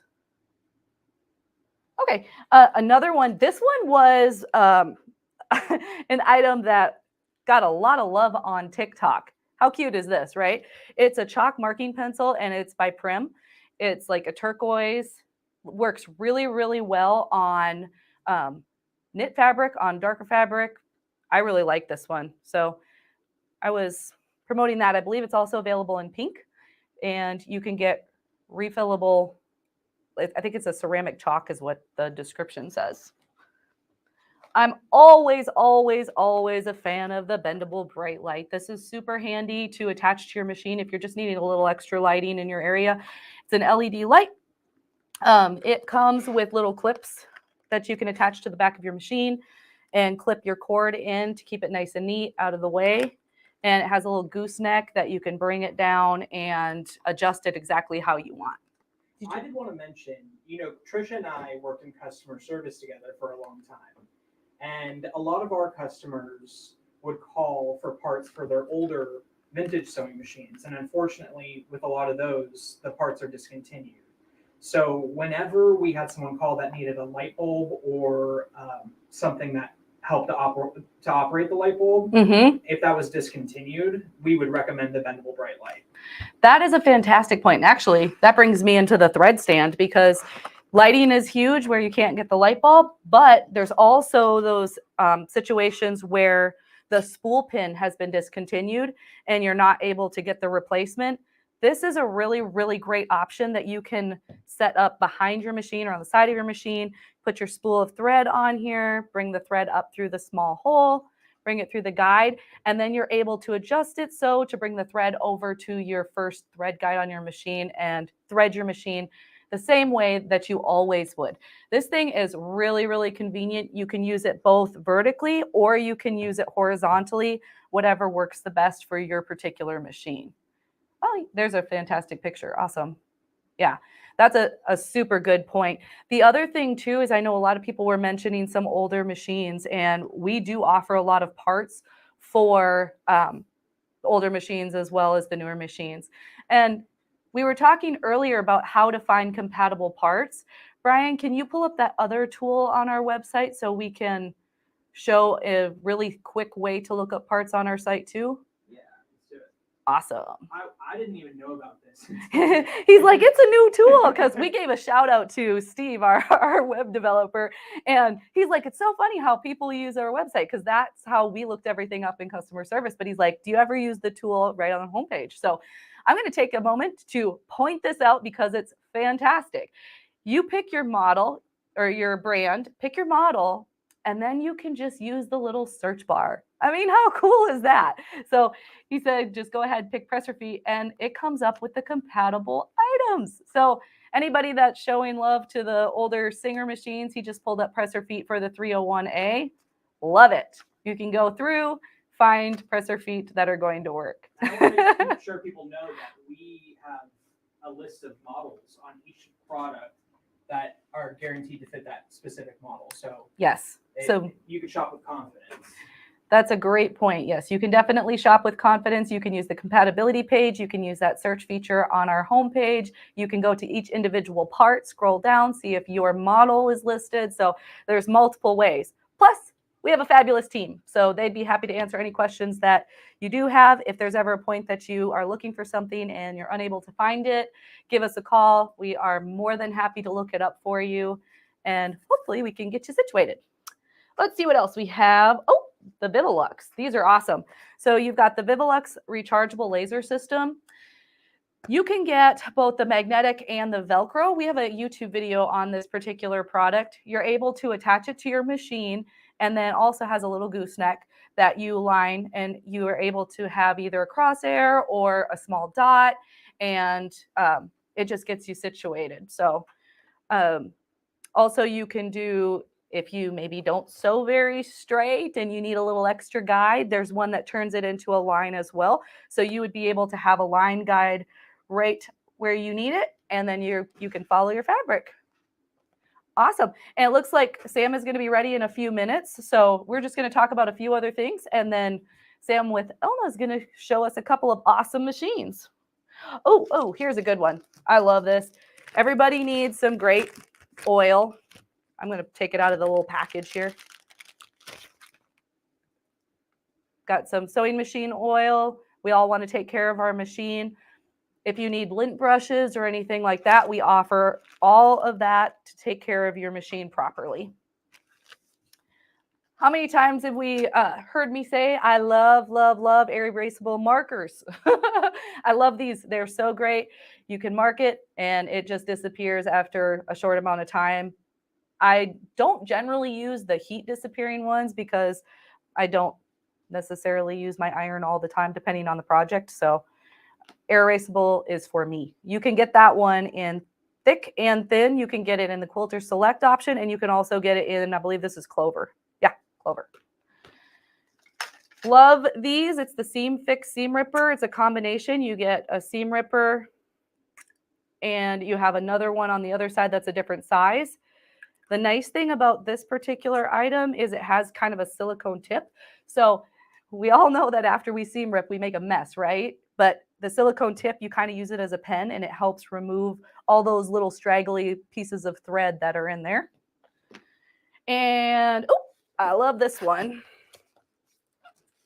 The pedal stay. Who has their foot control that gets away from them? It just kind of wanders away. I said that earlier where I was like, oops, I pushed my foot control a little bit too far. So if you're not using a start stop button and you are using your foot control, I would highly recommend considering one of these. Now, I will mention that they work best on carpet. They've got little teeth on the back, so they secure really nice into carpet and it doesn't move. Now, if you have like tile or wood floors, I wouldn't recommend it. We have had people say that it slips around still. So carpet, yay. The last thing, are we looking good, Brian, or one more thing? One more thing is fine. One more thing. Okay, I mentioned this yesterday, but I love this thing so much because as I was just showing you with the rotary cutter, let's say your blade gets damaged and it's cutting pretty well, but it's got a nick in it and it's a big headache and you don't want to use it anymore, but it still has some life. Great way to use it, blade saver. You can take apart this little flower, put your old blade in, and then you're able to put it in this little container, just like that. And if you chain piece for quilting, you're able to just sit here and cut apart all of your little chain pieces. It works so well. Saves you a lot of time, and it's really relaxing if you're sitting there watching some TV. So I hope that you learned a little bit of about some of our favorite notions, or my favorite notions, since we grabbed them from right here. And you enjoyed that little segment of the unexpected. So we are going to go ahead and invite Sam up here in just a moment. Does he need an extra minute, or are we going to be good to go? All right. Well, let's bring up Sam. Hello again, Sam. How are you? Hi, Trish. I'm doing good. Good. Welcome back. We're excited to see what you have for us today. Okay, great. I have the 780 Plus from Elna today. And this 780 Plus is one of my favorite machines. And because this is what I sew on at home. So let's talk about this machine. First of all, I have 11 inches of throat space on there. So it's great for sewing or quilting. If you're doing a big quilt, there's plenty of space for you to do free motion quilting on this machine. On the top of the machine, you can see all the decorative stitches we have on this machine. There is 350 decorative stitches, built-in decorative stitches, along with alphabets and numbers that's available to you. Now, on this machine right here, you can see some of these stitches, we have a little gray shadow box around it. That means all these stitches in the gray shadow box can be mirror image upside down and also left to right. They all can be mirror image left to right, and the gray shadow box ones can be mirror image upside down. Another great feature on this machine is, if you look right here on the top, we have what's called an extra light right here. This is a highlight that gives you extra light right in front of the needle. And I can adjust the light just where I want it by tilting the head of this light. So we can never have enough light. This is perfect for that. Now, not only that, this machine has your scissors. It has a foot. The foot comes up and down automatically. So I have a pressure foot button right here, so I can raise and lower the foot. Or if I push the start stop button, the foot will come down by itself. I have my needle up, needle down, my tie off key, my reverse key, and of course our start stop button. Now, one thing nice about this machine is that the side open up. And we love that, don't we? That way we can always, if a thread breaks somewhere in a take-up tension lever, we can always access it. Now, if you were with me yesterday, we talked about the other machine where it opens up. And we have this black guide bar right here. Well, this machine has an optional accessory that you can get, and it's called the optic magnifier. And this is what it looks like. And I'm sure you can go to their website and do a search like she was talking about it. This is called the Genome Optic Magnifier. This particular one is it comes with 3 lenses. This one has a 20, a 40, and a 60 magnification for you can easily change it out. So to install the magnifier, you simply take this, push it straight up into the opening in there. And now I have my stitches right in front. As you can see, magnifying, this is 20% magnification. So this is great for those of you who wear readers when you're sewing or read bifocals. This is wonderful for that. If you're wearing readers to sew with, you don't have to worry about searching for your readers. You have a magnifier right here. If you don't want to use it, all you simply have to do is swing it out of position. You don't have to take it out. Don't you just love that? And again, this is an optional accessory for the machine.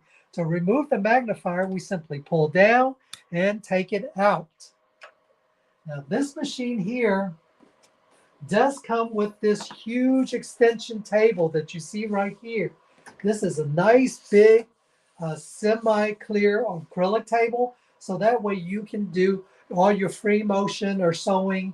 You have a nice big space. Not only that, this machine comes with a nice handy case, and the case will allow you to store all the optional accessories and feet that comes with this machine. So let me take a moment and show you the accessories that comes with this machine.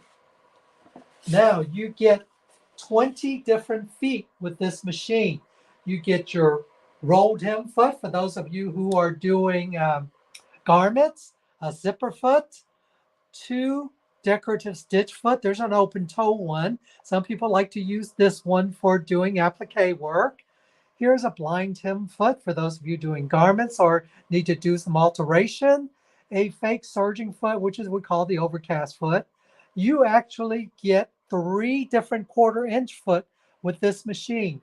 You have this one right here, which is our standard 1/4-inch foot. And this is a one without the flange. This one has a flange on it, which has the black guide right here. Then coming down to the bottom right here, you have, this is an HP2, which it's called high performance. And this is a dual feed foot. So what this does is like your walking foot, except the foot itself, you can use the left or the right hand side to give you a scant 1/4-inch. So this is your 3rd 1/4-inch foot. And then you also have the standard high performance 1/4-inch foot. A lot of people like using this foot. This foot, if you notice, it's similar to the foot that a lot of people just love from their featherweight, that straight stitch foot. This is exactly like that. And it's a scant 1/4-inch on either side. It doesn't have a guide. And we'll come back to, there's a special plate that comes with it also. We'll come back to that plate in a minute. In addition to that, we also have the wide dual feed walking foot. This is what we call the dual feed wide, because as you can see, this is much more wider than our thinner 1/4 1/4-inch piecing. We also give you the 1/4-inch ruler work foot. We call this 1/4-inch. That's because from the center needle position to the edge of your foot is a 1/4-inch all the way around. And this is the industry standard for doing ruler work, and that comes with it on this machine. You also get the button sewing foot, another open toe foot. This one is actually used for variable zigzag, but some people like to use this for applique work because the foot itself, the front of it is shorter and wider, and you can see where you're going. So that's another foot that comes with it. You also get an open toe and a closed toe mending foot, or we used to call it the old-fashioned hopping foot for free motion quilting. Those 2 comes with it. Then you get 3 non-hopping free motion quilting foot that just snaps onto the ankle, and you adjust the foot height by using the ankle, so there's nothing to change out but just these 3 foot itself. You have a closed toe, an open toe, and your echo quilting guide. You also have a quilt bar. You have a secondary spool pin for twin needle work if that's what you want to do. You also have the buttonhole foot with the stabilizer plate, some needles, and a shank adapter for sewing on buttons. And there's some more other stuff, but they're not particularly feet, so I didn't include it on here. But look at all the accessories you get with this foot. Now, another thing I want to point out is with this machine, you get this nice big foot control right here. And what's so nice about this foot control is this one here on my left is your foot control. The one on your right is actually what we call a foot trimmer. What the foot trimmer allows you to do is you plug this into the machine when you get through sewing. Instead of coming up here and pushing the scissors key, you simply step on the foot cutter and it cuts the thread for you. This foot cutter, you can install it to the left or the right hand side of the pressure of your pedal. It's on a big bracket that you put together, so this can be installed on the left or the right hand side. And what's so nice about having this, because this is nice and big and heavy, your foot is not scooting all over the floor. You don't have to chase the foot control like we do with some of our other foot control. Don't we just love that? Another accessory that comes with this machine, which I love, on the table, on this extension table right here, there's a special notch cut out for what we call, this is our cloth guide for the table. The cloth guide simply, you put it on and it snaps on to the machine just like that.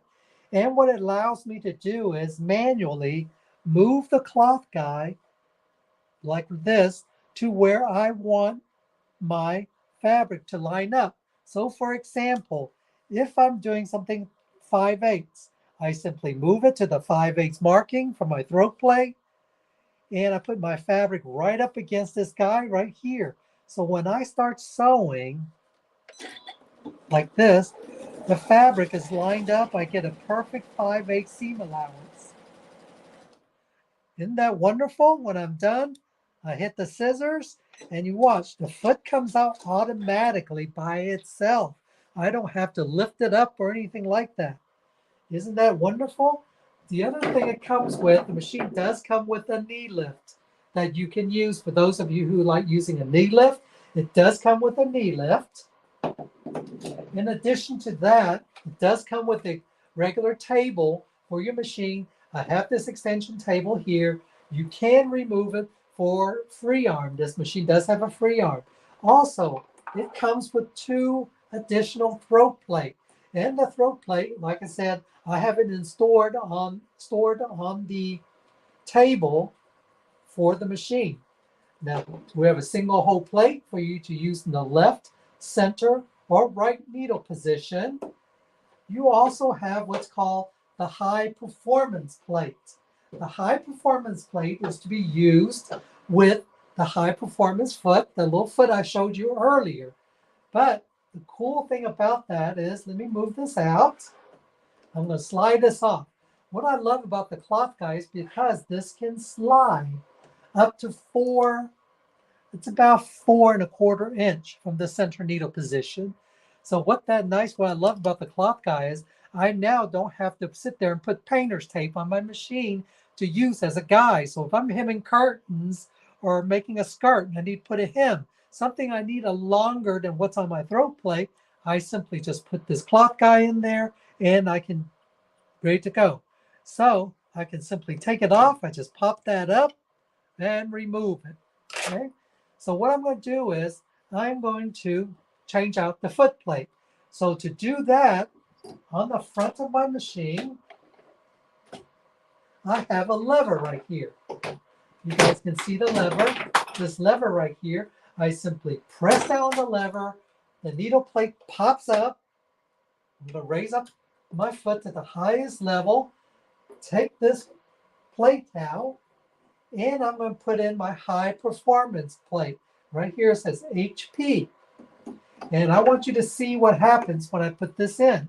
Right now, my needle's in the center needle position. The hole is in the left needle position. When I put this plate on and snap it down, you see how the needle automatically jumped to the left needle position? So I don't have to worry about breaking my needle because I forgot to move it. The plates have sensors on the bottom of it. And if you look over to the screen on the LCD screen, it tells me the straight stitching needle plate is set to make sure I have the proper pressure foot attached. I'm going to touch the X to get rid of the message. And if you notice, the only 4 stitches I have right now is in the left needle position. And it tells me to put the HP foot on. So you would take this foot off and the other ankle off and put the HP foot on. It's just that simple. Now, what's so wonderful about this particular foot is if you're going to do anything with curve, like curve piecing, by using this foot, you only have a 1/4 inch of the fabric being pulled underneath the foot. So when you're doing those curves, you don't have to worry about getting those little pin tucks inside on the inside curve. You simply drop the needle on the top of the curve, very slowly stitch it, and it will ease your bottom fabric in. The feed ducts will ease it in, and you'll give you that perfect piece, 1/4 inch piecing. Another wonderful thing about using this particular foot is this foot, when you are joining your quilt pieces together, if you have a seam, and even though you have your seam going a different direction, we're joining up the 2 joint pieces, and you know how when you regular go to a seam on the quilt, the foot will normally push that seam out of the way. I've been told that when they're piecing with this particular foot, it won't push that seam out of the way. So I know a lot of quilters who would use this foot exclusively. So if you're a fan of Kimberly Imo and you've been following her on our Facebook page, you will see that she uses this foot for piecing exclusively. This is one of her favorite foots. Now, not only that, another wonderful feature on this machine is right here, I have a button that looks like the foot with a needle down. What this is what we call a pivoting function foot. Once I have this button highlighted, as you can see, the foot is up, the needle is down. What happens is when I stop sewing, the foot will come up automatically. Okay, I'm gonna put the table back in just to show you guys. I know I don't have the correct foot on here, but you guys can see the needle is in the left position. I'm not going to break a needle or anything. So I want you to see when I'm sewing, okay, stop, and you see how the foot automatically comes up. Now I can simply pivot or turn and start sewing again. I don't have to use the knee lift. I don't have to sit there and manually raise it up. It's just that simple. Okay. So when I get done, I just hit the scissors. It cuts both of my thread for me. The foot raises, and I'm done. It's just that simple. And I just love that feature. When I'm done with it, I simply touch that button, and my foot now is back to normal. So let me put this regular the regular zigzag plate back on. And like I said, and again, I'm going to raise my foot to the highest level. I'm going to pop up the plate and change the foot out. Now, what's so nice about having the plate come on and off, it makes it a lot easier for you to clean out that bobbin case, especially if you've been quilting a lot. There's a lot of lint that builds up in your machine. So make sure you get that lint out, and don't forget to oil your machine every once in a while. You just need 1 drop of oil in the bottom of your bobbin case. The little piece that you look in the case and you see a little square, that's not lint, okay? That's a wick. The oil that you would put in there is 1 little drop of oil, and the oil wicks your machine. Now on this machine, if we look on the screen right here, since I'm on straight stitch, 4.5 is my center needle position. There is 91 needle position on this machine. And 4.5 is your center needle position. So if I need to move my needle over to the right, I would simply plus it on here. And you can see on the screen right here, the needle is actually moving right here. The top part is the oval on my foot. The needle's all the way over to the right. It says 9.0 right there. If I need to move it over to the left, I simply touch it and move it to the left.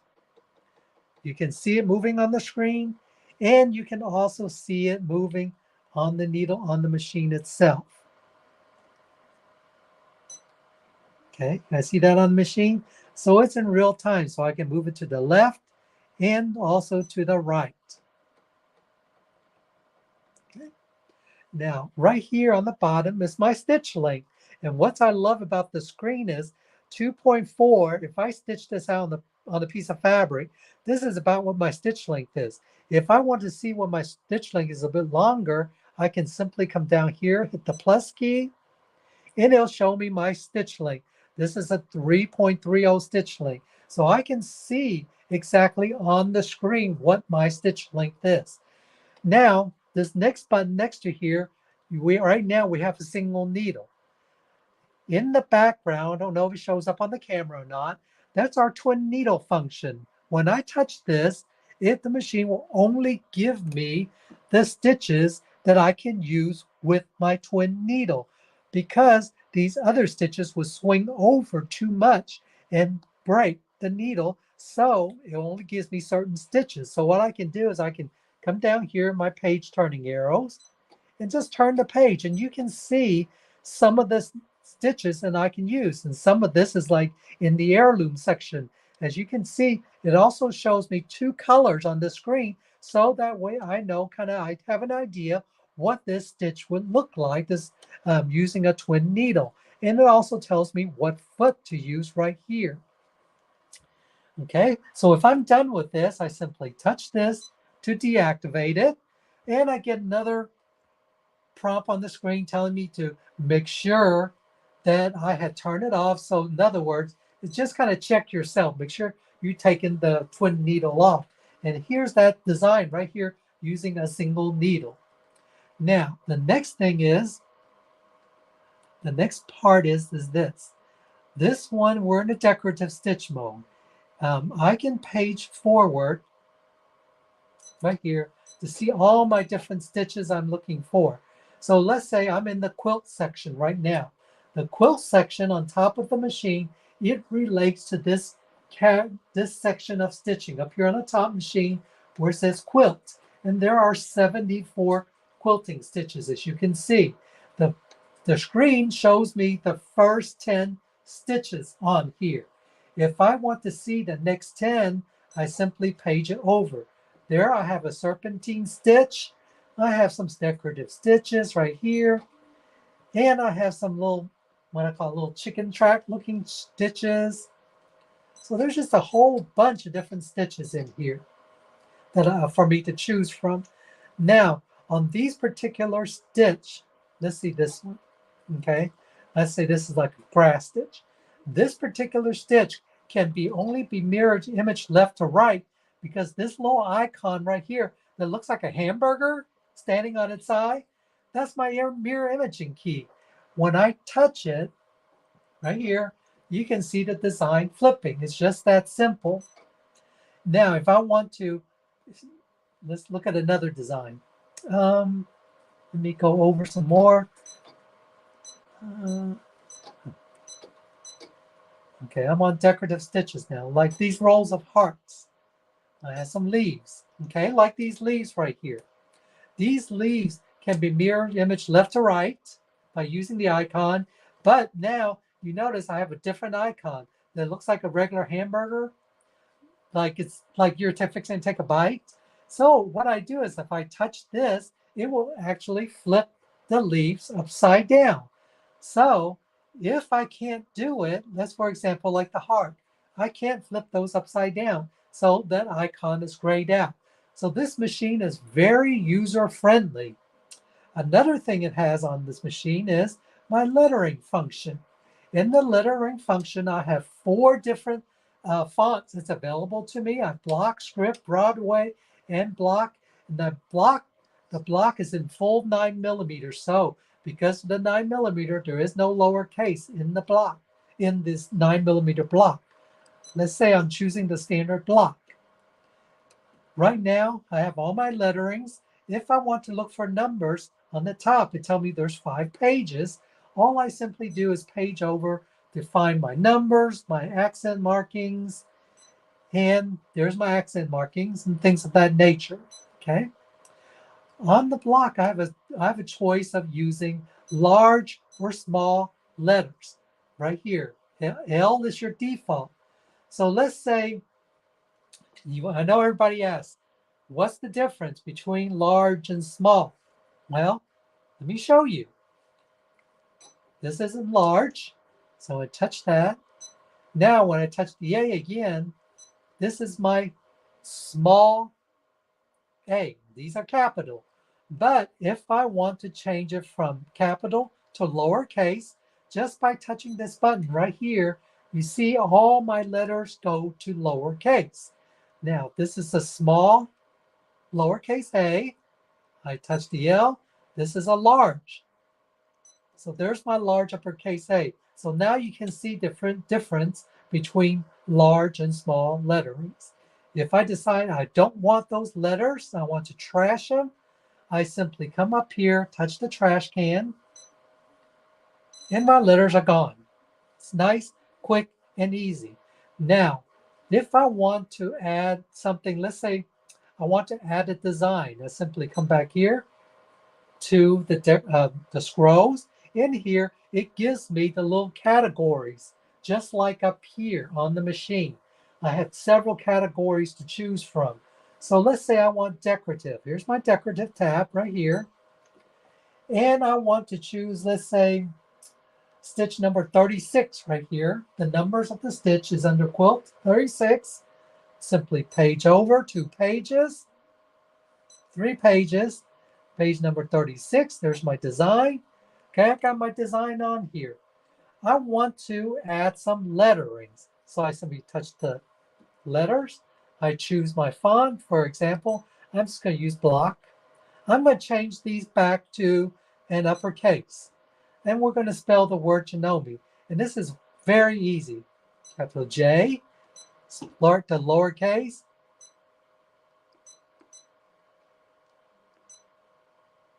and I have the word Janome spelled. It's just that simple.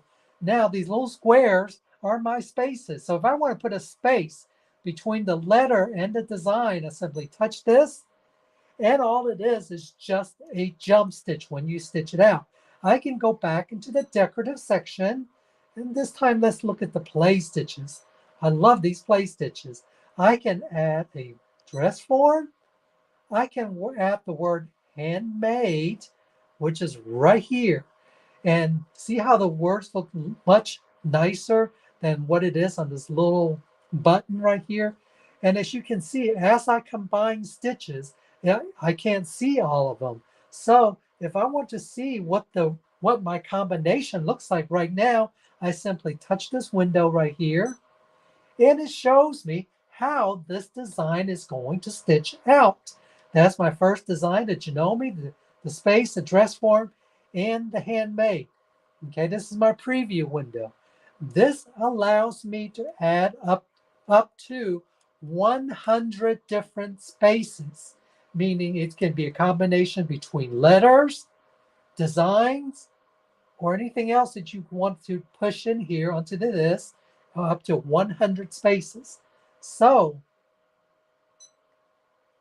okay, so let's just go. So I'm going to stitch this out real quick just to show you guys what it would look like stitched out. It's going to stitch out exactly how you saw in the preview window. I know I don't have the right foot on. As you can see, it's telling me to use the F foot. I don't have the F foot in, but this is okay, because I know I'm not doing any heavy satin stitching. As you can see, As the letters is being sewn or designed, it turns blue.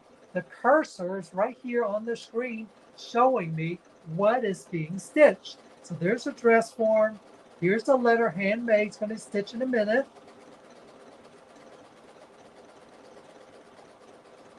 Okay, here's being stitched. Now I don't want to repeat the program, so I'm going to hit the tie off key. The tie off key is blinking. That means when it finishes the word handmade, it's automatically going to tie off that particular stitch for me. By tying it off, I know the stitch will be secure and I don't have to do a back stitch. I don't have to worry about it. And it's just like that, I'm done. I touch my scissors and it cuts my thread for me. Now look at that. Doesn't that look beautiful? I know this is look a little bit strange just because I have the wrong foot on. There's the Janome, there's the dress form, there's the word handmade, just like that from the screen. And I'm going to touch the screen so you guys can see this is how the machine stitches it out as you would see it being stitched out on the screen.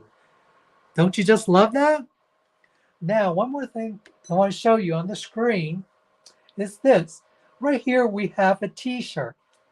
This is our sewing application.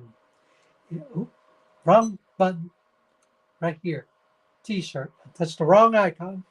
This is the sewing application. In sewing application, what it does is, if you're new to sewing and you need some help, instead of pulling out the manual, let's say you want to put a zipper in. For example, I touch the zipper icon and I tell the machine what kind of zipper I'm going to do. And let's say I want to do a lap zipper. Well, it also walk you through on how to insert a lap zipper. Like the first thing you would do is do the first stitch, then you do a basting stitch, and you're still using the A foot, then you sew the left side.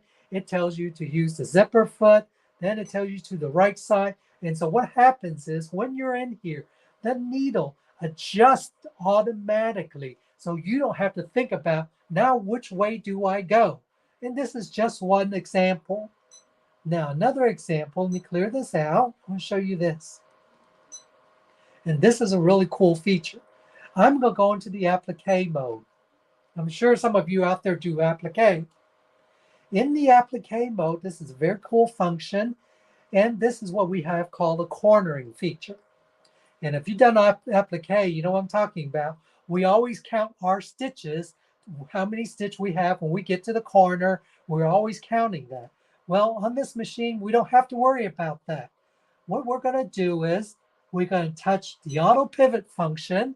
So that way, when we stop, the foot will come up automatically for us to pivot.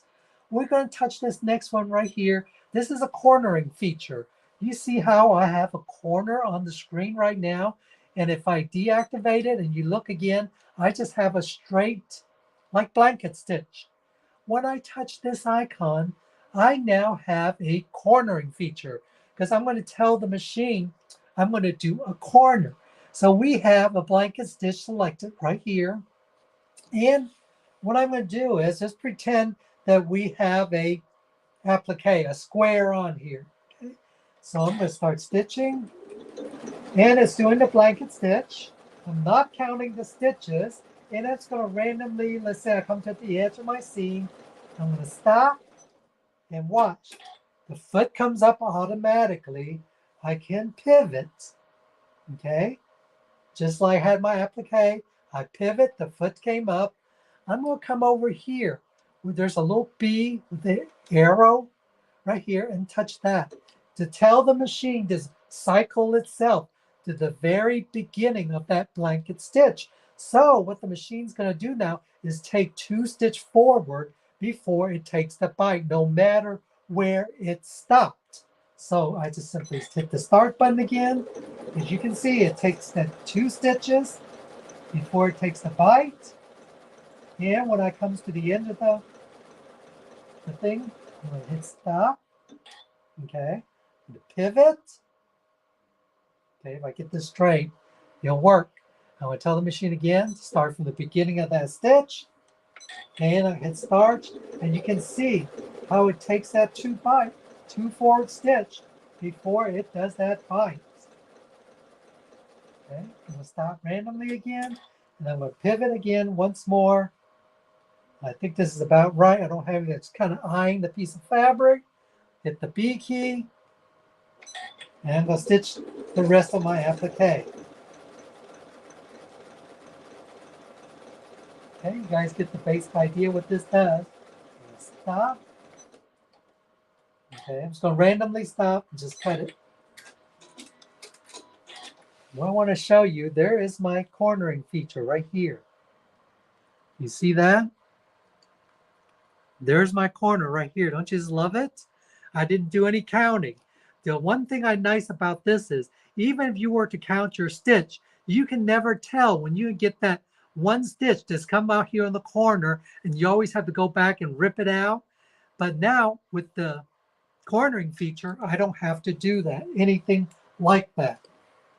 Now, and the other thing nice about this is I have the mirror imaging icon right here, so I can go and mirror image my applique stitch. So I don't have to sit there and flip my entire applique piece that I'm doing, because sometimes it's just easier just to mirror image the design instead of flipping your project around.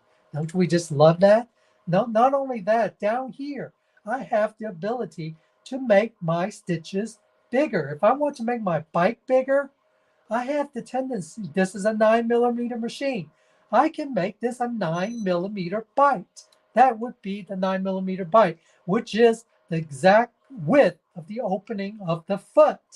If I want to make this longer, I can simply stretch it out to 5.0. And if you use a heavier thread in your needle, bigger needle, this will make it look like a faux blanket stitch on those polar fleece blankets that you see in the store that has that blanket stitch around it. This will give you that faux blanket look. Okay. Now, if I want to do the opposite, I can also shrink this down back to about 2. And I just want to show you something. I was at a quilt show, and the instructor was showing them how to do an invisible applique. And to do an invisible applique, she had them take the stitch down to 2.0. And we also took the stitch down real narrow. And this is where your magnifier really comes into play. She had them take it down to 1.0. You see how you can't even see the bite on that? That is very thin. So actually what she did was she used this one. Instead of doing double bite, we have a single bite. We took it down to 1.0. As you can see, the stitch is getting shorter. See that tiny little bite right here? This is what she was calling an invisible applique. So what you would do is you would use a 100-weight thread, like a gray color, and it just blends into the fabric so you don't even see the little bite. So that's what they call an invisible applique. But what I just want to try to show you is we have lots of flexibility on this machine for you. So one more thing, and then I'll let Tricia give you the price on this machine. But what I want to do is show you one more feature that's in here that we haven't talked about. I'm going back to sewing application. In here, we have quilting, variable zigzag, and RW. RW stands for ruler work. When I go into that category, I have a bunch of quilting stuff like free motion quilting, stuff like that. But what I want to show you is the ruler work mode. In this machine, the machine automatically sets up the ruler work for you. It comes with the ruler work. I simply select ruler work. It tells me to lower the feed dogs. On the side of my machine, I have a lever right here. Hopefully you can see it. I pull it forward. The message go away. My feed dogs have been lowered. It tells me to put on my QR foot, which is my 1/4 inch foot that I selected earlier. And now I'm ready to do my ruler work. Now, in the ruler work mode, I have medium and light. And what the difference is actually my pressure foot height. As you can see right here, it's 2.5 on the screen. 2.5 is how high my ruler foot is. If I'm getting too much flagging, flagging means, if those of you who don't know that term, meaning if your fabric is flapping up and down, we call that flagging. If you're getting a lot of that, what that will do is it'll cause your thread to break. It'll also cause a looping on the top. So what you would come in here and do is touch light, and it lowers the foot closer to the fabric. And you can see where it says 1.5 now. So it just puts the foot closer to your quilt sandwich. So depending on what you want to do, this allows you the ability to do that. If I want to even adjust the foot down some more, or up or down some more in this place, I can simply just touch the, whoops, not here, going to here. And see right here, I can adjust it down. See right there? It makes it closer to the fabric. So there's a lot of features on this machine. If I want to put it back to default, it simply, on the machine, we have a default key that puts it back to the factory setting. Now, isn't that easy? Quite simple and easy. Okay. Okay, one more thing I want to show you is, and then we'll have Tricia come back on and give you pricing on this machine. And it's this. If you saw this yesterday, I know people was really impressed with this, and I just want to show you again today. I have some real heavy denim right here, and I'm going to put two. This is two more. That's 4 layers. 2 more. That's 6 layer. 7 layers. This is 8 layers of denim. Now this denim, let's see where you guys can see this. This 8 layers of denim is pretty thick, okay? This is a pad of Post-it note. Brand new pad of Post-it note. The 8 layer is about the thickness of my Post-it note.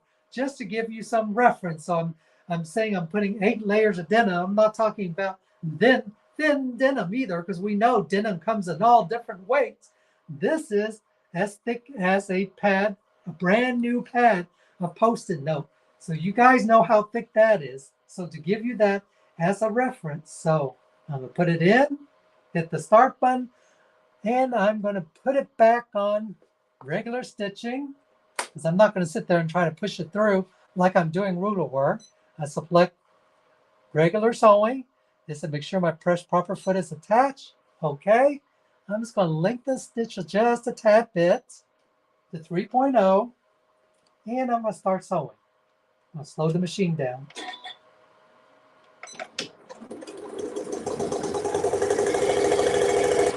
No problem there. Adding a piece of organza. From that, I'm adding a piece of just stretch fabric to a piece of tulle. Now, I don't know if you're able to hear me through all that stitching, but as you can see, it went through 8 layers of denim. There's my tension, perfect tension. From there, I went to a piece of organza. I didn't change, I didn't stop the machine, to a piece of stretch knit. Here it is, the knit stretches. And to a piece of organza. And I'm just using my standard foot, the standard plate. I did not have to use a single hole plate or anything like that. And this machine can handle it.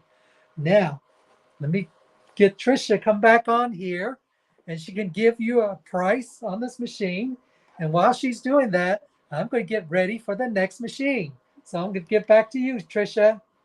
Sounds like a plan. I'm sitting over here trying to pick my jaw up on the or off the floor. My goodness, that Post-it note or visual was amazing. I'm sitting here watching what, and then going from that thick fabric all the way down to the thin fabric. That was an awesome visual, Sam. Loved that. There were a few features that I particularly liked. I would love to see what everybody else thought too. I'm a big fan of the cloth guide. I just always love using the cloth guide. That's so nice to have that to put your fabric right up against and easily be able to sew. He had also mentioned the optic magnifier, which we're going to look at after a bit. That's pretty awesome.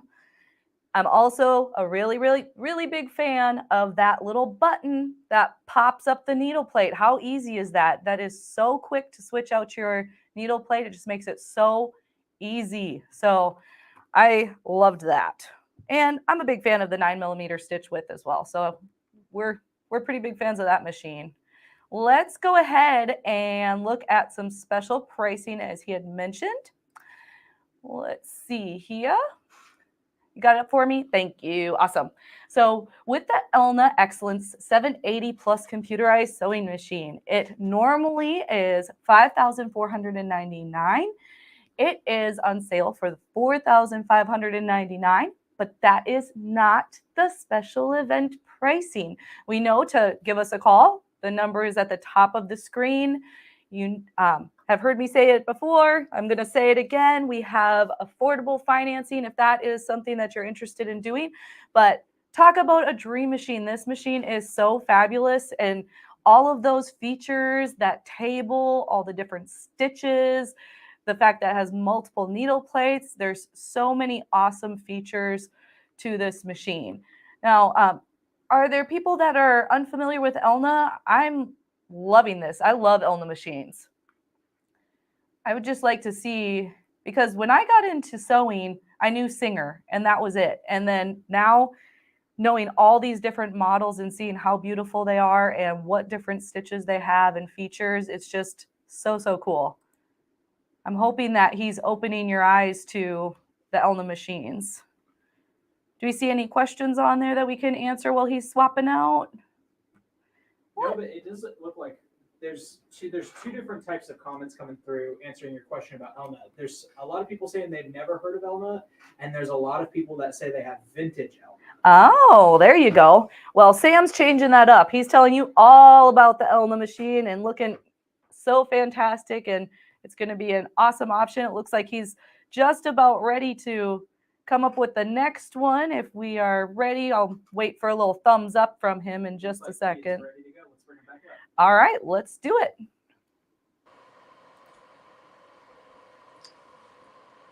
I'm back. Are you guys ready? Just to answer your question, somebody was asking about Elna. Elna is a sister company to Janome. Janome bought Elna about 10 years ago, and they started manufacturing the machines for Elna. So the Elna machine now is designed in Switzerland, but it's made by Janome. So just to clear up that. So we have Janome dealers and we have some Elna dealers. And so today we're going to talk about the Elna Excellence 720 Pro. Now this is a flatbed machine. And what's about difference about this is you have a flat steel bed. So there is no free arm on that. But what I love about this machine is because of the metal steel bed, it is very sturdy and it has that nice strong feel to it, although it's just as heavy as duty as the previous machine. Now with this machine, we have a 10-inch workspace. The one that we talked about earlier is 11 inches. This is, you have a 10-inch workspace. Okay. This has 200 decorative stitches built into the machine. On the top of the machine, we have a stitch chart up here. And again, all the stitches up here that you see can be mirror image left to right. The one that are grayed out has a gray box around it, can be mirror image upside down, just like the previous machine. 200 decorative stitches, plus on the back, you have your lettering function right here. You have your lettering function, and up here on the very top, there's a little clip. So if you're sewing something and you need to have your instructions right there, you can put it on this clip, so it works both ways. The stitch chart is, you can put it on the machine, or you can just take it off and put it to the side if you want to. When you're done with it, the stitch chart can be stored on the back part of the holder, go all the way down, and you can take this machine with you to class if you want to. The machine weighs about 24 pounds. So it's not very portable, but it is portable enough where you can take it to class. Now I'm just going to put this back onto the holder back here. And if you notice on this machine, there is a spool stand back here in the back. And this is a built-in spool stand. And then the spool cones are vertical. And one thing nice about this spool stand is you can use those larger spools of quilting thread. It will let you do that also. You have 2 of them. And what's so nice about having a dual spool stand is this particular machine, you have a separate motor for bobbin winding. So on this particular machine, there's 2 motors, one for sewing and another one for winding a bobbin. So if I was sewing, I simply push this over, which is over now. There's a button right here for bobbin winding. I touch that. I don't know if you guys can see it, but this little thing is spinning.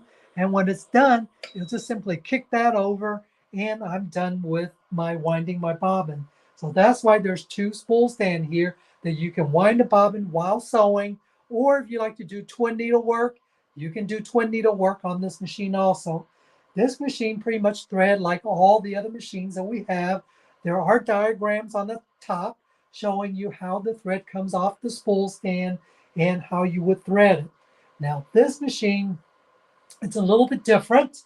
You have a manual foot lifter. So unlike the other one, this one you have to manually raise and lower it, or you can use the knee lift that comes with it to bring the pressure foot up and down. The other nice feature on this machine is you do have this nice big extension table that comes with the machine. And right here, the hole, this is where the knee lift would go into. So as you can see, this is a flatbed. Now this machine also, if you look, there are no screws on the throat plate of this machine. So for me to pop this plate out, this one in the very corner of the machine, there's a lever right here. So what I'm going to do is I'm bring this up to the highest level and it'll stay there by itself. And when I say this is a high shank, very high level, you can't sew that high, but look, I can get my whole finger underneath here. That's how high the foot can go. And the reason I'm showing you this is sometimes when we're sewing something like handbags, the fabric gets very thick and it makes it difficult for us to pull stuff out. So this allows me to have that extra high lift. So to change it out, I simply push in, the plate pops out. I can access my bobbin area to clean it out, or I can put the single hole plate that comes with the machine. And again, we have a single hole in the left, center, or the right needle position. I simply put this back in, push it, and you say, it tells me to make sure the proper foot is attached and the message go away by itself. And now I'm ready to sew. I don't have to take off the table to change the throat plate out. I can simply reach underneath the table, press it, and change the foot out. So it's just that simple. Okay. This machine also comes with the accessory box. Okay, since there's not an optional tray, there's no tray that this goes onto, so they do give you an accessory box. The accessory box will allow you to store your feed and the plate and some bobbins. All that can be put into here and you can carry it with you to class. Now let's talk about some of the accessories you get with it. You get this nice big foot controller also. So you get that with this machine. You also get, I believe, 16 different feet. You have your, like the other machines, you have your rolled hem, your zipper, your 2 decorative stitching foot, your blind hem, your overcast foot. You get the 1/4-inch foot without the guide and the 1/4-inch foot with the guide. You also get your 2 hopping foot, which is the mending foot. Some people still use it for free motion quilting. You still get the button sewing foot. The free motion foot attaches to the ankle, so you can do your free motion quilting. You also get the extra wide variable zigzag foot. We give you the 1/4-inch ruler work foot, just like the previous machine. You also get the high performance foot we talked about earlier with this machine. You also get the HP2 foot, the dual feet, 1/4 inch foot. You also get the Y um, dual feet foot. You get the stabilizer plate with the buttonhole maker. So you get all those things with this machine also. Now, another thing I want to point out. Oh, wait a minute. Wait a minute. Sorry about that. I grabbed the wrong accessory. This is what you get with it, okay? You don't get the HP foot on this machine. I didn't think you did, okay? So you get, again, you get the road hem, the zipper foot, the 2 decorative stitch foot, the overcast blind hem. You only get 1/4 inch foot, and this is the one with the guy. But however, you do get the second high performance foot, like the old Singer foot. You do get that with this machine. You only get 1 hopping foot. On this particular machine, because you don't have the foot going up and down automatically, you get this. This is what we call the convertible free motion quilting foot. This, what's on the machine right now, it's a single hole. I don't know if you guys can see that or not. You get the single hole foot. You also get the open toe and the echo quilting foot. On this particular foot, there's a screw back here that you would put these other ones to use. To adjust the foot height for your quilt sandwich, you simply come here, turn the screw, and it would actually move the foot up and down to where you need it. You do get the dual feet foot over here, just the wide one. The dual feet 1/4 inch foot, you can get that as an add-on. So that is available for this machine. It is just not included. You have the quilting bar guide. You also have a, it's not a jump humper. I know everybody thinks it's a jump humper. This is a shank for doing shank buttons, and you get some needles and some other stuff that I didn't put on here. So with this machine, because it is pretty much a manual machine, right here you have a beehive tension right here in the front. On the top, this is your manual pressure foot pressure adjuster. You see there's a red line right here showing me what my pressure is on the foot itself. So if I want to adjust the pressure to make it heavier, I simply turn the knob on the top, and you can see it's making the foot go down to put more pressure on the pressure foot. If I wanted lighter pressure, I simply turn the other direction, and you see the line going up. And also on the diagram right here, it shows you how to thread the needle threader on this machine. It does come with a built-in needle threader on the side. Okay. Now, one thing I need to point out to you, although the side on this machine doesn't open up, you can use the optional magnifier that we talked about earlier. I had it put on this machine right here on the side. And towards the back, there's a little notch up there where the magnifier goes in. So those of us who have poor eyes like me, none of our eyes are getting younger anymore. So you can get the 3 magnifier to go on this particular machine. And you can swing it out of position where you don't want it. When you want it, just swing it back on. And I know if you move the camera closer, you can actually see the lines on the plate enlarged. You guys see that? And I move it. You can see it's normal. And this is 20 magnification. For most people, 20 magnification is what they need. But you also get the 40. You can see this is quite larger, the 40.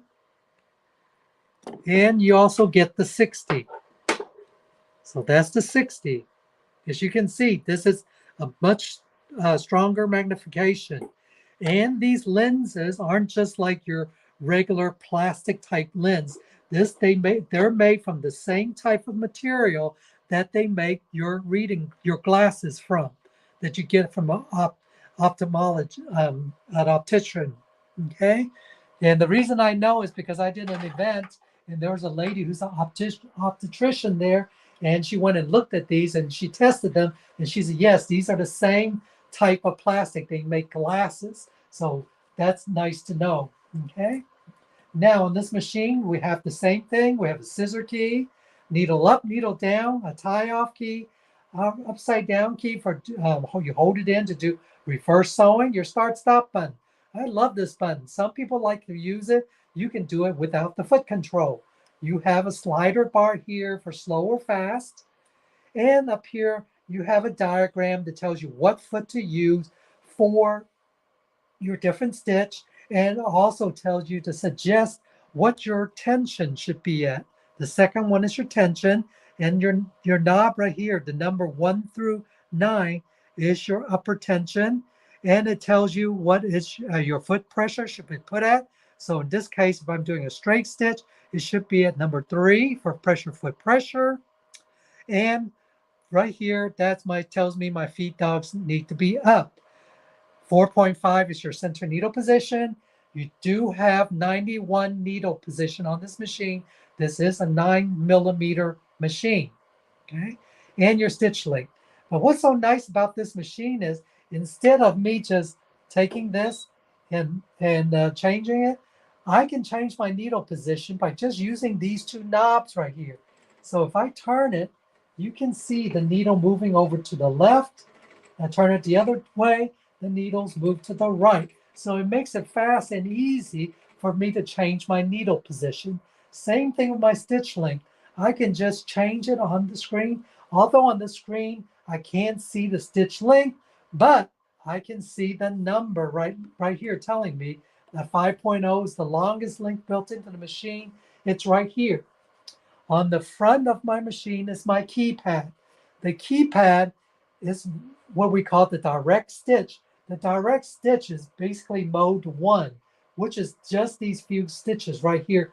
These 10 stitches right here is my mode 1. We have a mode key right here on the machine, and right here it says I'm in mode 1. Mode 2 will access all these stitches, the rest of the stitches I have on the machine. So for example, if I want to see, let's say, stitch number, let's say, I don't want to keep doing applique stitches. So let's say stitch number, this particular stitch, number 60. So 060. So I would come here to select mode. It turns to mode number 2. I would type in the number 06, what did I say? 061, 060, this one right here. So I type in 060. You see on the screen real quick. There's my stitch, just like it's on the screen. 9.0 is the default width, it's the width of my foot, and that's my default stitch length. So what I'm going to do is I'm going to put a piece of fabric in here and stitch it out so you guys can see it real quick. And again, I'm using the start stop button. I have to manually lower the foot and start.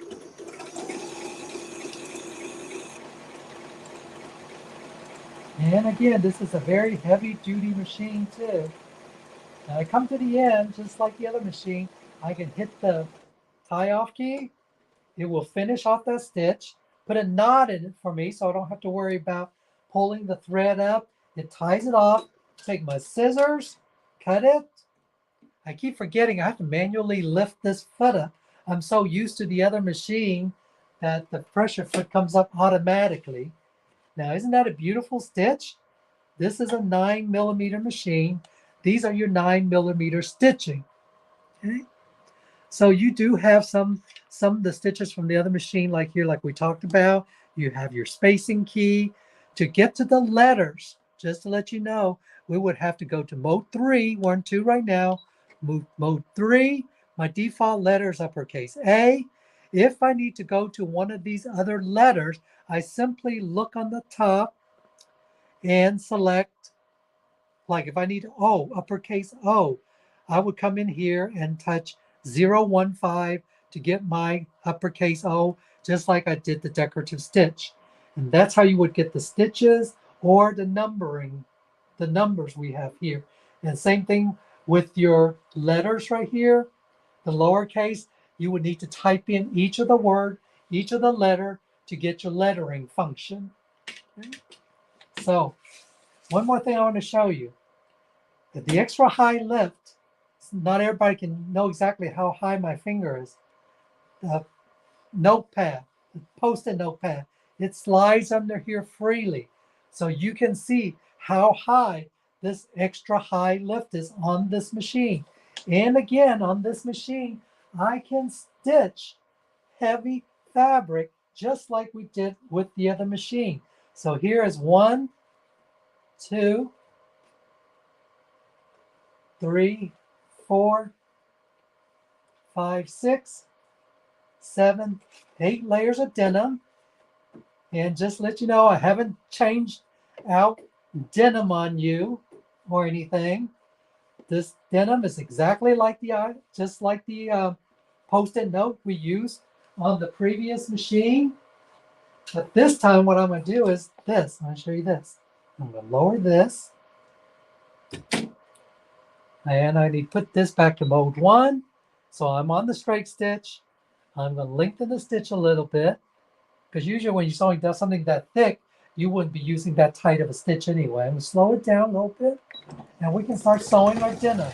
Look at that.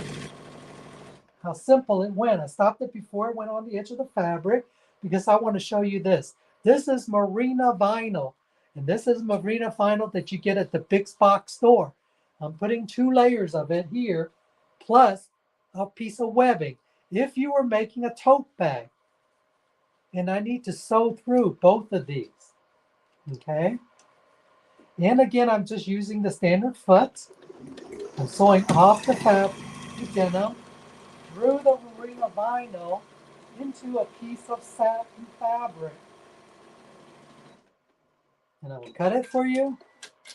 I know my time is running out, but I want to show you this machine. See how I still get perfect stitches front and back? And even I'm using the zigzag plate, the standard foot. I'm not getting any jams on the machine, nothing like that on this particular machine. So I just want to point that out to you because this is a machine, this is a different price point. I'll bring Tricia back to give you the prices on this particular machine. Hi, Tricia.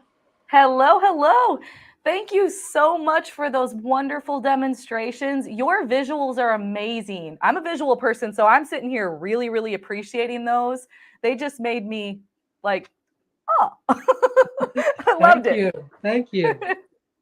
Well, thank you so much for joining us, Sam, and we hope that you'll be back to join us again. But I'm going to cover that special pricing and let you get on with your afternoon. Okay, thank you. You're welcome. Have a great day. All right. That was just fantastic. I'm still sitting over here in awe. I love it. Okay, so let's go ahead and cover that special pricing on the Elna 720 Pro. That one normally is an MSRP of $3,799.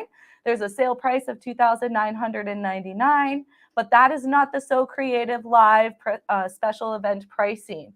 Please give us a call and we can go over those discounts on that particular machine.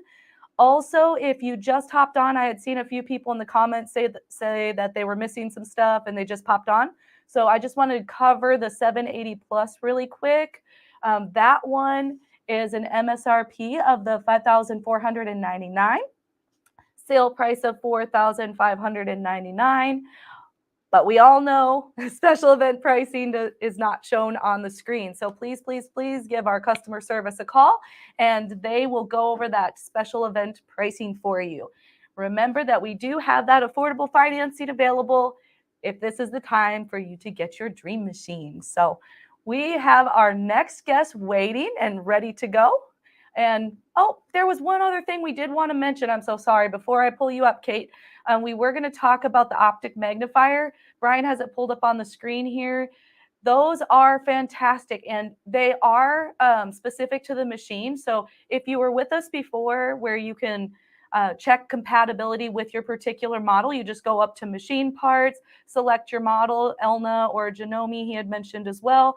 You just go to the Elna pick your model, and then it'll show all of the compatible options for that machine. Thank you for reminding me of that, Brian. You're welcome. Appreciate you. All right, so let's go right in with Kate and with Aurifil, and we're going to talk some thread. Hello, Tricia. How are you? Can everybody hear me okay?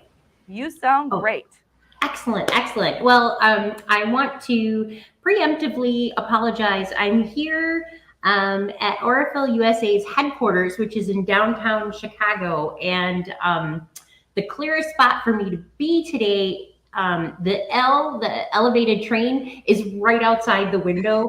So when it goes by, we just consider it ambiance at this point. But a little background music. A little background noise. But so your lighting is wonderful. Yeah. Oh, thank goodness it was a nice day. And I just, so kind of off topic, but not really. I have the Janome version of that Elna Pro that he was showing, and love it. Her name is Sally. She's amazing. She does most of the booth samples that we use. And I'm going to be looking up that optic magnifier though. I think we all are. Sam was such a great demonstrator. He did an awesome job. Like I said, I was just picking my chin up off the floor. He was making it look so easy and so awesome. So, but it's a great machine. It's amazing. So if anybody's on the fence about it, there you go.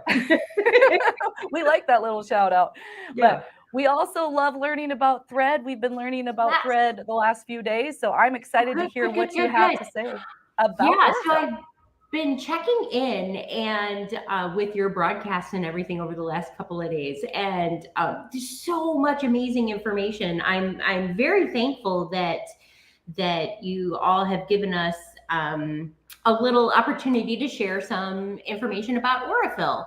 And I see that you have a necessities set there. These are some of the giveaways, I believe. Yes? Yes. Oh, excellent, excellent. We'll do that after I tell you all of the amazing things about Aurifil. But Aurifil is an Italian company. We came to the United States about 15 years ago. But Aurifil itself started in Milan, Italy, 40 years ago. We have our 40th anniversary next year. And so we make, most people are familiar with our 50 weight thread, but we actually make a few other things. And I'm going to go through, I have a little presentation, presentation here to share about all the different weights of thread. But please, please, please do not hesitate to put questions into the comment section, and I would love to be able to answer any questions that you have about not just Aurifil, but working with different weights of thread and why we have different weights of thread, and all of the different things that you can do with, oh, there goes one of the trains, all the different things that you can do and different effects that you can create with the different threads. So I'm going to share my screen. Please forgive me. I practiced, but that does not always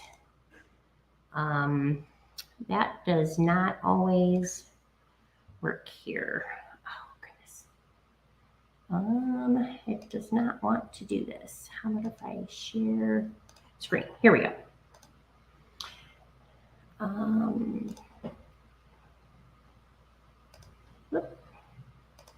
Give me just a second here. All right. Here we go. Okay. So I'm going to go through our product guide, which is a handout. We also have a digital version of this that you can download. It's on the aurifil.com website. I will also make sure that Tricia gets a link so that she can share it with you all. But this product guide is incredibly handy because it'll go through all the different weights of thread that we make, but it will also give you tips and tricks of working with it and what techniques might be better suited to the different weights of thread. So here's a little bit about Aurifil It is, we do make other thread, but our cotton thread is really what we focus on. It is, we're really good at cotton. And so that is where we really spend most of our time working with it. I'm going to start with the 12 weight cotton, which is the thickest thread we make. So weighting on thread is a little bit counterintuitive. So the higher the number, the thinner the thread. So cotton, which is a 12 weight, is the thickest thread that we make. And you may have heard of an 8 weight pearl cotton. Those are also used for many of the same applications that the 12 weight is used for, and you'll see it a lot for hand embroidery. The 12 weight is nice because it gives you that thickness, but you're also able to use it on a machine. So it's amazing for top stitching. You can fold it over, use a double strand for your cross stitch projects. Anywhere you really want your thread to be part of your finished product. You really want the stitching to be part of the design element going on in your project. And you can see across the top there, it says that you use a pretty decent sized needle for this. You want to make sure that your needle works for not only the medium that you're using, not only the product that you're sewing. In our recommendations, it's going to be mostly for cottons, not just quilting cottons, but clothing cottons and such. But you can also use,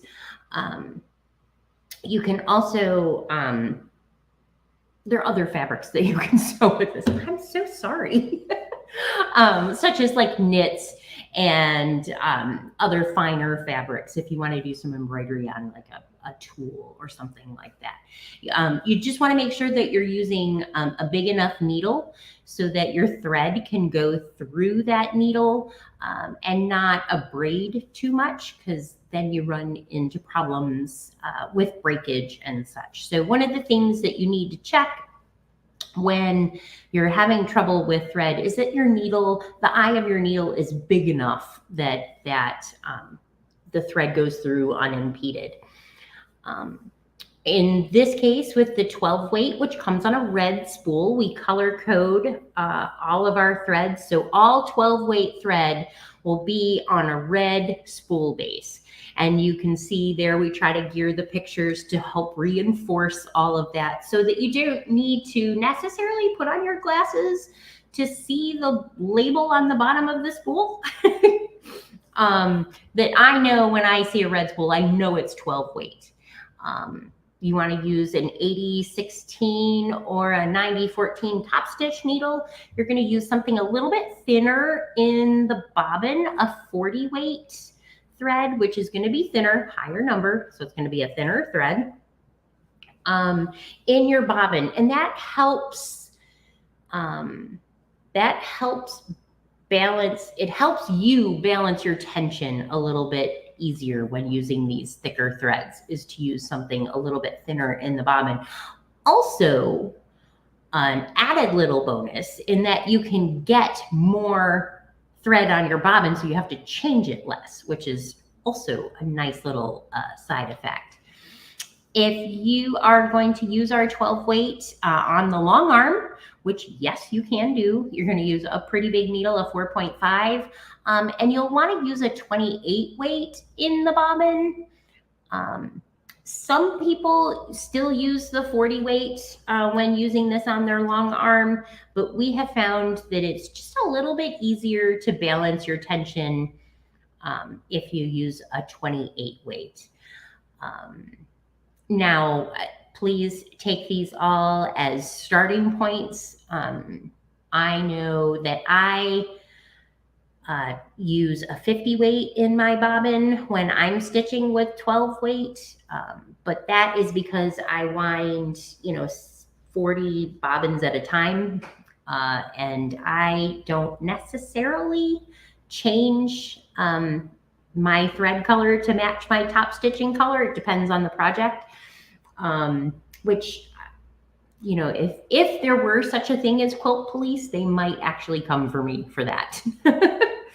But again, the 12 weight, beautiful for hand applique, hand embroidery. I've seen it used as a decorative stitch on binding, where you sew your binding to your quilt on the back side, flip it over to the front, and use the 12 weight on a blanket stitch, either through your machine or by hand. It gives it a really neat effect. You can use it for bobbin work. So in that case, you would use the 40 weight in the top and wind your bobbin with the heavier 12 weight. You might have to do some tinkering on your bobbin case for that. It just kind of depends on your machine. It's just something to get in and play with. But don't be afraid of using these heavier weights. They have really some amazing, amazing effects that you can create with these. From the 12 weight, we go to our 28 weight cotton. And this comes on a gray spool, as shown here on this page. 28 weight is actually my favorite weight for machine quilting, for free motion quilting. I do most of my quilting I do on my domestic, either on my Bernina 770 or Sally, my Janome that we were talking about. The Bernina doesn't have a name yet. But the 28 weight is really my favorite thread to work with in for these types of applications, because it's nice and thick and your stitches show up very well. But it's not quite as heavy as the 12 weight. So it's not going to give it quite as a, the 12 weight can give it a primitive look, and you have to go pretty slow. Whereas the 28 weight, I find that I don't have to mess with my tension. I don't have to worry too much about my, about going too fast with my free motion quilting. And I've noticed that the couple of times that I've used it in a long arm, also the same thing. I don't have to mess too much with tension, and I can get my circles going at the speed that I'm used to. Use a little bit smaller needle, the 9014 again.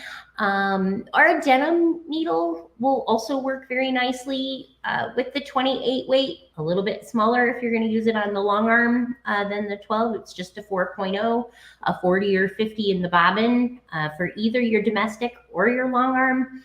I find the 28 weight is a very forgiving thread. I think it's kind of how I would put it. I can make mistakes with it and not be quite as precise, and they don't tend to be as noticeable to me. You know, other people don't seem to notice my mistakes either. So for that, I appreciate, but I see them. So, and I think we're all that way. I think we're that way about all of our work. The 40 weight thread comes on the green spool. This is our next thinnest thread. This is actually Aurifil's original thread. This is what 40 years ago, Angelo and Adolfo this is what they came up with. And it originally, interesting enough, Aurifil was actually designed to be an embroidery thread. It was originally conceived to use in fashion and high-end linens, like all the embroidery work, all of the stitching that you see on fine linens, on clothing and everything. That is where Aurifil originally became into being. And 40 weight is really the best thread that we make for machine embroidery. I know people don't always think cotton when they think machine embroidery, but they should. That this is what it's for. 40 weight is also beautiful, beautiful, beautiful, beautiful in machine quilting. It just stitches so nicely. Your stitches show. They're not going to bury themselves down into your project. Even after washing a quilt, you will still be able to see, you'll see the texture of the quilting, as in the 50 weight, which we'll talk about in a moment. But you really see the stitching here, and you see all of that work that you've put into machine quilting your projects. I've also seen it used and have used it myself in bag making and apparel.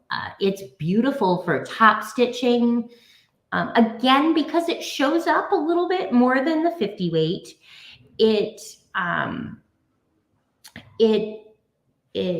but not too much. It doesn't distract from other things that you may have going on in your project, but it just adds a little bit of zhuzh to your finished projects. So the 40 weight, again, our original thread, and it's one that we were highlighting quite a bit last year. Last year we used it as our color builder. We used it for our color builder collections and really introduced quite a few folks to the 40 weight thread and have really highlighted at how versatile it can be. Again, 80-20 and 80-12 microtex, or I use a top stitch needle, an 80-12 top stitch needle beautifully. I use 50 weight in the bobbin again, and then again, just a little bit smaller long arm quilting needle. If you use that 3.5 needle, you might need to go a little bit slower on your long arm. If you're free motion or have programmed your long arm, the 4.0 will let you go a little bit faster. 50 weight on the orange spool. Everybody who's familiar with Aurifil is familiar with the 50 weight. And I hate to use the term all-purpose thread, but it really, there's very few things you cannot use this thread for. It is by far our most popular. It is beautiful for piecing, machine piecing. It's nice for hand piecing, machine quilting. Probably the only thing I might not use it for is hand quilting. And that is just my personal preference. If I'm going to hand quilt something, I want somebody to see my stitches. English paper piecing. Oh, it's beautiful for EPP. Your stitches just, they hold very well up to the rigors of what a quilt will be used for, but still thin enough so that your stitches don't show. It's lovely, lovely, lovely for machine quilting. Machine quilting with the 50 weight is going to give you more texture in your finished project. You're not going to see your individual stitches quite as much as you would with one of the thicker threads. And so that's why a lot of people start free motion quilting with the 50 weight, because you're getting the idea of the quilting without all of your individual stitches showing quite as much. And I know that anytime we're learning something new, we're very self-conscious about how it looks to other people and we shouldn't be.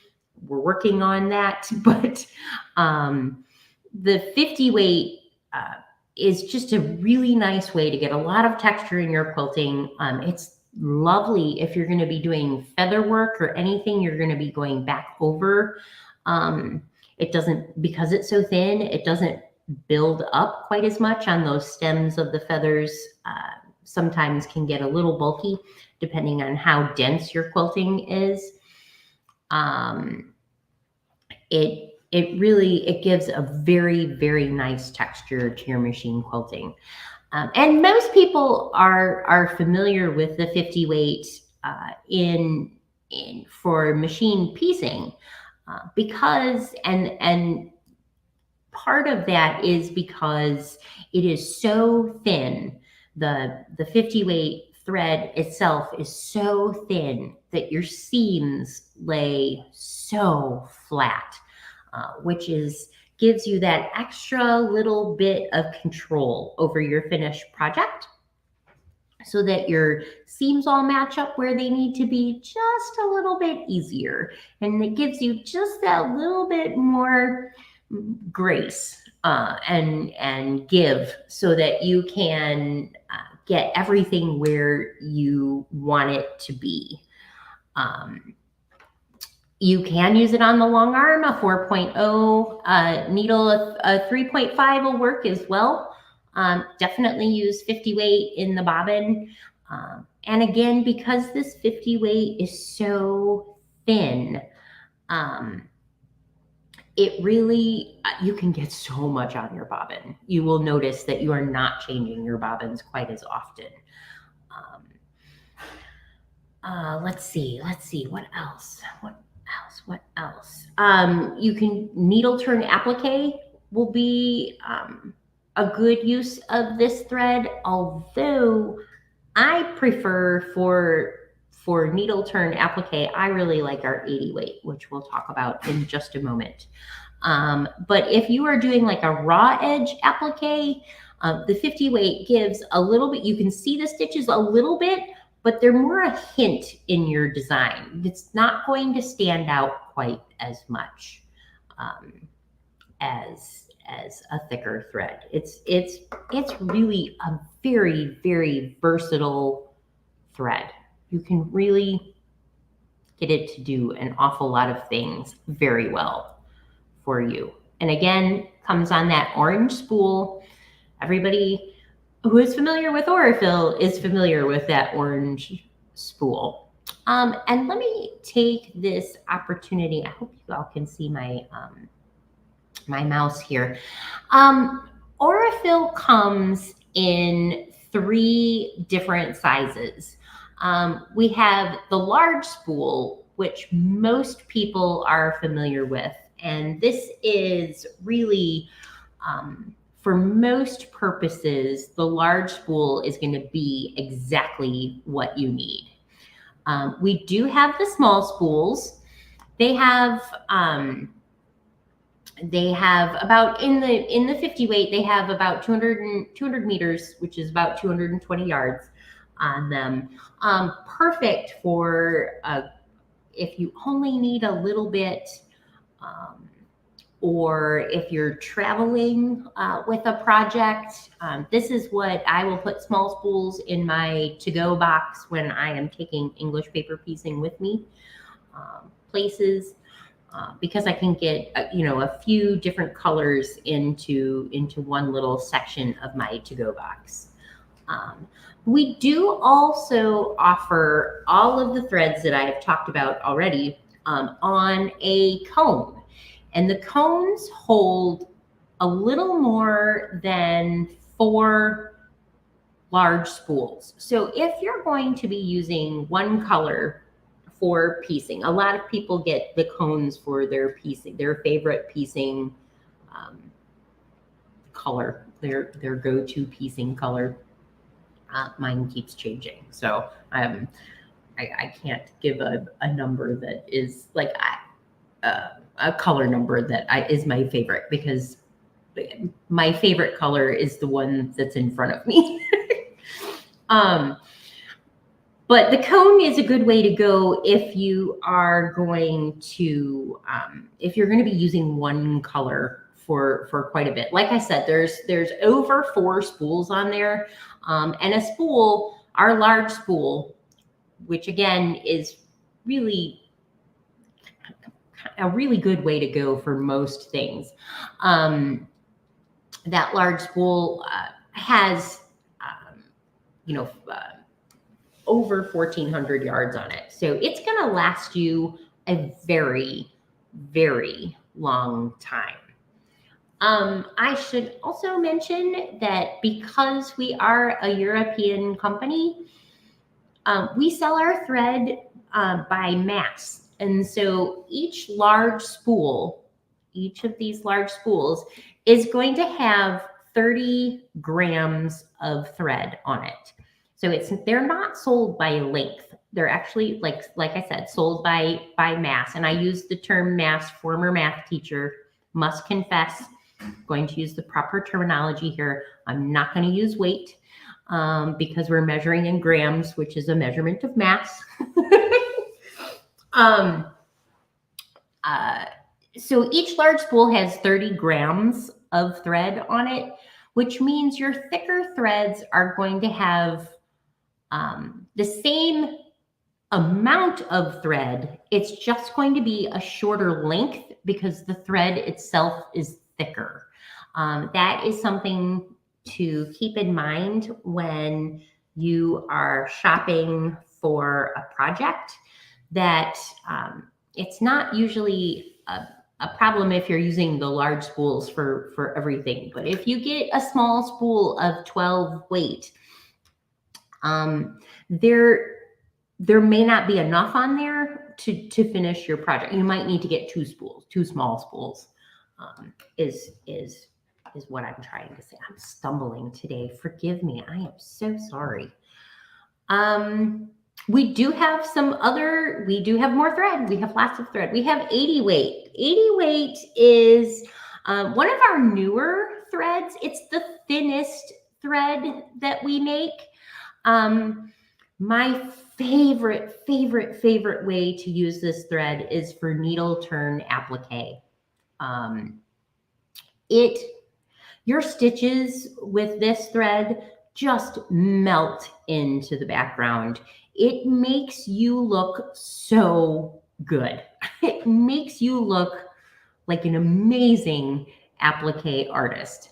Because the thread is so thin, they just hide themselves in there. You can use it in the machine, and I've seen some amazing examples of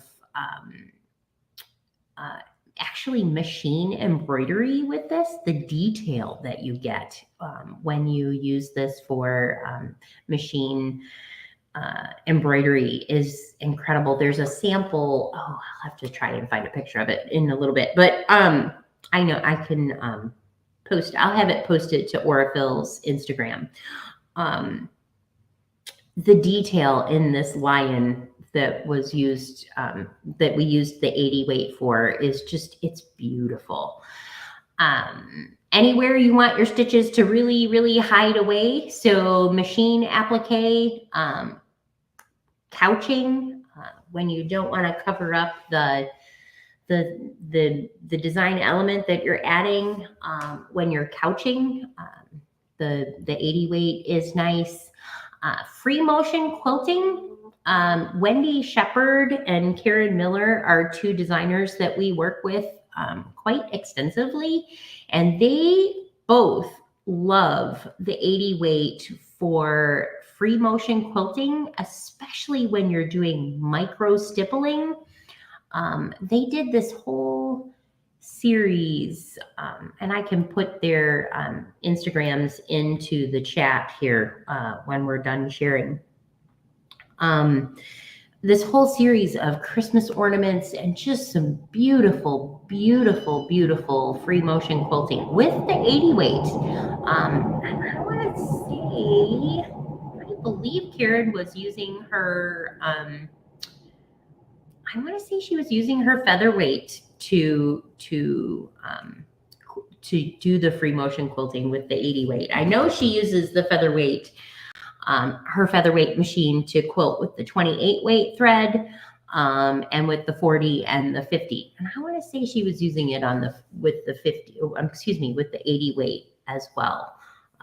If you don't already follow Redbird Quilting, Redbird Quilt Co., you should. Karen Miller, she is our master educator, and her work is just beautiful. Just beautiful.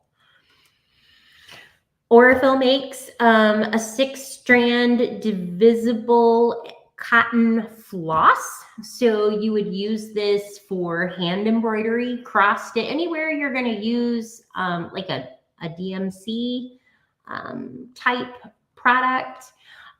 What's really nice about the Aurifil cotton floss is that it comes on one of our small spools. And so you don't need to rewind it. It doesn't tangle. It's very portable and cute too. I mean, look, that spool is adorable. It is treated the same way as all of our other threads. It's mercerized, it's color fast, so you can wash it. It is also, there's a little bit more on our spool than like a skein of the DMC. So it gives you a little more, you have a little more floss to work with there also. We make a 40 weight 3-ply thread. Most of Aurifil threads are 2-ply, which means they have 2 strands twisted together. And that's what makes our 50 weight so thin, because there are other 50 weight threads out on the market, but they are a 50 weight 3-ply. So they're actually going to be thicker than our 50 weight.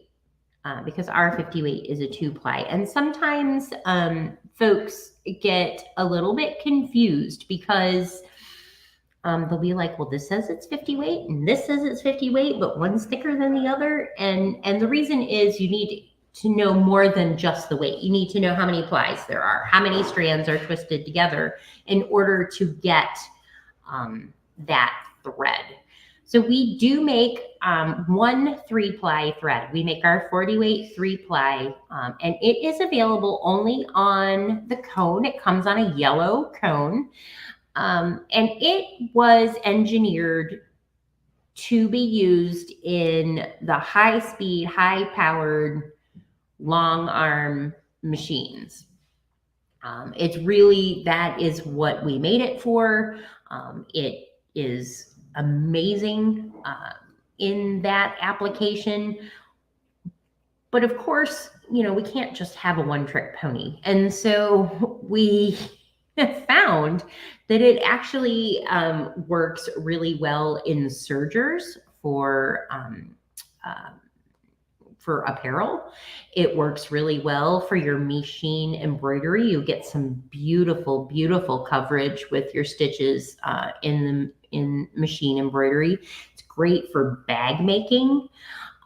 It is anywhere you really want your stitches to show, because it's thicker than our 50 weight or our 40 weight. Not quite as thick as the 28 weight 2-ply. It kind of sits in between those two. But again, you're going to use a pretty big needle for that. You're going to use a 116 or a 9014 top stitch needle, and it says up here at the top, a 4.0 or a 4.5 long arm needle. And you'll want to use something thinner in the bobbin. Again, that's just it's easier to balance your tension, but B, you'll also be able to get more on your bobbin and have to change your bobbin less, which if you sew a lot in one sitting, that is really that's a great benefit to using a little bit thinner thread in the bobbin. We do make a monofilament. It's fairly invisible. We make It is a nylon thread. It's not a polyester, but it is a nylon. And we make it in 2 shades. We make it in the clear, which is what most people use, but we also make it in a smoke, because we found that when you are using the monofilament on a primarily dark quilt or in a dark fabric, the clear would actually show because it was a little bit shiny. So we decided to make a smoke for uses on like a dark, like if you're working on something with a black background or a dark navy background. It is soft enough. Our monofilament is soft enough to use in a hand stitch application. You can use it with a needle and thread. It's beautiful for a machine applique because again, it sort of hides away. You don't necessarily see that. And anywhere you want the texture of quilting, but not necessarily the stitches to be part of the design element. The benefit to using a monofilament over, say, a 50 weight is if you have a lot of color changes in your quilt and you don't want to break thread for that. So if you have a lot of things going on in the fabric of your, or in the piecing of your design, and you want some texture in your quilting, but you don't want to have to change threads that many times, or you're having a hard time finding a thread that matches or fades away or, stands out. The monofilament is a really good product to use for that type of application. And in the back of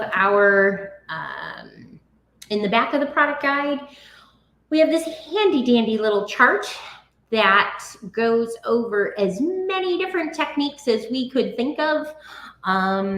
We got a lot of input from a lot of different sewists in many different sewing worlds, not just the quilting world, but also in embroidery and other types of stitching, in apparel, and all of the different ways we could think of to use thread. We tried to list on this back page, and then it goes and gives you which threads work better for these applications.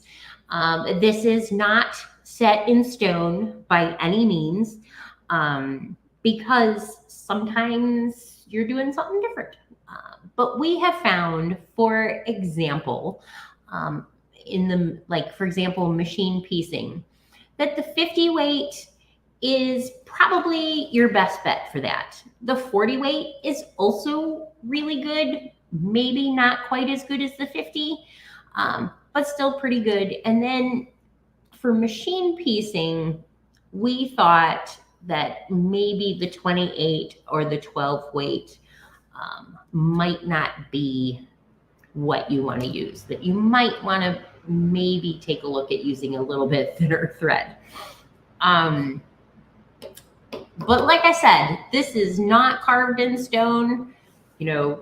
We encourage you, please try using these things in unconventional ways. And we want to see what it is that everybody is doing with our threads. So please make sure that if you post to social media, that you use the hashtag Aurifil or hashtag Aurifil thread. And every Sunday, if you receive if you're subscribed to our mailing list, every Sunday, Hillary, our social media manager, puts together an email with all of the things over the week that have caught our eye. And so as we're looking through social media and we're looking to find We're looking to find things that are catching our eye, interesting ways of using the threads, fantastic projects, anything that catches our eye that uses the Aurifil, hashtag Aurifil thread. We then will reshare through the newsletter. So I really hope that folks are thinking of and asking questions, because I love to answer questions. And let's see, let me get to where I'm supposed to be. Where are you? There you are. Here we are. Oh, that was awesome. Okay. I hope I didn't, like, sometimes I can do this and I just rattle everything off and it sounds so perfect and smooth and wonderful. And other times I'm like, oh, I'm working on a project, but I can't tell anybody about it. But this thread works really great for that. Well, it was wonderful. And like I said before with Sam's demonstration, I'm a visual person. So I really loved all those beautiful pictures and examples and having the needle on there. And I will definitely be looking at that link to go back and get all that education. That's an awesome thing. I wrote down that I need to get it to you and get you a digital copy so you can make it available on your site as well. Well, thank you very much. We appreciate that. We want as many people looking at that as possible. So to know that how they should be using the thread that they have, but B, that there's other threads out there, and you guys carry almost everything. And so yeah, I mean, they can get pretty much anything through you guys. So really good prices too. So. Thank you. We did star a couple of questions here for you if you're good with answering some. All right, so I'm going to show them as I ask.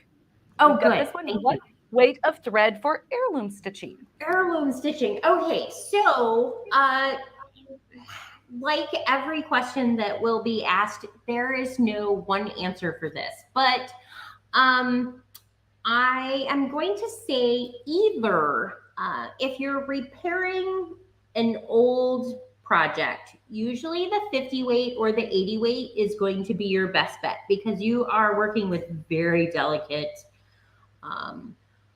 usually, if I'm understanding this question right, you're going to be working with antique fabrics and repairing things. And so the 80 weight is going to go through that as nicely as anything. The 50 weight also will be good for that type of situation. If you are working on a project that you intend to be an heirloom, like a quilt for a wedding or a baby project or something in that regard, any of our threads are going to work, because they're all cotton. They are Ecotex. We use an Ecotex dyeing process, which keeps down allergens and it doesn't use reactive chemicals in the dyeing process. So really, and again, because it's 100% cotton, any of the threads are going to be good to create a new heirloom. To fix an old heirloom, usually the thinner ones, like the 80 weight or the 50 weight, are going to be your best bet. Wonderful. Well, we've got another one here. Well, actually, this one was already answered. Can this be saved? So we do know that is saved, and we're going to be sharing that link. So that one is good. Oh, the product guide. Yes. The other one is, let me go ahead and show it here. Never used this thread before. Is it strong? Yes, it is. I will say, though, that if you are used to sewing with a polyester thread, this is a different breed. This is cotton. And so it by nature, because it's natural, it's a natural fiber, it is not going to be as strong as polyester, but it is as strong, if not stronger, than other cotton threads. And that is because of the process, process that we put it through when we're getting it ready to dye. It's also a very low lint cotton thread, which I did not go into. Excuse me. Pardon me. Excuse me. Much better. Thank you. Pardon me. Before our thread is ready to be dyed, it comes in, it gets twisted into its whatever weight it's going to be. And then we actually pass it over a flame and we burn off all of the little fuzzies, and then we twist it into its 2-ply or 3-ply, depending on which thread it is. And so that creates a very smooth, very strong, low lint cotton thread. So the 3-ply is going to be a little bit stronger than the 2-ply. The thicker threads are going to be a little bit stronger than the thinner threads. But if you are sewing bags or quilts that are going to be used by kids and dogs and in general just abused, as we want our quilts to be, or well, at least not the ones that hang for pretty, but the ones that we want them to be used, your quilts are going to hold up to anything, pretty much anything you can throw them at. I see another question here. What does long staple Egyptian cotton mean? And does thread have a shelf life? Okay. Long staple refers to the actual fibers of cotton themselves. So our thread comes from the Mako region of Egypt. The cotton that we buy to make our thread comes from the Mako region of Egypt. And that means that the very fibers themselves are actually longer. So when you're twisting it together to make the thread itself, you have longer pieces that you're putting together, which gives it strength. You may have heard of other cotton called Pima cotton, which you probably have heard of in reference to clothing and knitwear. The Pima cotton that comes from the Pima region is actually a shorter staple. And so it's going to be softer and have more flexibility, which is great for fabric, but not as good for thread. For thread, you want those longer fibers twisted together to give it that strength. So that is the main difference between like a Mako and a Pima cotton. We use Mako. And that is what a long staple means. And does it have a shelf life? Yes and no. So you want to store your thread you do not want to store your thread in direct sunlight. That's with any fabric or any organic, as opposed to synthetic product. Direct sunlight, not only will it fade, but it can dry. It's not really drying it out, but it doesn't like to sit in the sun on its spool. We've been here in the United States for 15 years. All of those spools that we have here in the United States from the very beginning are just fine. Some of the very beginning spools from 40 years ago might need a little reconditioning, although I say that, but in one of the projects that I'm making for the anniversary for next year, I'm using some of our original threads and it is just fine. So it really kind of depends on how you're storing your thread. You want to keep it obviously dust free. You want to keep it out of direct sunlight. but you don't want to seal it up. You want it to be able to breathe. You want to think of your thread like you store your fabric, because it's cotton. And so you want it to be able to breathe, but you don't want it to get dusty. You don't want it exposed to direct sunlight. Anything like that is going to, any great fluctuations in temperature are going to make it not as nice to work with as some that has been properly taken care of. I don't know if that's a nice long answer to a really short question.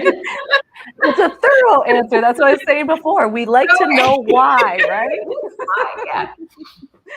Well, we have our lovely Brian in the background here. He has a question for you. I told him, come on over and just ask your question. Hi, Brian. Made me come up here, but I'm a really big fan of Aurifil. I really like the brand and its aesthetic. I think that the thread color collections always have a really strong concept, like Tuscany or Capri. It's always like a location or an animal or a flower. So what I wanted to know is, what's the inspiration behind coming up with those concepts?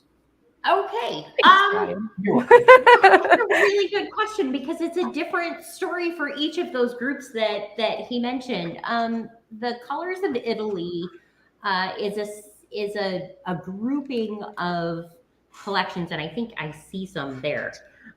Yes, the Colors of Italy. This way.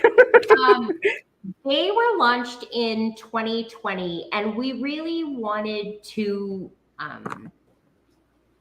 we're proud of being Italian. And we really wanted to share with not just the United States, but with everybody, some of the stunning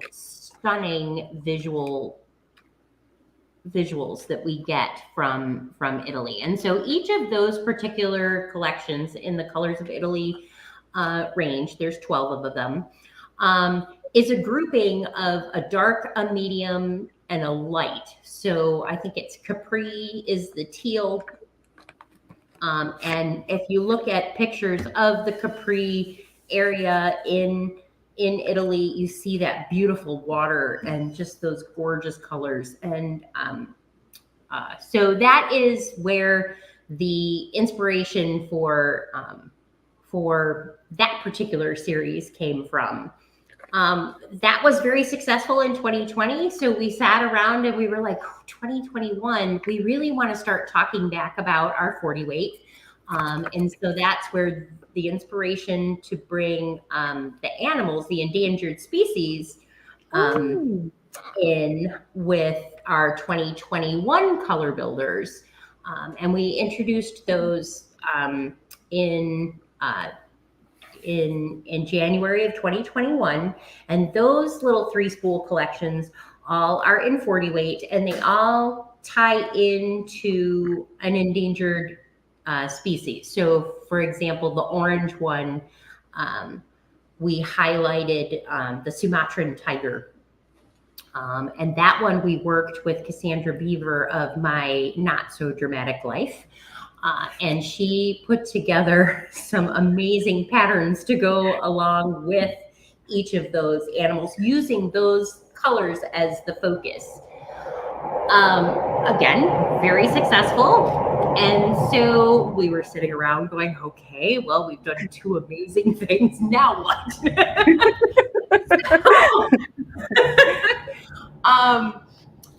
So in 2022, the grouping that's going on right now, we have Flora, which is a set of 12 collections using variegated threads.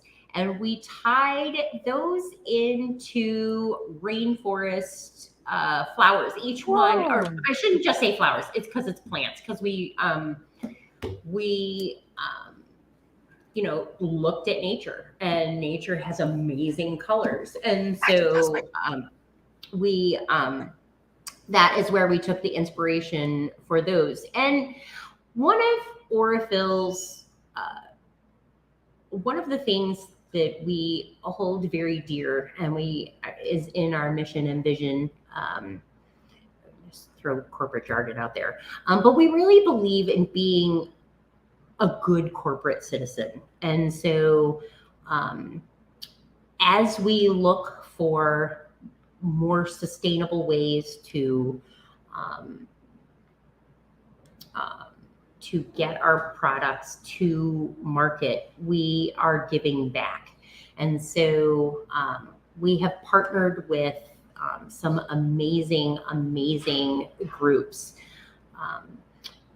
This year, the Flora 2022, we are partnering with the International Rainforest Trust, in which a portion of those of the sale of those collections will be used to actually purchase acreage in a rainforest so that it cannot be developed or deforested. The year before, with our endangered species collections, we partnered with, shoot, just ran out of my head. It's on the website. But working with a group that is a conservation group to make sure that these species do not leave Earth. We also partner with the Plastic Bank because we are looking, and we do use recycled plastic for our spools. We're looking for alternative materials to use for those spools. Until we do, we are offsetting our plastic usage by working with the Plastic Bank. And again, there's information about the Plastic Bank on our website. But they work to pull plastic out of the environment in a socially responsible way and get it back into the recycling process. So they're having people actually physically pull plastic out of the ocean and bring it to places where it can be recycled and can become other things instead of just floating around in the ocean, which we don't want it to do. So those types of projects are near and dear to our hearts, and so we we're always looking for ways to improve the world that we live in. I mean, we only have one, so we want to take care of our thank you for putting up the thing. We want to take care of where we live and highlight its beauty and leave as small of a footprint as we can. So there. Well, that was lovely, and those projects are extra special. I love that. Flora is near and dear to my heart because it's the one I came up with. That's my baby. Oh, that's really cool. So those are some of my favorite colors. I was going to say, we could just keep talking thread, but Brian's like, should we give some giveaways away? Oh, definitely. Yeah, yes, please. All right. Well, we've got this one first. We went ahead and did the 100% Mako cotton book here, which is fabulous. The color card. Yeah, your color chart is amazing. Yes. This is so convenient, all in one place. Yes. If I could show it. Has actual thread samples on there. They're in 40 weight if anybody cares. But just a great way to keep track of what you have, what you want, what's going to work for your project, and then almost necessary if you're going to be ordering online. Yes. And then we are pairing that with the necessities set that you had provided as well. So this is going to be a fabulous little giveaway here. And that is going to be number 72. So let's pick winner number 72. Okay. All right. Dun. Drum roll, please.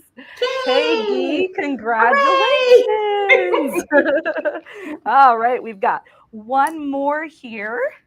And this beautiful sets that we were just talking about, the color builders. And we're going to put all 3 of those together. So thank you, Nice. Kate, for donating these. These are absolutely gorgeous. Let's draw our winner.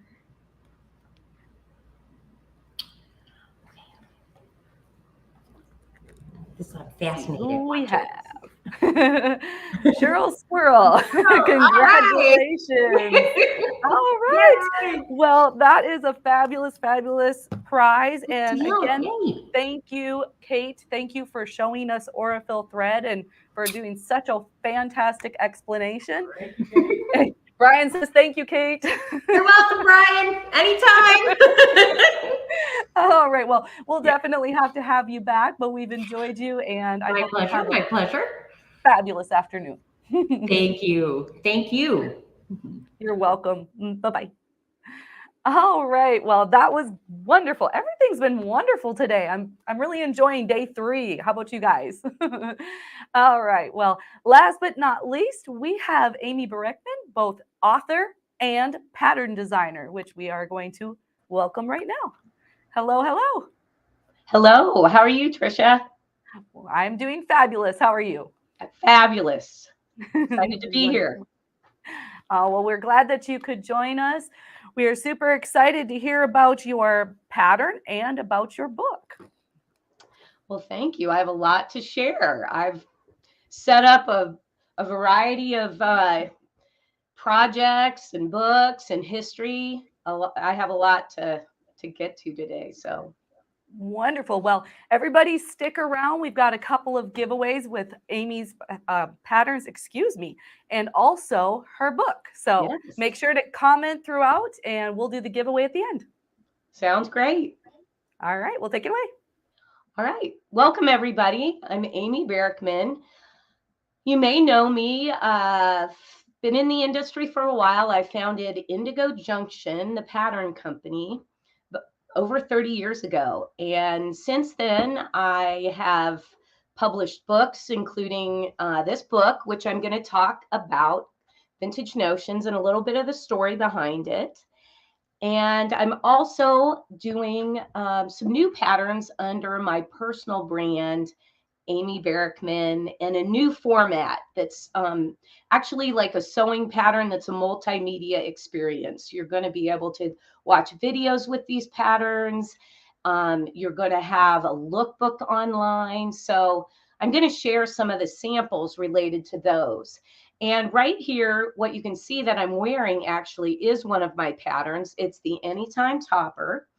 And then the other pattern is the Fold and Go Folio. I'll quickly show those to you, and then we'll get back to those in a little bit. So this is the folio, and see if I can get it with my lighting. And then this is the Anytime Topper that I'm wearing. And I also want to mention, I have a friend here in the studio with me. And this is Michelle Muscat. Now, some of you, Michelle's going to come say hi. Some of you may have seen Michelle. She has to climb over all my stuff. Hi, everybody. You saw me yesterday. I was in Connecticut. And voila, I'm in Kansas City. Yes. Amy picked me up this morning. I had a 6 a.m. flight, so I'm not sure how wonderful I'm looking. But you're looking great. So, hi, I'm here to help if I need anything. She climbs over all my treasures that I've brought to share with you. So we're actually, Michelle and I are heading to Missouri Star Quilt Company tomorrow to the birthday bash. So if any of you are around the Kansas City area and have a free day tomorrow or Friday, come visit us up there in Hamilton, Missouri. So back to my book. I want to share a little bit about history with you related to my Vintage Notions book. This book was based on a women's institute from the 1920s that taught cooking, sewing, and millinery. And what you can see here, I'm going to reach for my graphic. This shows you a little more about the school. And this is Mary Brooks Picken, you can see, and she wrote the Singer Sewing book. So many of you probably have that book in your collection. And she was the founder of the Women's Institute. an amazing woman and went on to write nearly 100 books and work with many of the brands that we know and love in our industry. Coates and Clark, you know, she was truly like the Martha Stewart of her era, back from the, you know, early 1920s, working into her 80s. So I'm going to share a little more about her work. Put that back. And the school. So this school was based in Scranton, Pennsylvania, and it taught cooking, sewing, and millinery. And the students would actually work through correspondence. So I brought a couple of the samples of the correspondence books.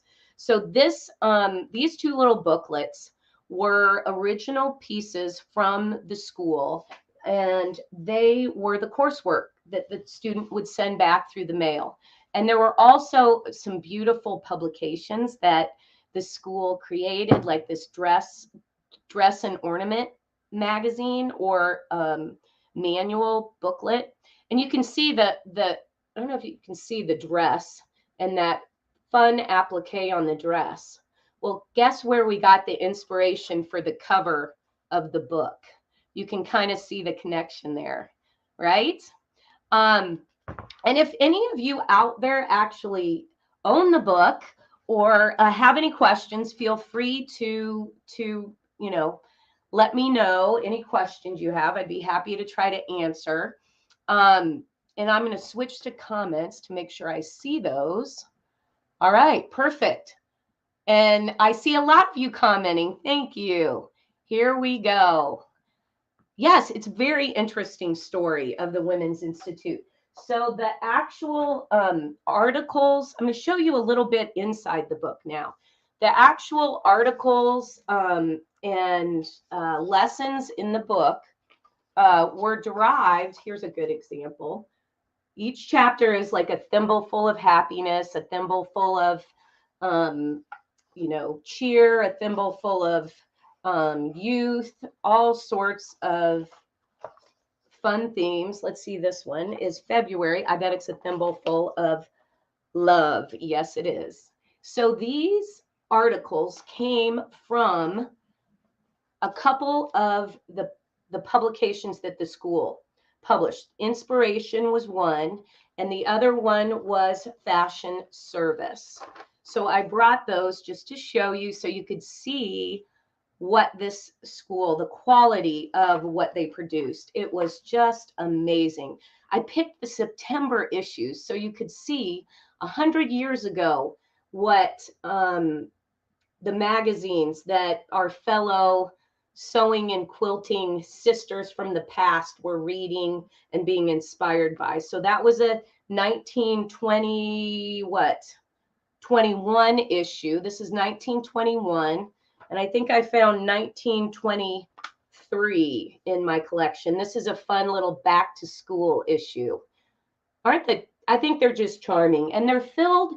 What was so awesome to learn as I put this book together was the fact that the stories, the lessons were so relevant for today. Even 100 years ago, we were still, you know, working towards the same goals of, you know, a happy home, beautiful surroundings, and so many of us enjoyed achieving that through our sewing and quilting. So again, so much fun with that book. And the book also, it was a way for me to be able to share my vintage notion and fabric collection. So as you can see, I have some quilts over here. I have collected textiles based on my mother and my grandmother, setting a wonderful example for me. And I'm going to share some really fun ideas of ways that you can upcycle textiles in these new patterns. Now, I will tell you, Michelle, I have to ask you to give, if you don't mind getting me just a cloth or something. It is warm in here with this light on, ladies. So I'm going to, and gentlemen, I'm going to ask, oh, you know what, Michelle, see that? Yeah. That's my towel that's my towel I use when I need a white to bounce light in this.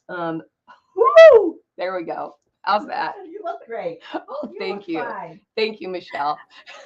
I understand that as well. So I was like, I'll make you feel better. We'll blot together. I love it. It's fun to see everybody commenting. Thank you so much. I love it. Okay, so I shared a little bit about the Vintage Notions book, and I'd also like to talk about what else I've done since I published this book with the content. There was so much in the archive of the Women's Institute. I literally collected hundreds of these magazines and newsletters. So beyond the actual book, I also went ahead and republished something really special that Mary Brooks Picken authored, and it was The Language of Fashion, a dictionary of terms related to sewing and dress. And this is available. Both these books, you could ask, where you buy books. You can, request them in a quilt shop or fabric store that maybe you buy patterns and fabric from. Of course, you can also, they're available on Amazon. But there is The Language of Fashion, and this is just a wonderful collection of terms and graphic imagery. Just a great resource that I go to when I am, have a question about maybe naming a new pattern or a sleeve style, or, maybe a cuff or a type of lace or trim. It's a wonderful, wonderful collection. So I did go ahead and republish this under Amy Berkman. Then I also did coloring books. I did one that is for fashion. And then for those quilters out there, I have Quilt Therapy. And that is a really fun collection. And this is actually based, it has some fun quotes in it. It's based on the collection from the Ladies Art Company catalog that is dated in the late 1800s and early 1900s. So I was able to find the blocks and all their names in this catalog, and then went ahead and worked with my designer Erin and Delcy, and we reconfigured, just had a blast taking these graphics and reconfiguring them for a modern option. And then last but not least, I also went ahead and published some monthly magazines based on the Women's Institute. So I just thought I'd share the graphics. They're so beautiful to look at. This, let's see, this issue is, let's see, issue 6. So I have 24 different reissues of those magazines. And you can see that graphic. That looks familiar. Wasn't that was the one off of the September 1921. And Veronica says, that is awesome. Thanks, Veronica. I appreciate it. So again, just this school has so much inspiration, and a big part of my work is preserving it and sharing it to the modern world. And so I do that. I lecture, I travel. I also, in fact, I'm going to Quilt Festival with Eliso, with Michelle, who you just met. So if any of you are heading to Houston to Quilt Festival, be sure to stop by and say hello to us. Now, how about we get into the patterns and I show you some upcycling ideas. I think in today's world, the idea of using what we have and preserving it and making it new again is just a theme that we can all participate and jump on and be a part of. And that fold and go folio pattern, well, let's jump back to Indigo Junction.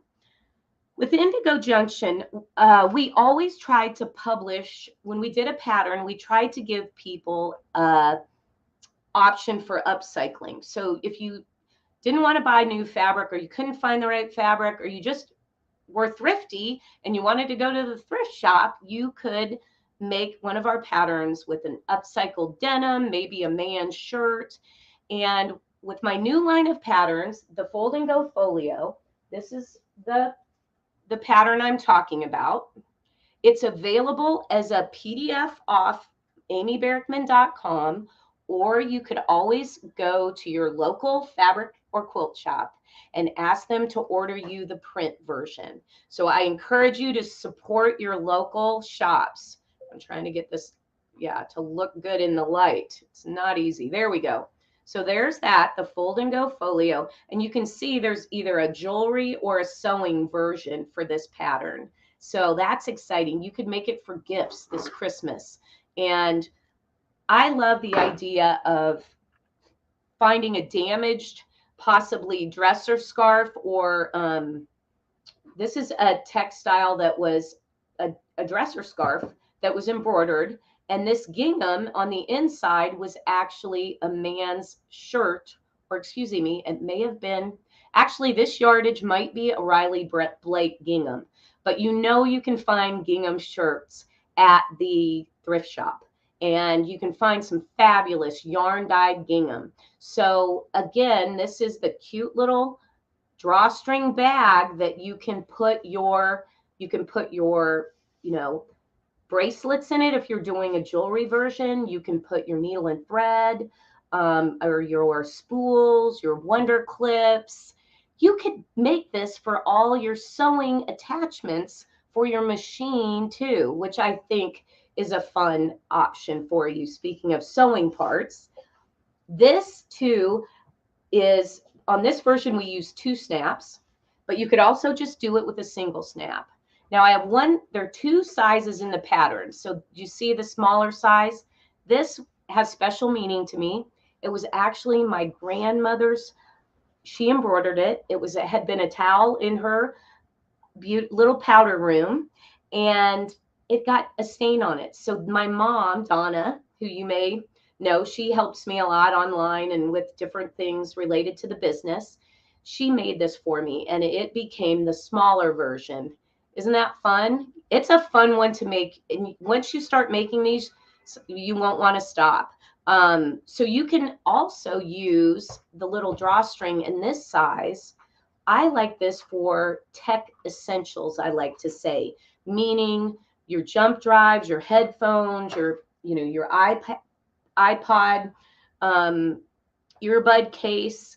It can all fit in there. Not to mention your glasses, so your readers can go in here too. Great idea, huh? Now I do want to show you, if you're looking for a gift, making another version is, here I go, fell on the floor. Guess what this was? Who knows what this was? I bet you know. It's paisley. It was a man's tie. Yes, a man's tie. And the beauty of upcycling ties, silk ties, I'm going to share this with you. This little trick I love is that usually those ties are as beautiful on the right side as they are on the wrong side. What do you think? Beautiful. Michelle, how am I doing? Beautiful. I love. Do you love like that? The wrong side even more. I think. It's I know. Yeah. But think about it. You could make the small one. You could use the outside, or you could use the lining for one side and the other for the interior. So, who doesn't love to and have access to beautiful ties? Now, I don't want to miss out on telling you about some of my favorite fabric designers that I've made this pattern. So many of you might know Tulip. I don't know if you're familiar with the line Tulip Pink. It's Free Spirit Fabrics. But due to the fact it's the time of year for acorns falling from our trees, this is one of Tula's fabrics that has these charming little squirrels on it and acorns that are striped in red and pink. So Tula's fabrics always have fun, charming little animals or fauna and flora embedded in the design. And you can see this is the sewing version, right? And then we did a smaller version. So the small version is also, I'm going to open it up and show you what I love about this pattern, and it's going to lead us to another discussion. So I don't know if you can see this, but those are earrings.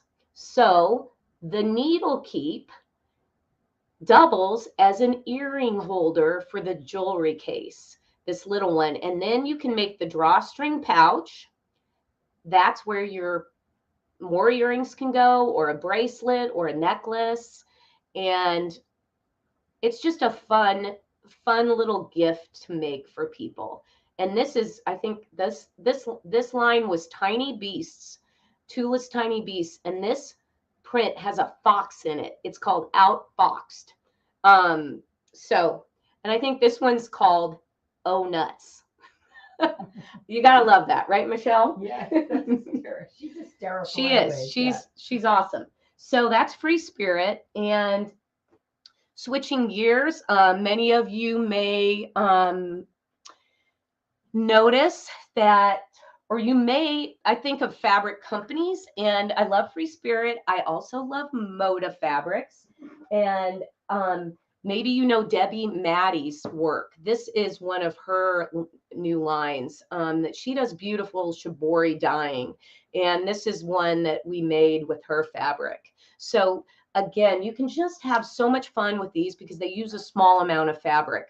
And then one last idea for the holidays in gifting the Fold and Go folio.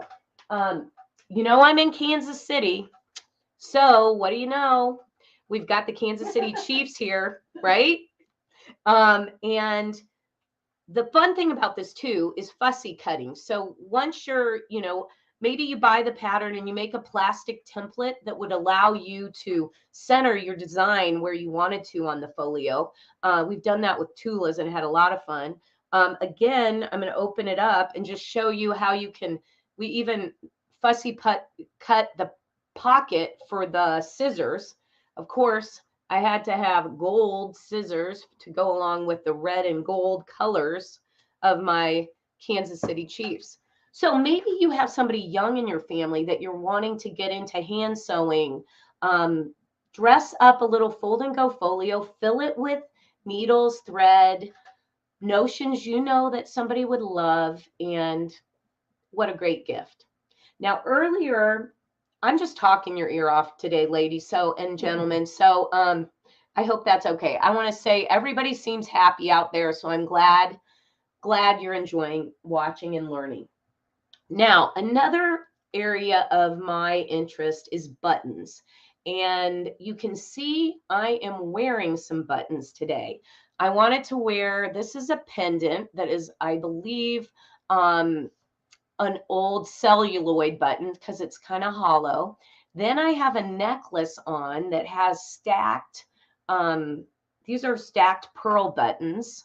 And then I also have a ring on that is a pearl button ring, and I'm a really different bracelet. This bracelet is torn fabric that's knit, and then I have buttons stitched on it and a really fun clasp. Now, it's a little hard to see, but you get the idea. So with buttons, I actually did a book, and it's been a while since this book came out. It's called Buttonware. It's a great resource, timeless information for making button jewelry, making appliquing buttons on clothing. There you can see that fun little Christmas tree sweatshirt, make something for the holidays. Just the pendant, like you can see here, kind of similar to what I'm wearing. So I wanted to share buttons with you. And more recently, I've really gotten into pearl buttons and doing a lot with pearl buttons. And I actually have an online course that's for the love of pearl buttons. And it is at a website. So I have two websites you can go to. I have amyberkman.com, and then I have vintagemodernmakers.com. And that is my website where I teach online courses on vintage fabrics and notions. So I have a course on gingham, vintage bandanas, let's see, feed sacks, hankies. And what I'd like to do is show you a few projects from that. And I see somebody named Dee telling me that her family member worked in one of the button factories. So those button factories, the one that was in Muscatine, Iowa, was the pearl button capital of the world. And part of my online course is actually giving you a tour of that button factory. So I really had a great time learning about these notions in textiles and going deeper. They've always been something I've collected and enjoyed. So I'm going to show you the project that is in the Pearl Button course. And again, this is at vintagemodernmakers.com. And you can see here, this is a patchwork zipper tote with pearl buttons on every other patch. And then this version is actually using the smoky pearls. So you have both the white pearls and you have, there's a little better view of the smoky pearls. I imagine if you get in a button box, you'll find a pearl button. And I do even have a blog post that helps you determine the difference between what a real pearl button and a plastic look-alike. So number one, I would encourage you guys to go sign up for my newsletter at amyberkman.com, because that's where I share, new blog posts that give you projects and inspiration. And when you sign up, you do get some really nice vintage graphics that you can use as labels on your projects or make gift tags. You get a pattern. So I encourage you to check out my blog and head over and sign up for my newsletter. And another one of the themes we have in the courses is gingham. And you can see, many of you might remember the gingham, the chicken scratch, they sometimes called it, or was it depression lace or depression embroidery? It was very popular during that period of time because it was simple. It was, one color that you were needing when you were doing this. But this is an example where we took some of the gingham and we made that pearl button pouch, upcycling an apron. These were both aprons. And even one of them has rickrack, which is really fun. And a pearl button tassel.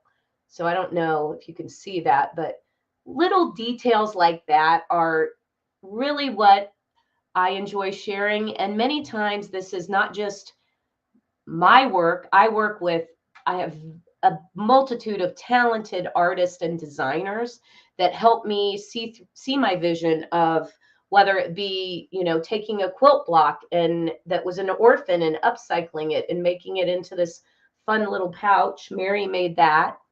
In the feed sack course, you will learn about making the magic square, coaster pot holder, stitch them together.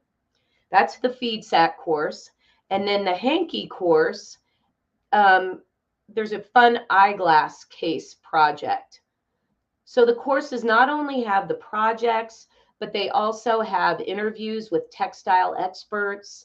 And I give you a tour of my collection and a little history lesson on the specifics of whether it be hankies, the gingham, feed sacks, pearl buttons, even Tommy tomato.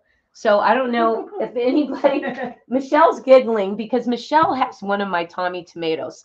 I took it to QuiltCon, and I think I didn't bring it home, but Michelle brought it home for me. So here's Tommy the tomato, and he's upcycled sweater, cashmere sweater, and wool sweater that was, I don't know if you can see how much fun this cabled sweater became when it was the leaf. And then here we go, another little Tommy.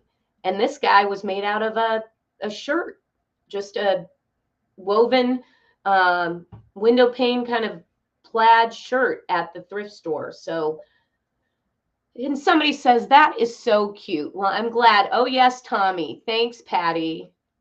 And thank you, Karen. I'm glad you like all my ideas. I have too many for my own good, but I'm slowly sharing them with you. And I do want to say one more thing about my patterns. We'll see how my time's doing. We're rolling right along. This is the new format for my patterns. So this is a fold out style. You can see all the pictures, nice graphics, pictures, illustrations, and the bonus material that you would access is actually available through a QR code. So either a direct link or the QR code that you find in my patterns leads you to videos and a lookbook. So you see many ideas of inspiring fabrics or upcycled versions. These both are tablecloths that we upcycled. And we even upcycled a lace tablecloth to make this. That's everyone's favorite. So that lookbook will give you many more ideas for not only fabrics you can purchase. This is actually what I'm wearing is Textile Creations fabric, I believe. And I just love it. I think I might have gotten this fabric up in Michigan, maybe at Renee's Quilt Shop, if anybody is familiar with that store. So keep in mind, I also have a new pattern that I'm launching next week. So if you haven't got on my newsletter list, jump on and you can be the first to know about the Wherever Wrap. That's the new pattern. And we'll be launching it next week with some giveaways. And it's a really great gift to make for this Christmas or for holiday giving. So be sure to sign up for my newsletter. If you, again, are interested in the patterns, those are available online. Questions, I'll look and see if I have any I can answer. Curtains and drapes to make costumes and clothes. Somebody just gave us that idea. We actually use drapes to make one of the anytime toppers because the drape is perfect. It's a long cut of fabric. Again, you can use bark cloth is another fabric that's fun for this. Michelle, well, actually even scarves. So I found a beautiful Pendleton scarf, and that became the long version of the anytime topper. So that reminds me, there are 3 different links that you can make in this pattern. So you see the short one here made out of bandanas. The long one, this is a So Batik rayon with a border print that is just beautiful. Beautiful, beautiful. So we are so lucky in our industry to have so many talented fabric designers and companies producing beautiful goods. And there's Tricia. All right, is it time to give away a pattern or 2 or a book? It will be in very short order, but I didn't want you to skip out here before we look at that picture. I want to share that. It's so cute. Oh, no. Okay. I have to have you explain it. So I'm just going to pop it up here so you could talk a little bit about it. Sounds good. There I am. It's so cute. Oh, thank you. Here, Michelle has to come look. This is my Singer sewing machine that my mom had given me, I believe that Christmas, my little machine. And this is my mom, Donna Martin. She is my North Star. She keeps me focused and moving forward. She helps me with so many things related to my business. And she was a home ec teacher by trade. Then she went into business for herself when I was in junior high, and my whole business started with making teddy bears, and she taught people to make teddy bears in our home. And then that led her to open a craft and fabric store. And so that's my mom, and she's pretty awesome. She made all of the near every single one of those folios that I showed you. And she's up in Michigan stitching for me now. Hopefully she'll be joining me this fall. Sometimes I do Facebook Lives with my mom, and we talk about some of her collection of quilts, textiles. She's just a wealth of knowledge, and she's a great designer. So I'm so blessed to have her with me through the fun. Okay. Well, thank you so much for sharing that. I just thought that picture was so special. I'm like, we can't do it without showing that picture. So thank you. I'm glad I'll make sure she watches and gets to see herself. That's pretty special. All right. Well, I'm not going to lie. I kind of was getting drawn into your book over here. I'm sitting here looking through the pages, but we are able to move on with the giveaway. Otherwise, if you have a couple of things that you want to talk about yet, we can chit chat for a few minutes. One last thing. I do want to say I have a YouTube channel, and I wanted to show this fun project because I'm thinking of the holidays and stocking stuffers.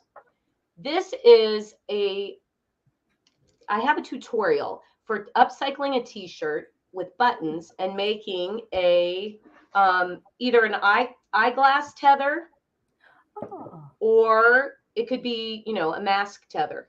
But if you want that, you definitely check out my YouTube channel too. Love it.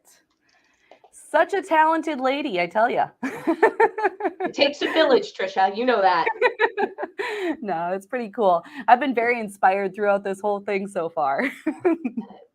Thank you. All right. Well, let's go ahead and get into the giveaway. We appreciate you donating the Fold and Go folio and the Anytime Topper. And then, of course, your beautiful book. So we went ahead and put these two together as a package. Can we see here? And then we did the book. So, okay. Brian, do we have number 74 is the patterns? Is that correct? Yes. Okay. So let's do 74 first, and we will pick our winner. Okay. Yeah, this Anytime Topper. I think I'm going to have to use that. Oh, I'm sorry. I didn't hear you. Oh. Well, what was it? Patricia Scott, congratulations. You get those two patterns. Awesome, awesome. Anytime Topper and the Fold and Go folio.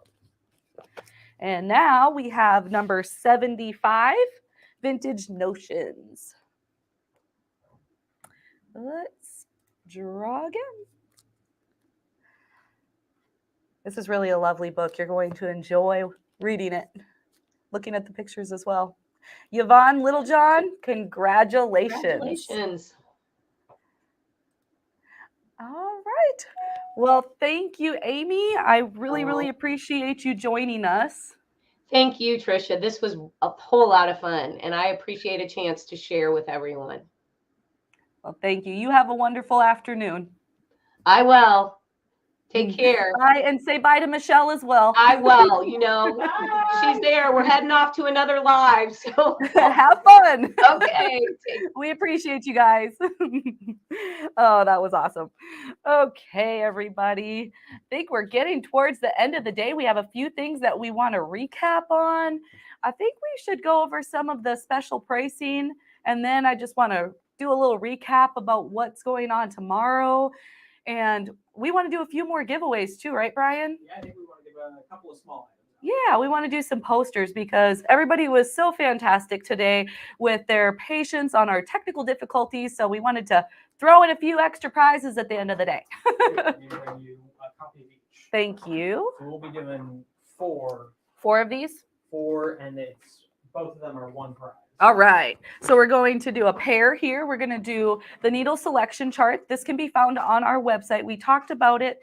I'm backwards on my screen. The needle selection chart is on this side where it asks you specific questions and it helps you determine what type of needle that you need for your project. Super, super handy, especially when you're a beginner and you're not really sure what needle to use. Oh, thank you, Brian. Pulling that up. Perfect. And then we also have the types of bobbins. A lot of people don't know that there are many different types of bobbins. So there's a handy dandy chart that shows the class 15, the class L, the M style bobbin, just the attributes of each and what you can look. So we're giving those away as a pair, and we're going to do 4 of these. Okay, so that is going to be number 76, right? Yes. Here we go. 76.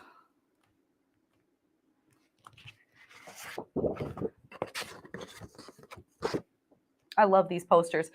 As you can see, Richard McCarthy, congratulations. You get a pair of those posters.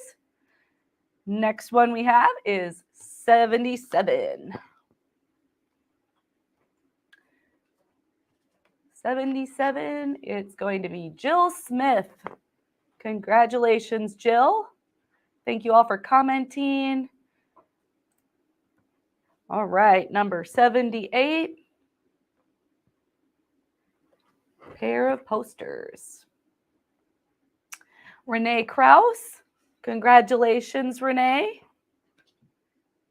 And last but not least for today, we've got number 79.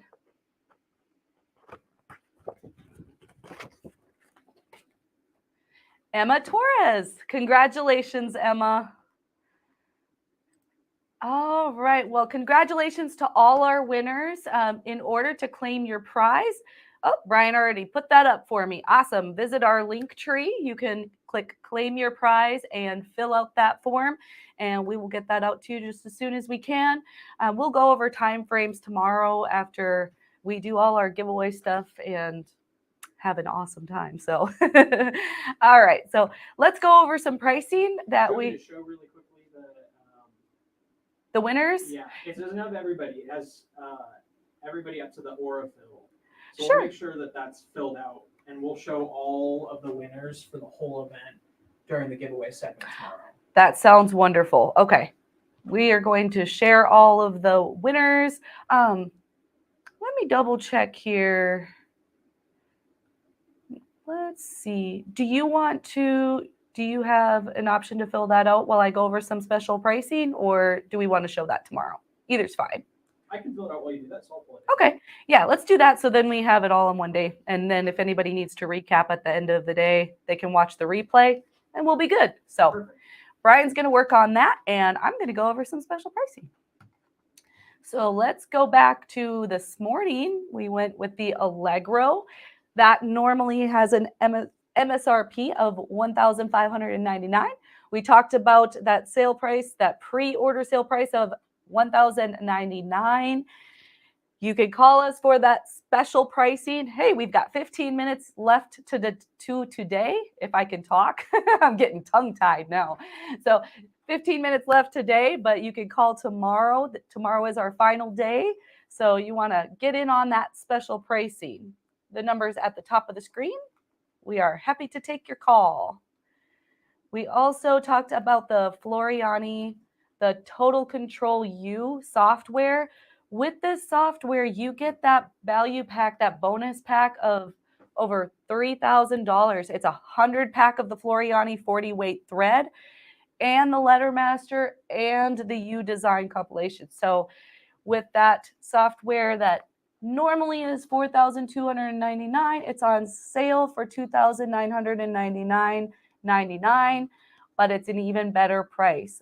All of the software that I have mentioned throughout the last 3 days, there's a pretty significant discount on it. So please give us a call if you are in the market for the software. Same thing goes for the design and quilt. I love this. This is so great. It gives you that opportunity to see your quilt before you even buy your fabric. You could change colors, change design, mix, match, play around with it, and get it perfect before you even go and purchase your fabric. It's such a cool program. And with that program, excuse me, you'll get that bonus pack that values over $150. I love that bonus pack. Quilter Select mat, 18 by 24. You get the ruler, you get the 7 patterns, you get the awesome air erasable marker, the preloaded USB with some Quilter Select information, and then also the fabulous rotary cutter, which I'm a huge fan of. And that normally is $7.99 for the design and quilt, but it's on sale for $639.99. Call for special pricing. Again, it's significantly discounted. It too is a software, so there's a nice discount on that. All of the Floriani thread, you've seen that coming through. We are absolutely loving the Floriani thread, and the glow in the dark is so fun. You can get so much inspiration from that with Halloween. I would absolutely love to see some pictures on our Facebook page. If you get some of this thread, I want to see what you come up with because I think it's going to be so much fun. If you take a look at our fabulous pricing, it normally is $124.95, and we have it on sale for that set for the $87.45. There's also the new Floriani variegated thread, which is beautiful. It's all the camo. You can get that individually, or you can do the 9-spool thread collection. Sam Fung was amazing on the Elna presentations. I don't know about you guys, but I really enjoyed those. He did a wonderful job showing that 780 plus computerized machine. That normally is $5,499. It's a sale price right now of $4,599. Call for that special event pricing and see what type of a discount you can get on it because it's going to be good. And also just a reminder that you can get that affordable financing if that is something that you are wanting to do as well. You've got the 720 Pro. I didn't think you could top that little button for popping off the needle plate that I was talking about before with the Janome and the other Elna, but that little button on the left-hand side where you don't even have to take off your extension table, that was fabulous. I'm not going to lie. I thought that feature was really cool. If you didn't see that segment, I would highly recommend going back and watching Sam Fung with the excellent 720 Pro Elna machine. That is normally $3,799. It's on sale for $2,999. And you could call for special event pricing. We have 10 more minutes on the phone today, and tomorrow's the last day of that special event pricing. So you do want to take advantage of it because great stuff going on. How are we looking on updating that list, Brian? It's good to go. All right, let's take a peek at it. So that way they'll be able to save it. If you just recap at the end of the day, if you maybe didn't get to see the live, you can go back, watch, and then see all the winners for the day and see if you're on that list. All right. Let's do this. Want to show parts of it? Let's look at day 4. We're going to look at day 4. Tomorrow, what do we got going on? We have baby lock presentations. If you're interested in seeing more machine presentations, I know I am. I'm really looking forward to these. We've got the Flare and the Brilliant being demonstrated by Anna Avery Vaughn. Barb Lewis is going to be doing 2 segments. She's going to be showing the Presto 2 and the Ballad. And then if you're in the market for a serger, you're going to want to check this out. It's the Accolade and the Celebrate. Thing I love about this is there's going to be a couple of different price points. So you've got one that's on a little lower end price point and then one that's a little more elaborate, which she's going to explain why one or the other might be the best option for you. Then we've got Grace coming back for their final segment. They are going to be talking about the True Cut products. So that's going to be very good.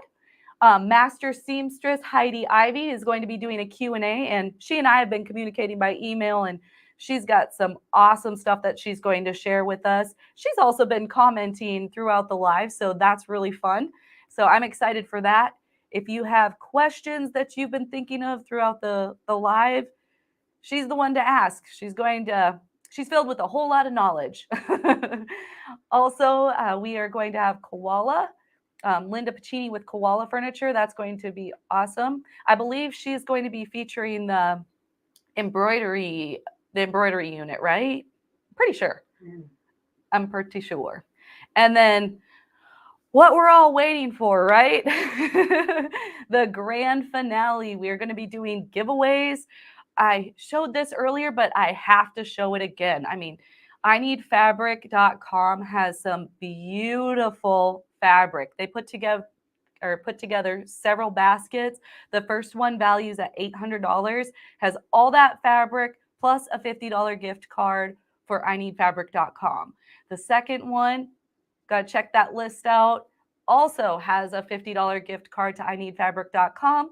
And the last one is a $1,600 value, fabulous list of fabric, and a $100 gift card as well. So super excited for tomorrow. Once again, we really, really appreciate you guys and bearing with us on our technical difficulty. I'm not trying to make excuses, but I'm reminding everybody this is our first ever virtual sewing event. So Brian and we're trying our best. We've got a team that's trying to keep up with the chat and try to do all the stuff and things, right? The grand finale prize. Did I not? I didn't. How did I miss it? Since I'm so excited, it's like I'm thinking about it in my brain. But we are ecstatic to give away the Baby Lock Triumph. Very, very thrilled to do that. And actually, Brian, do you mind pulling the Triumph up? So beautiful. Such a lovely machine. He's going to be sharing it in just a second. Yeah, that is a machine that values at $7,500. It has so many different options. You're able to do so much. At Baby Lock Tech, I got the opportunity to see it demonstrated. It's beautiful. Look at that machine. Wouldn't that be perfect in your sewing room? Beautiful, beautiful. No tension adjustments. That's insane. Yeah, and it has the Revolutionaire. So you've got the Jet Air and the Revolutionaire and the what's the other air? It's the end of the day, guys. I'm so sorry. Anybody in the comments familiar with all the air threading on the Baby Locks? I wish I remembered it right now. I'm gonna kick myself later. But anyway, we are excited for tomorrow and we can't wait to have you back with us. And we will be starting at 9 a.m. Central Standard Time. And I think we are ready to sign off. What do you think, Brian? I think we're good. All right. Well, we will see you in the morning, guys, and hope you are enjoying SewCreative.